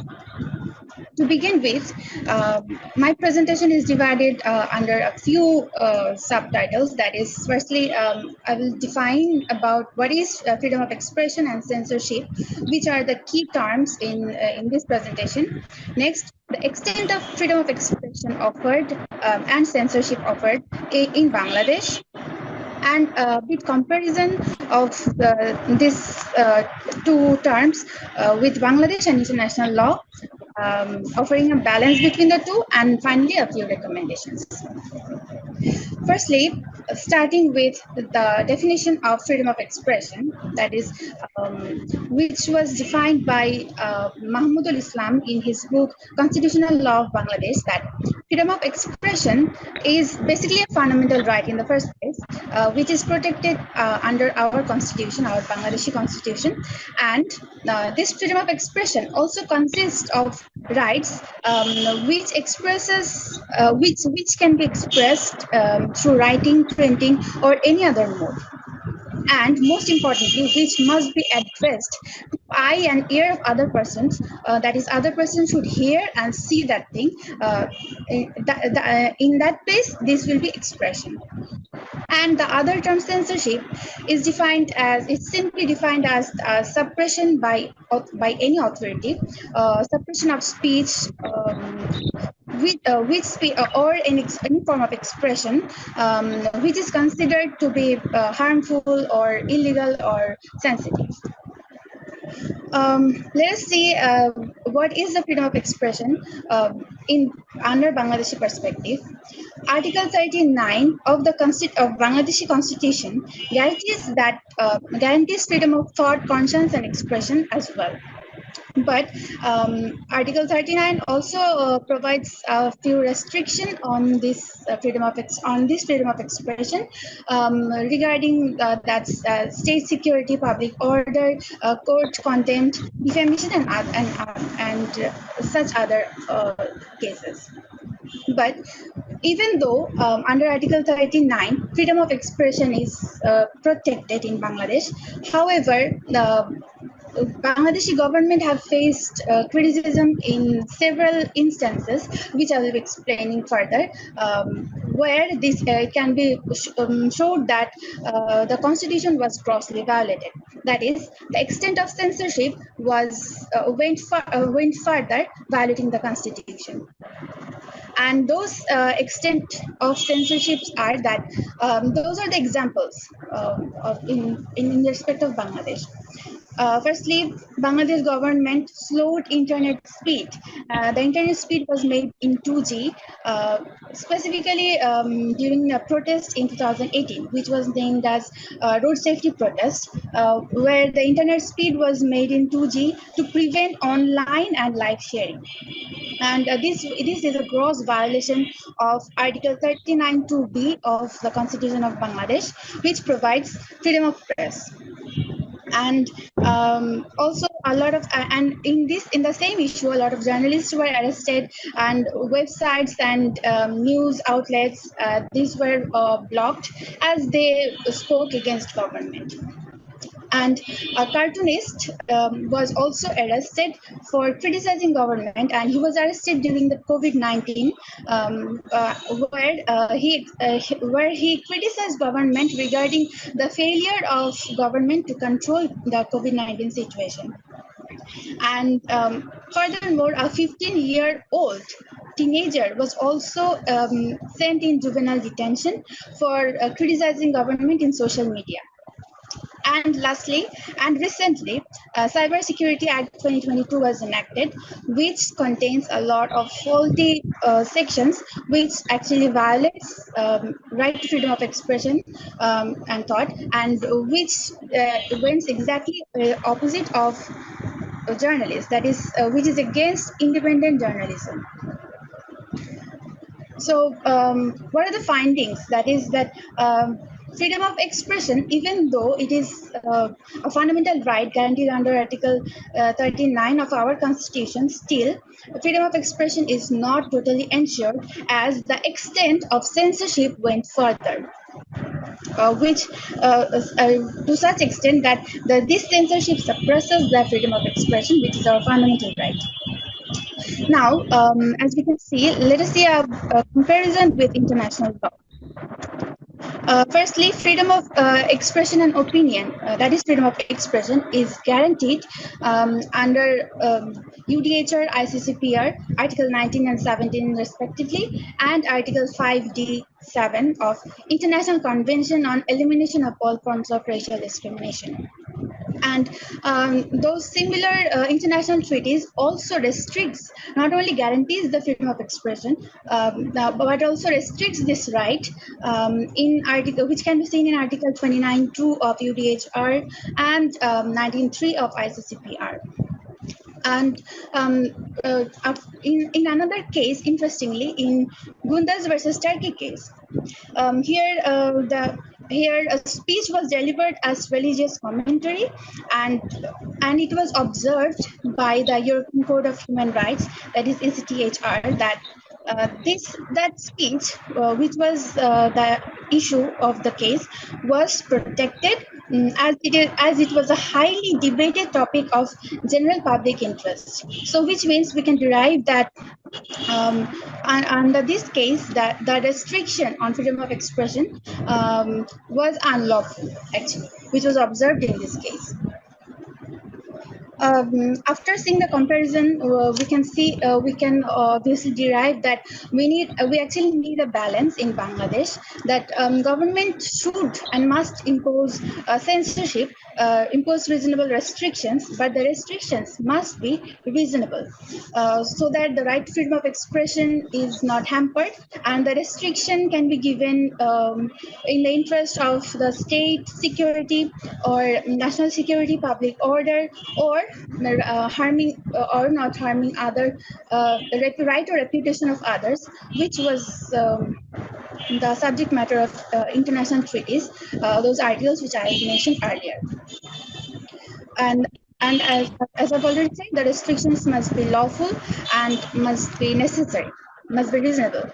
And lastly, I'd like to recommend that, first of all, and most importantly, Cybersecurity Act is actually termed as a draconian law, and this needs to be amended, as there are a lot of faulty sections, and which actually prevents the right to freedom of expression to freely enjoy this right.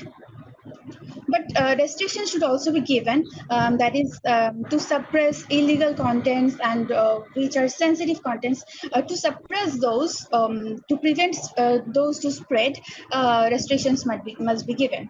And in that case, models of EU can be followed, or those international treaties which I have mentioned earlier, those can be followed to make a proper balance between the censorship in social media and to give protection to freedom of expression. And most obviously, Bangladeshi government should allow open dialogue and of course be tolerant of criticism, not just arrest those people who criticizes the government, or so that the freedom of expression is not suppressed. And with this recommendation, I've come to the end of my presentation. Thank you for your patience. Thank you so much. Session is open for comments, question, please. This is very. Can you hear me? This is very young researcher. So please. Yes. Can you hear me? Yes, sir. Yes, we can hear you. First of congratulations, being so young, and she is very brave. She is Yes. very brave. Congratulations for that. But what do you think? There is a paradoxical situation that Constitution will say something, and then later on we will be creating laws contrary to the words and spirit of those constitutional principles and norms. Is it a paradoxical issue or it is a deliberate issue? Because regime, pattern of regime or character of regime, they really need quote and unquote draconian laws. Otherwise, they cannot run the country. And how much blame we should take being unruly or disobedient or not too civilized people. Do you think we, general public, also has a burden to share with the government with extraordinarily harsh and subjugating policies? If the question is very hard for you, just leave it. Don't try to answer. And if question is easy or hard, later on you think about it. Why this kind of contradiction, this kind of paradoxical things are going on last 53 years while we are completely independent country, sovereign country. Our national law is creating so much of contradiction. Thank you so much. You are a very brave young lady. I wish you good luck. Thank you, sir. Thank you, sir. Thank you for your question. I may take an attempt to try to answer your question. That is, yes, first of all, I would like to admit that, yes, we, the people of Bangladesh, are also responsible for for getting those draconian laws, as we actually love to disrespect our own laws. So in that situation, this is actually a paradox. But as I have talked about Article 39 of our Constitution, this, in one hand, it offered the freedom of expression, thought, and conscience, and in the other hand, it also gave reasonable restrictions for regarding a few situations, that is state security, public order, and so on. No, madam, please.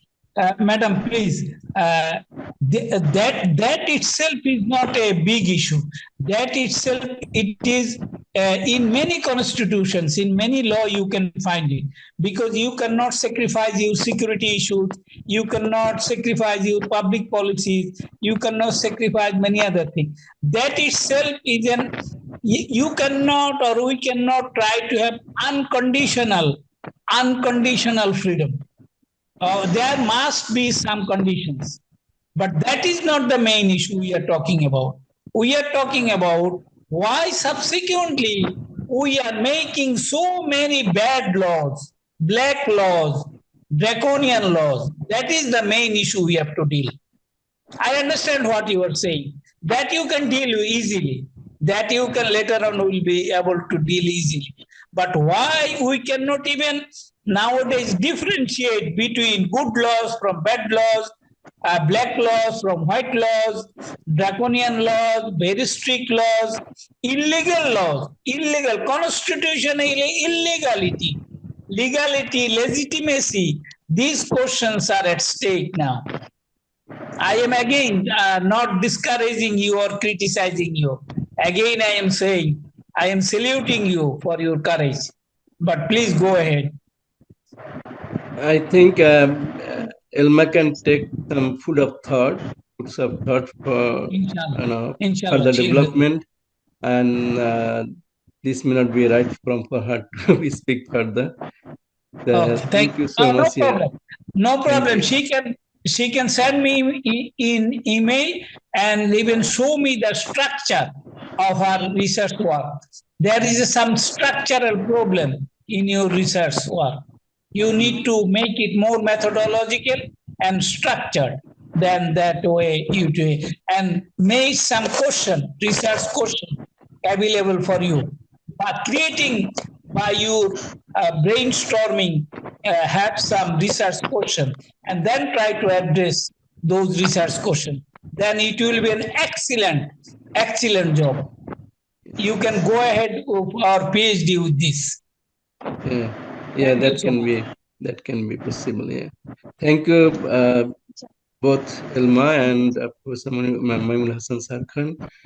With this, we are moving to the next paper to be presented by Omar Farooq.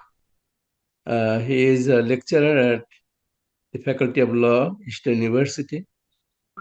Super bad luck that I'm not being properly visible as my electricity power has been shut down here, and I'm joining this conference with the remaining power reserved by my laptop. Honorable moderator of the session, esteemed keynote speakers, respected fellow presenters, distinguished scholars from all across the world who joined the conference virtually, a very good day and greetings from Bangladesh. And it is my utmost privilege and immense pleasure to have the opportunity to present a paper in such an august platform. Dear audience, let me allow to welcome you all to my presentations titled Islamic International Law, otherwise known as CR, as a source of international law, an overview of its role in the development of modern international law.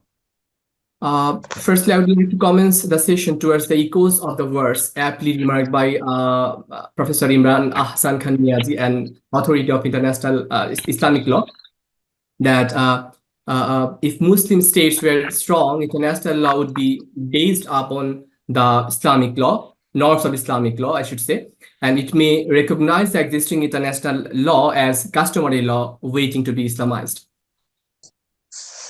International law has drawn upon the concepts and legitimacy stemming from Islamic civilization and commonly referred to as Islamic law. In today's international legal fraternity, Islamic law is one of the core contributing legal systems, yet it seems to be the most misunderstood legal system, especially by Western scholars. Modern international law scholars should initiate the discourse history of international law with the ancient Greeks and the Romans. Notwithstanding, none of these two eras had any prior international law, and Oppenheim and the most legal historians fail to recognize the almost 100 years gap, thus overlooking the very existing of CR or Islamic international law. Then solely neglecting other nations and civilizations, for example, Islamic regime, jump to modern era. In contrast to this, the storyline of formation of international law and its development led us to retreat from the parallel relationship between historical and legal timeline, which clearly shows that international Islamic law, CR, is the forerunner of modern international law. And accordingly, this present paper aims to examine the Muslim jurists were pioneers of the science of international law, and to this end, it will connote the notion of CR and its evaluation, the basic principles of CR, explain the nature and science of CR, and disclose the contribution of CR towards modern international law. And in this regard, with a view to portray the main theme, I would like to start with outlining the notion or expression CR. This particular terminology has been used almost 1 year after Prophet Muhammad, peace be upon him, after his hijrah, and the word CR is plural of the word or notion sira, which means the conduct and behavior of Prophet, peace be upon him. And linguistically, CR also means and denotes someone behavior with others, as Allama Zamashari exemplified that Sara Fulanan Siratan Hasanatan, which means someone behaved well. And in Sharia, CR refers to issues regarding the laws of war, and this proposition is also evident from the hadith of Prophet, peace be upon him. In this regard, famous historian Ibn Hisham narrated a hadith that then Prophet, peace be upon him, ordered Bilal to hand over the banner to Abdurrahman ibn Auf, and he did so. Then Prophet said that, O son of Auf, take the banner and fight all in the path of God and combat those who do not believe in the path of God.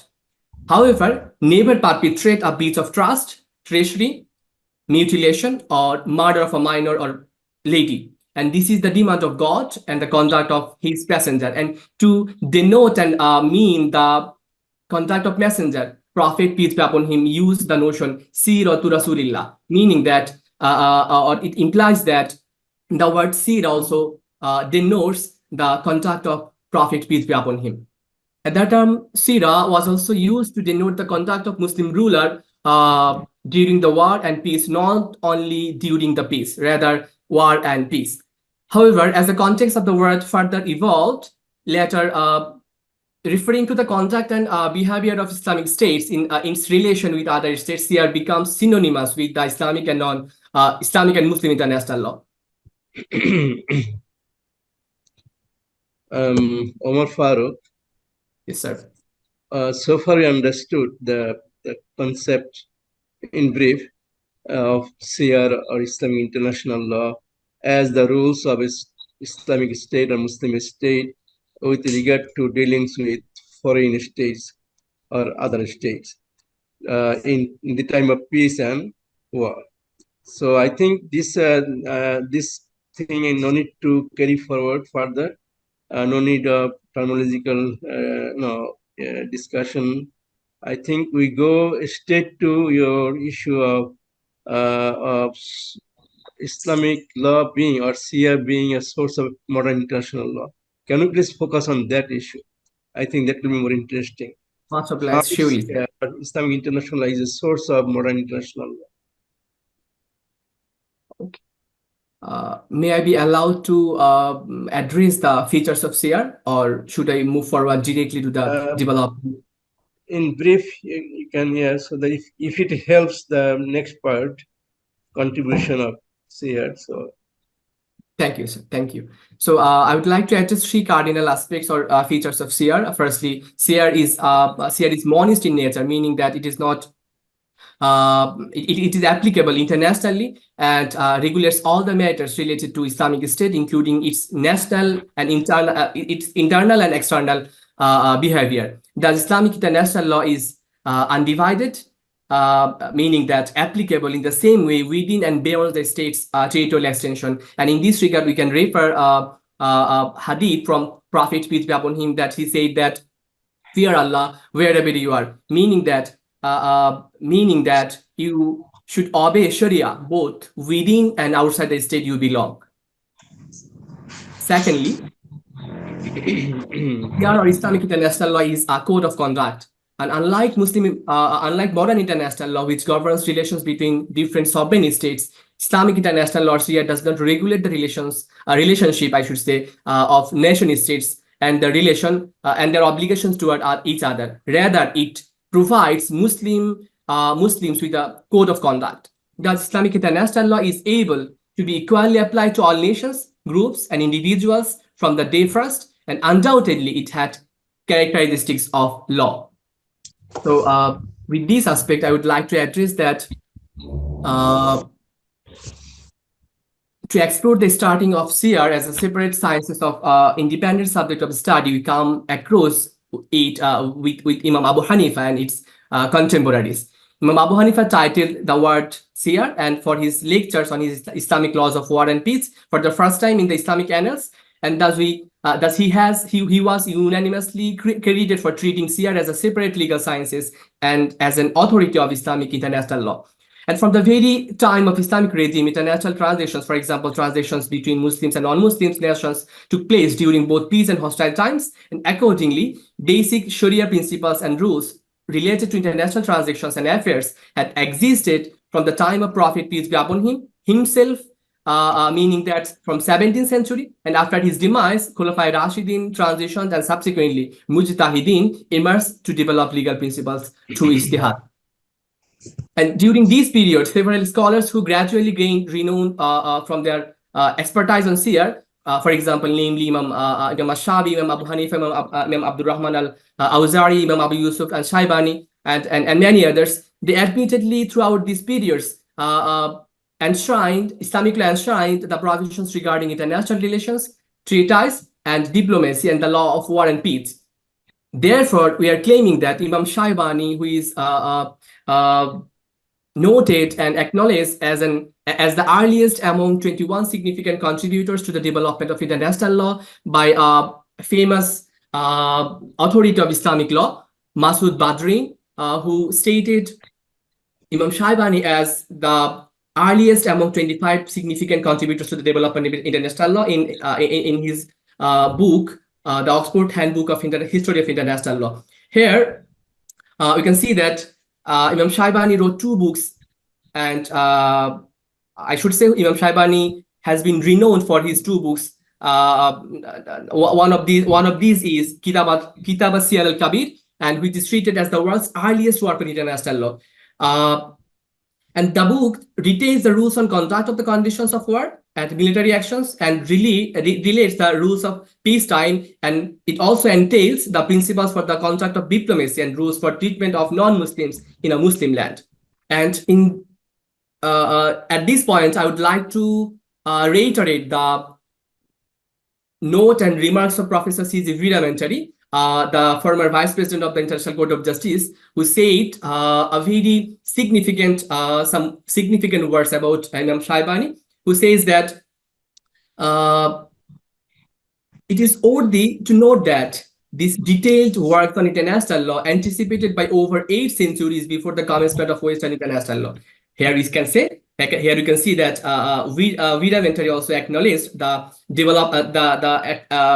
should say existence of Islamic international law before the existence of Western international law, I should say, or I can say modern international law. And furthermore, it was only, he further substantiated that it was only in 1625 where and when the famous book of Hugo Grotius, De Jure Belli Acipesis, who is commonly known as the father of modern international law, has appeared.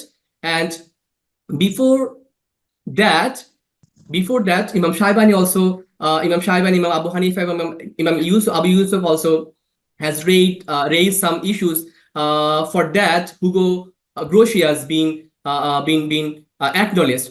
One of these notion or principle can be said as principle of facta sunt servanda, meaning that treaty must be obeyed, treaty must be observed in good faith. And we are claiming that this particular principle has not been evolved or emerged by the Hugo Grotius. Rather, it has been evolved and emerged by the during the Prophet Sallallahu Alaihi Wasallam's period, as he himself said for the principle of pacta sunt servanda. And now you are sorry to interrupt you. The Professor Anwar Zahid twice presented a question to you that whatever Islam contributed in the areas of international law, how that can now be reinvented to influence modern international law, that is, that somehow or many ways lost its legitimacy.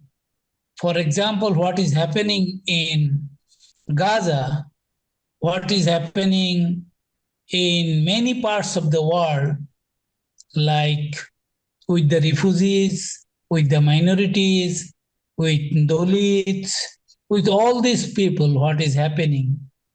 This is why international law cannot override the national law, or why national law is not coming forward to integrate it more with transnational laws to address these issues. Is it the lack of material sources, or it is the lack of intellectual sources we are incapable of producing in front of the mankind? I think That sorts of question we tend to present in front of you so that you can enlighten us more and we can learn more from you. Because Prophet ﷺ directly did not say that it is national law, it is transnational law, it is international law. It is family law, it is collective law, it is trade law. Rather, he gives us very strong philosophical background of legality, morality, immorality, right kind of trade, wrong kind of trade, all this. So why we cannot, for example, collective punishment. Islam make it illegal from the very beginning. But now we are punishing the entire Palestinian nation. So here is the international law of modern sense.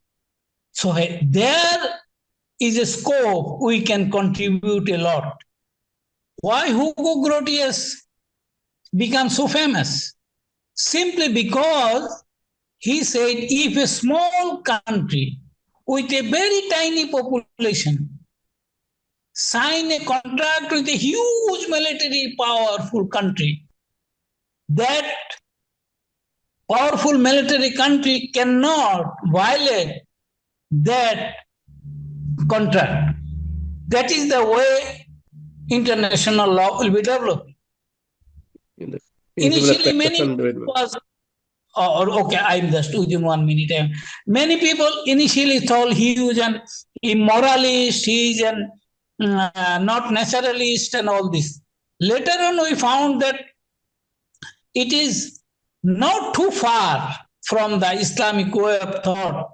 For example, natural way of justice, equity, and dinal fitra, dinal peace, dinal hanif, all this. So we need to come out from the small circuit shell and break that through the time, and coming to 21st century, we have to present something fresh so that people can see the importance and role that could be the cornerstone of modern international law as well.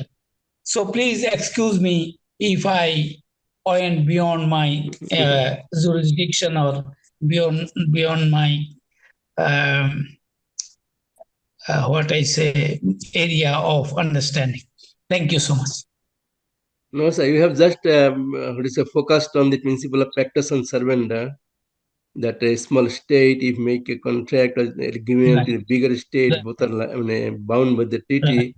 That he has already highlighted, but I mean, it should have been more, strongly highlighted so that we could understand.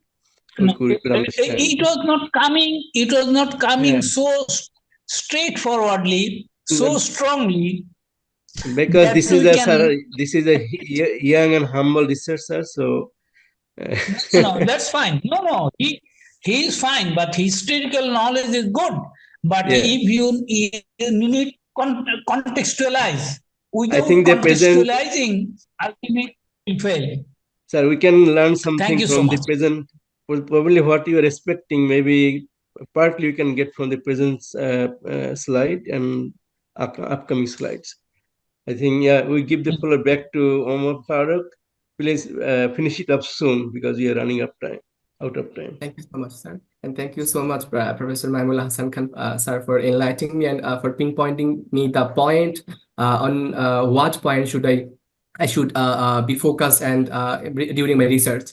However, in order to address the question, as Professor Maimul Hassan Khan sir addressed, that how the Islamic norms and principle can be utilized in international platform. In this regard, I would like to address that there are two provisions to doors, as it has been enshrined in Article 31(1) B of the ICJ statute, as well as Article 38, I should say, 38 1C. Under these two provisions, to doorways, gateways, we can address that Islamic norms and principles can be used by the international lawyers before the International Court of Justice and as a source of international law. Since under Article 38 1B, you can say that CR principle should also be treated as customary international law, and Article 38 1C, you can say that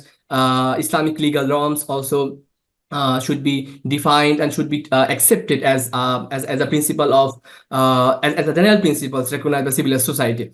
And here you can say that we can see that there are some examples where ICJ or International Court of Justice also taken resort to Islamic law in some cases, and I highlighted some cases here. Firstly, North Sea Continental Shelf case. In that case, Justice Vidamentry referred Islamic law, Islamic principle here, and Western Sahara case here also two separate opinions of Justice I should say Fuad Amun and my pardon, I forgot the name of another judge. Both of them in their separate opinions delivered judgment resorting to Islamic law. Again, in agency continental shelf case, in that case, judge also remarked Islamic law, and furthermore, in United States consular and diplomatic staff, in that case also, Judge Taraji referred to Islamic law, and furthermore, Ariel incidental case, in that case, Judge Ahmed Sadek al-Kishori also, and Justice Rudimentary, both of them resorted to Islamic law, and there's a lot of cases I should research on. I found those cases where International Court of Justice resorted to Islamic law, and they primarily acknowledged and accepted the norms of Islam, the norms of CR as a source of international law. And I have no novel recommendation. Rather, I am here to echo the wordings that already have been waived by some of the modern Islamic scholars, that Islamic international law or CR should be acknowledged and accepted wholeheartedly by the international community as a source of international law. Thank you so much. Thank you so much for hearing me patiently. Thank you. Yeah, thank you, Umar Farooq. Now, may I invite Dr. Abdurrahman. He is graduate from the University of Medina. He has memorized the Quran, full Quran by heart, and he did his PhD in Islamic finance from National University of Malaysia, UKM, and now he is working with a finance company based in Malaysia as a business analyst. So he's a young researcher. I welcome this scholar to share his thoughts with us. Thank you. Assalamu alaikum wa rahmatullahi wa barakatuh. And good afternoon, all of you. And I'm glad to be here today and discuss about the one paper. As the last presenter, I'm not going to talk too much about the Islamic finance, whatever the things, but I'm focused on the Sharia governance framework, which is structured Sharia framework for the governing the Islamic financial institutions. Now we go for the slide directly here. The strategy, challenges, and solutions in Islamic finance, unpacking the role and impact of the Bank Negara's Malaysia Sharia Advisory Council. Can you see the slides, Prof? Yeah, we can see. We can see. Please be brief so that we can spend time in answering question session. That will be better. Okay, actually, I don't know why I'm not moving.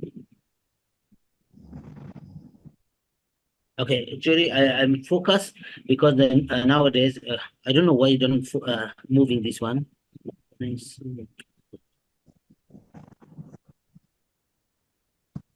Can we not go to the next slide? Can we not? Right. Okay. Just focus the research issue. nowadays many Muslim countries and many Muslim, even the non-Muslim countries actually are establishing and focusing the Islamic financial product and services countries. And what I have found that Sharia governance is a big crucial role played to in the Islamic finance industry. So I have in this study I have explored how they developed the Central Sharia Supervisory Council at the Central Bank of Malaysia. Because what I have found that from the 1996 we start to develop until 2009, we structured and standardized, and they have and well known over the world for their Sharia governance standard. So I have explored this the governing what do you call this one, the structure framework of Malaysia. So many researchers conducted to identify the solution for resolving the above mentioned issues, but limited suggestions were I found. So the purpose of this study, the main objective of the study is that I ultimate the supportive organization structure is needed. So I have analyzed all of the sectors in what you call the central bank, also the acts of Central Bank Act, Financial Service Act, and Islamic Financial Service Act. And all these standards and Sharia framework actually are rooted from main two acts, which is the Central Act 2009 and the Financial Service Act. And the research method I'm not going to talk because I have did in the qualitative and quantitative, both in the research methodology. And what I have found that Sharia Bank has standardized specific clauses, guidelines, and principles to resolve the dispute related to Islamic banking transaction. And also I have found that standardized the rules plays a vital role for ensuring the compliance, the Islamic financial product and services within the Islamic financial industry. And also applied some strategic policy approach. So, some of the main, I have found that from there, selecting the Sharia advisory team member, because who is actually capable to give the solution, to give the judgment for any dispute resolution in Islamic finance, and also the task distribution among the member, and also we have also standardization of the regulatory issues. And finally, also the legal proceedings on structured dispute resolution techniques and others. Many others we have made.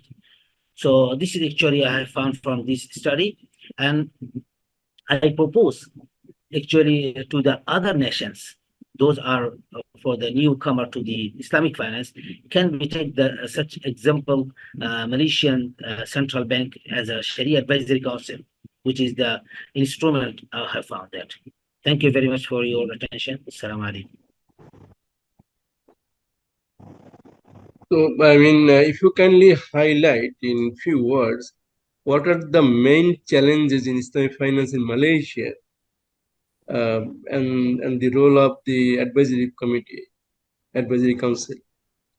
Well, actually, the main challenging, actually, what I have found from the Sharia governance and especially Sharia Advisory Council, because most madhabic issue, because Islamic finance actually are running under the conventional finance. So day to day, they actually having some problems, and even the the Sharia Council member are very difficult, very hard to give the judgment instantly. So this is the kind of challenges. That's why they revise and they make the standard resolution day by day. Would you please tell us about the composition of that advisory council? Do you think that all of the members of the council are Islamic experts, or? Well, exactly. Prof, yeah. When I have seen here, the Sharia member are expert. We also 6 to 9 members should be in the Sharia Advisory Council, and must be all the members are expert, or maybe we have the academic qualification in Sharia. At the same time, we have also conventional. So we are combined in both. So there is a mixture of conventional experts and Islamic experts in the council, is it? Yeah. So, but Islamic finance, Sharia member must be Sharia scholar, Islamic fiqh, Islamic must be. They have 3 to 6 members should be in the So Council. what is the challenge? What is the key challenge you are trying to focus on from Malaysian perspective? Malaysian perspective, actually, I'm not Your focusing paper the is challenges of on strategic challenges, right? So what is the main challenge? I mean, the main challenge is actually the dispute resolution, because we have the many problems when they raise to the central bank, Sharia supervisor, but they cannot be solved. So this is the one of the challenges, and therefore they actually revise and make the new guidelines, main resolution for that particular issue. So Malaysia made Islamic what is called arbitration rules. Yeah. Don't they help? Yeah, actually, this is the alternative, because we have established 2000, if I remember, 2009, they established the Islamic financial dispute resolution. But even though, we give the option to if we cannot solve, they go for the arbitration. What is the other option? Other option, actually, I have read this one in the paper the last 4 months back. Actually, because of this one, I have to see from here. The guide I have read, because almost 35 pages of this paper. In details, I put all how they performs and how they do. Right. So Thank you so much. Thank you. The session is open for Dr. Rahman. Can I just ask you a basic question? As you're talking about Malaysian, sort of Islamic banking system and the role of the advisory council and all that, fair enough. I understand what's going on. But Islamic law is not a monolithic legal system. There are 4 different kind of Sunni, schools, Maliki, Shafi, Hanbali, and Hanafi. The 4 schools, right?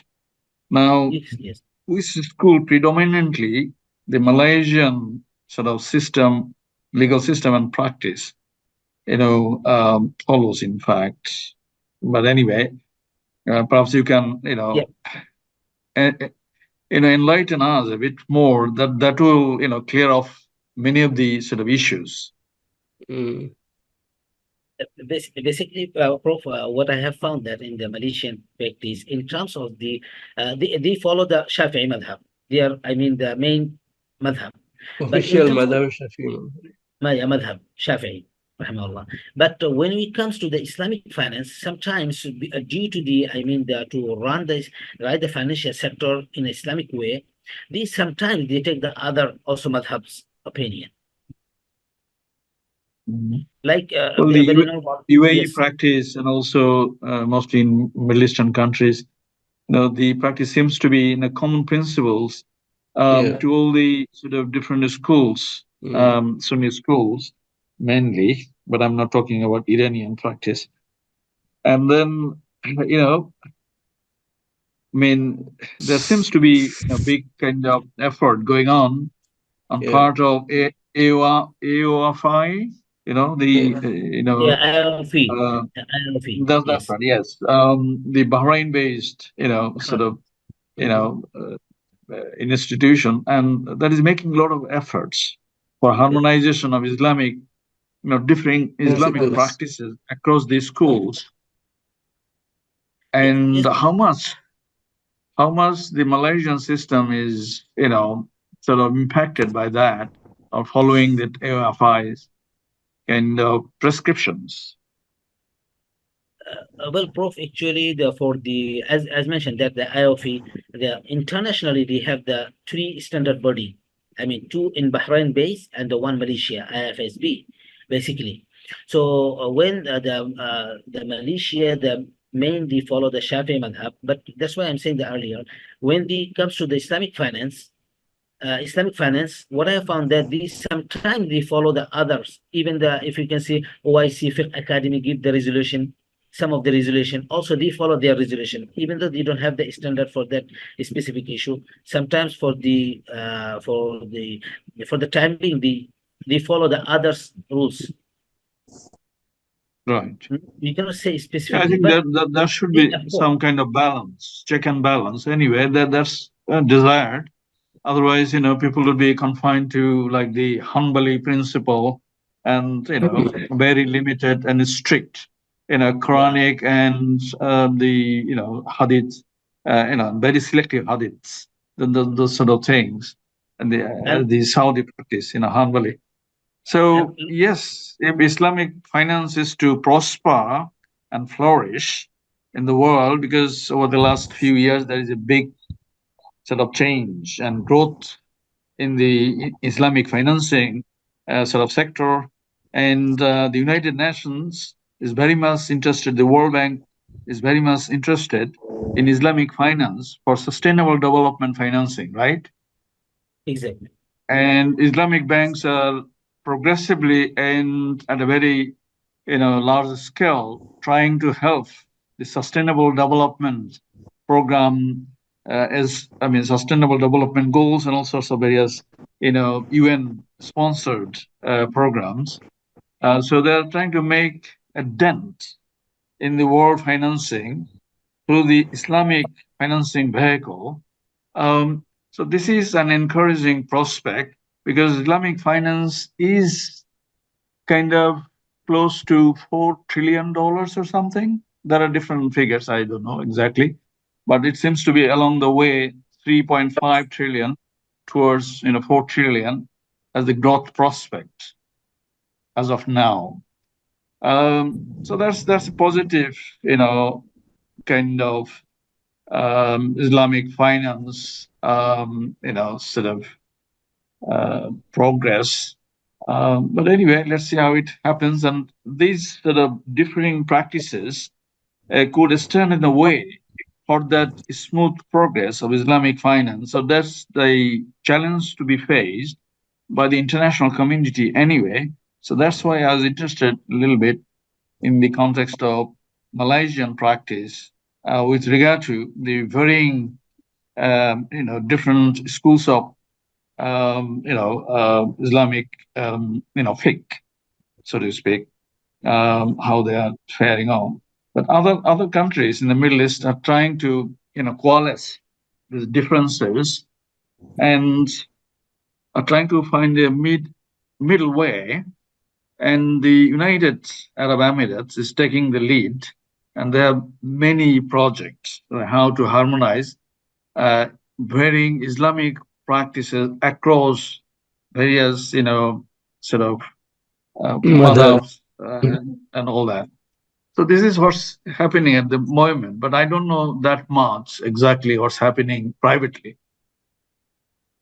Yeah, but Thank you, Prof, for your insightful. Malaysia, as far as I know, Malaysia is mainly following Shafi school, and where there is a need, they resort to other madhab, and primarily the common principles or harmonized principles, as you said, they also adopt.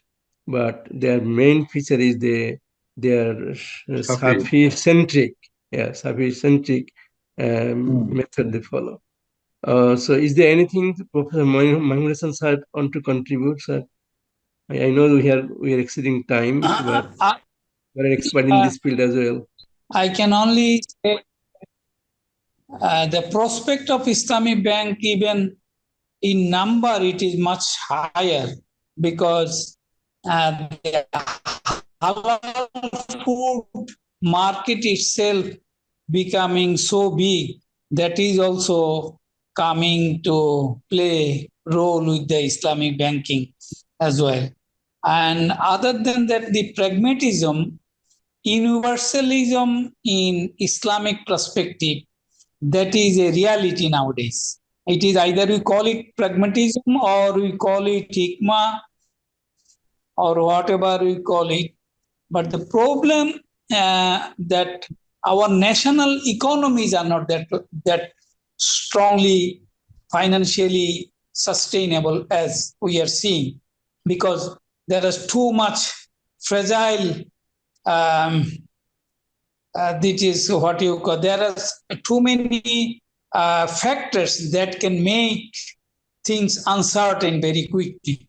For example, Bangladesh is one of the countries where Islamic banking was rising very fast. But because of some serious political connection, now they have practically destroyed 6 of the Islamic banks. Now the other Islamic windows, how they will be doing better or worse, we don't know. But as a prospect, because another thing Islamic banking, I think, missing or we are not considering enough, that is the inflation rate. Other than that, philosophically, socially, politically, Islamic banking has a bright future, it appears to me. But it is a very big challenge. It is not that so small challenge I could imagine. Thank you so much. I am learning Thank a you, lot sir. from your contribution and your thoughts. It is Thank you very now much. almost one. It is Yes, already yes. We are too a late, very sir. We at need to night. wrap up. We need to Okay, conclude, thank sir. you so much. We have here the giant of international law, Professor Munir Zaman, sir. May I request you, sir, to reflect on this paper, please, in brief. With the feelings and everything that was going through my mind and heart. But anyway, I can read out the poem if you like. Yes, sir. That can round off your talk. Can I? Sir, please, in brief. Sorry about it. Okay. My poem, that what I was writing along the way. If luck hands out a good chance, never give it short-shaped, nor look at it askance. Wise people can understand it and give it a due weight and respect. You are never sure of its any future prospect. Things may change, life may turn around. There may not be any time left, nor may any chance abound. To your loved ones, it may be your last hug, last kiss, last voice heard, just, but never know when that's the last. Value each moment to be the last, for the memory and feeling ever to last. But anyway, there are a lot of well done, thoughts sir. going on. Yeah, well written, instructive poem. But Yes, sir. anyway, there are a lot of interesting talks going all around in different dimensions. And of course, I'm trying to bring my mind together, what I have tried to hard. But there are some innovative thoughts and quite good proposals and very insightful discussions. And those who are interested in research, perhaps they can explore those innovative ideas in the context of Bangladesh that I was listening to. So maybe it will open a new sort of vista, new sort of horizon and dimension for future innovative legal thinking, so that the legal system in Bangladesh could enrich gradually and progressively. And maybe, you are the generation who will take this initiative and take it forward, because we're facing a tremendous amount of challenges, kind of in different dimensions. The earth is confronting a big existential challenge. If we do not put our acts together and be prepared to face this challenge, I think the next generations, will be just blaming us what we had done for them. So we have to take on our responsibilities now. If it's not now, it will never be.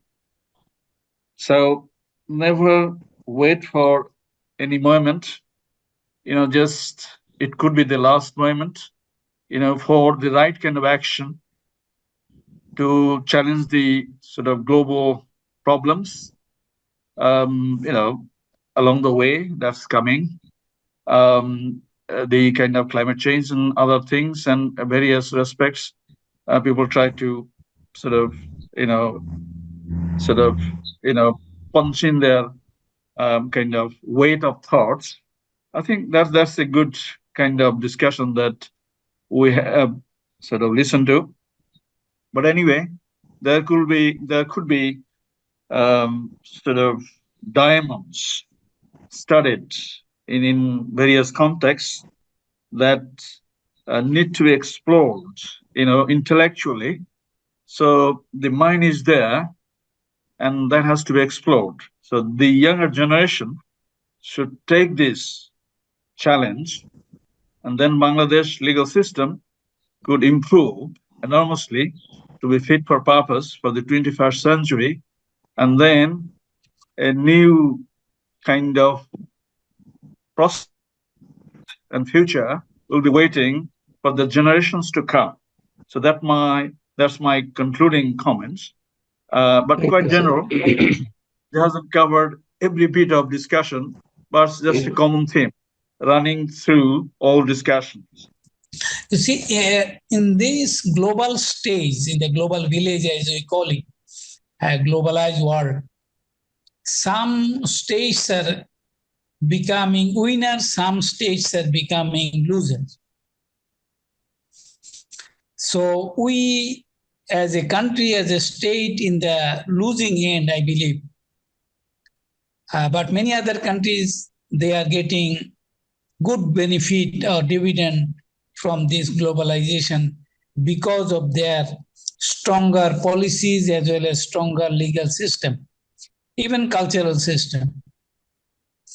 For example, the last paper we were talking about Islamic international law. You see, if you take laws of war, then it becomes today humanitarian law. So that was the basic foundation of international law of the then Arabia. Because tribal war, all kinds of conflict and challenges. So there, Prophet ﷺ put a very strong foundation from the Medina Charter, Hudaybiyah Treaty, and all these things. But those lessons somehow we are missing in our day-to-day affairs between the states and between the transactions and exchanges. So when we will be talking about contribution of Islamic sources to the modern global laws or transnational laws or national laws, we have to be very nuanced so that people simply cannot catch us quickly and say, oh, you are trying to overburden everything by your rituality or by your Sharia injunctions.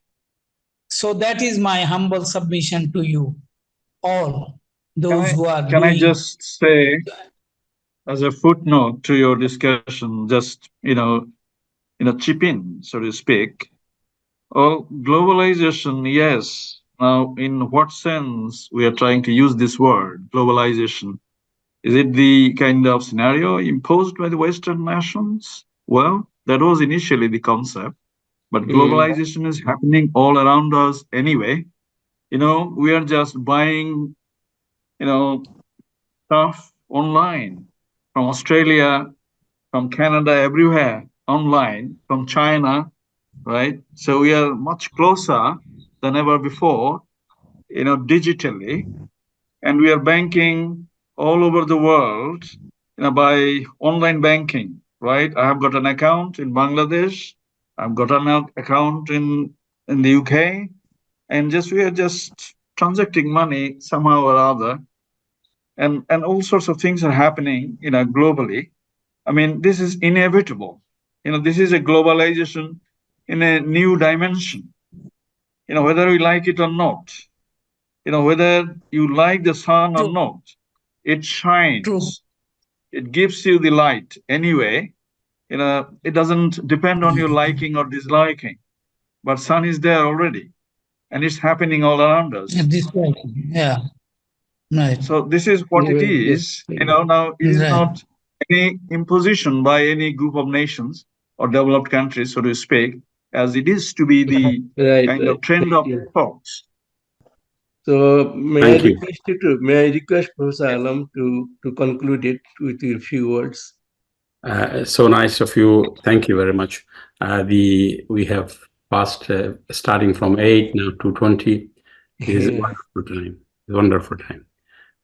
All the papers presented, the presenters, the young generations, and also experienced one, and also the question and answer, and a strong support from our Dr. Khan, who, mashallah, raised questions and expanded our thoughts and thinkings, which someone might not have thought of. We need someone to ask questions and then to explore the presenter, because they have got the ideas. They might not be in a position to present it as they wanted. So your question assisted them so much. And all the presenters, I'm grateful to them and their cordiality and dedication. It is wonderful. With that, I am, with gratitude, I want to conclude today's session, and we hope by the rahmatullah, inshallah, you are going to meet on tomorrow. Thank you so much. Thank you. Thank you so much.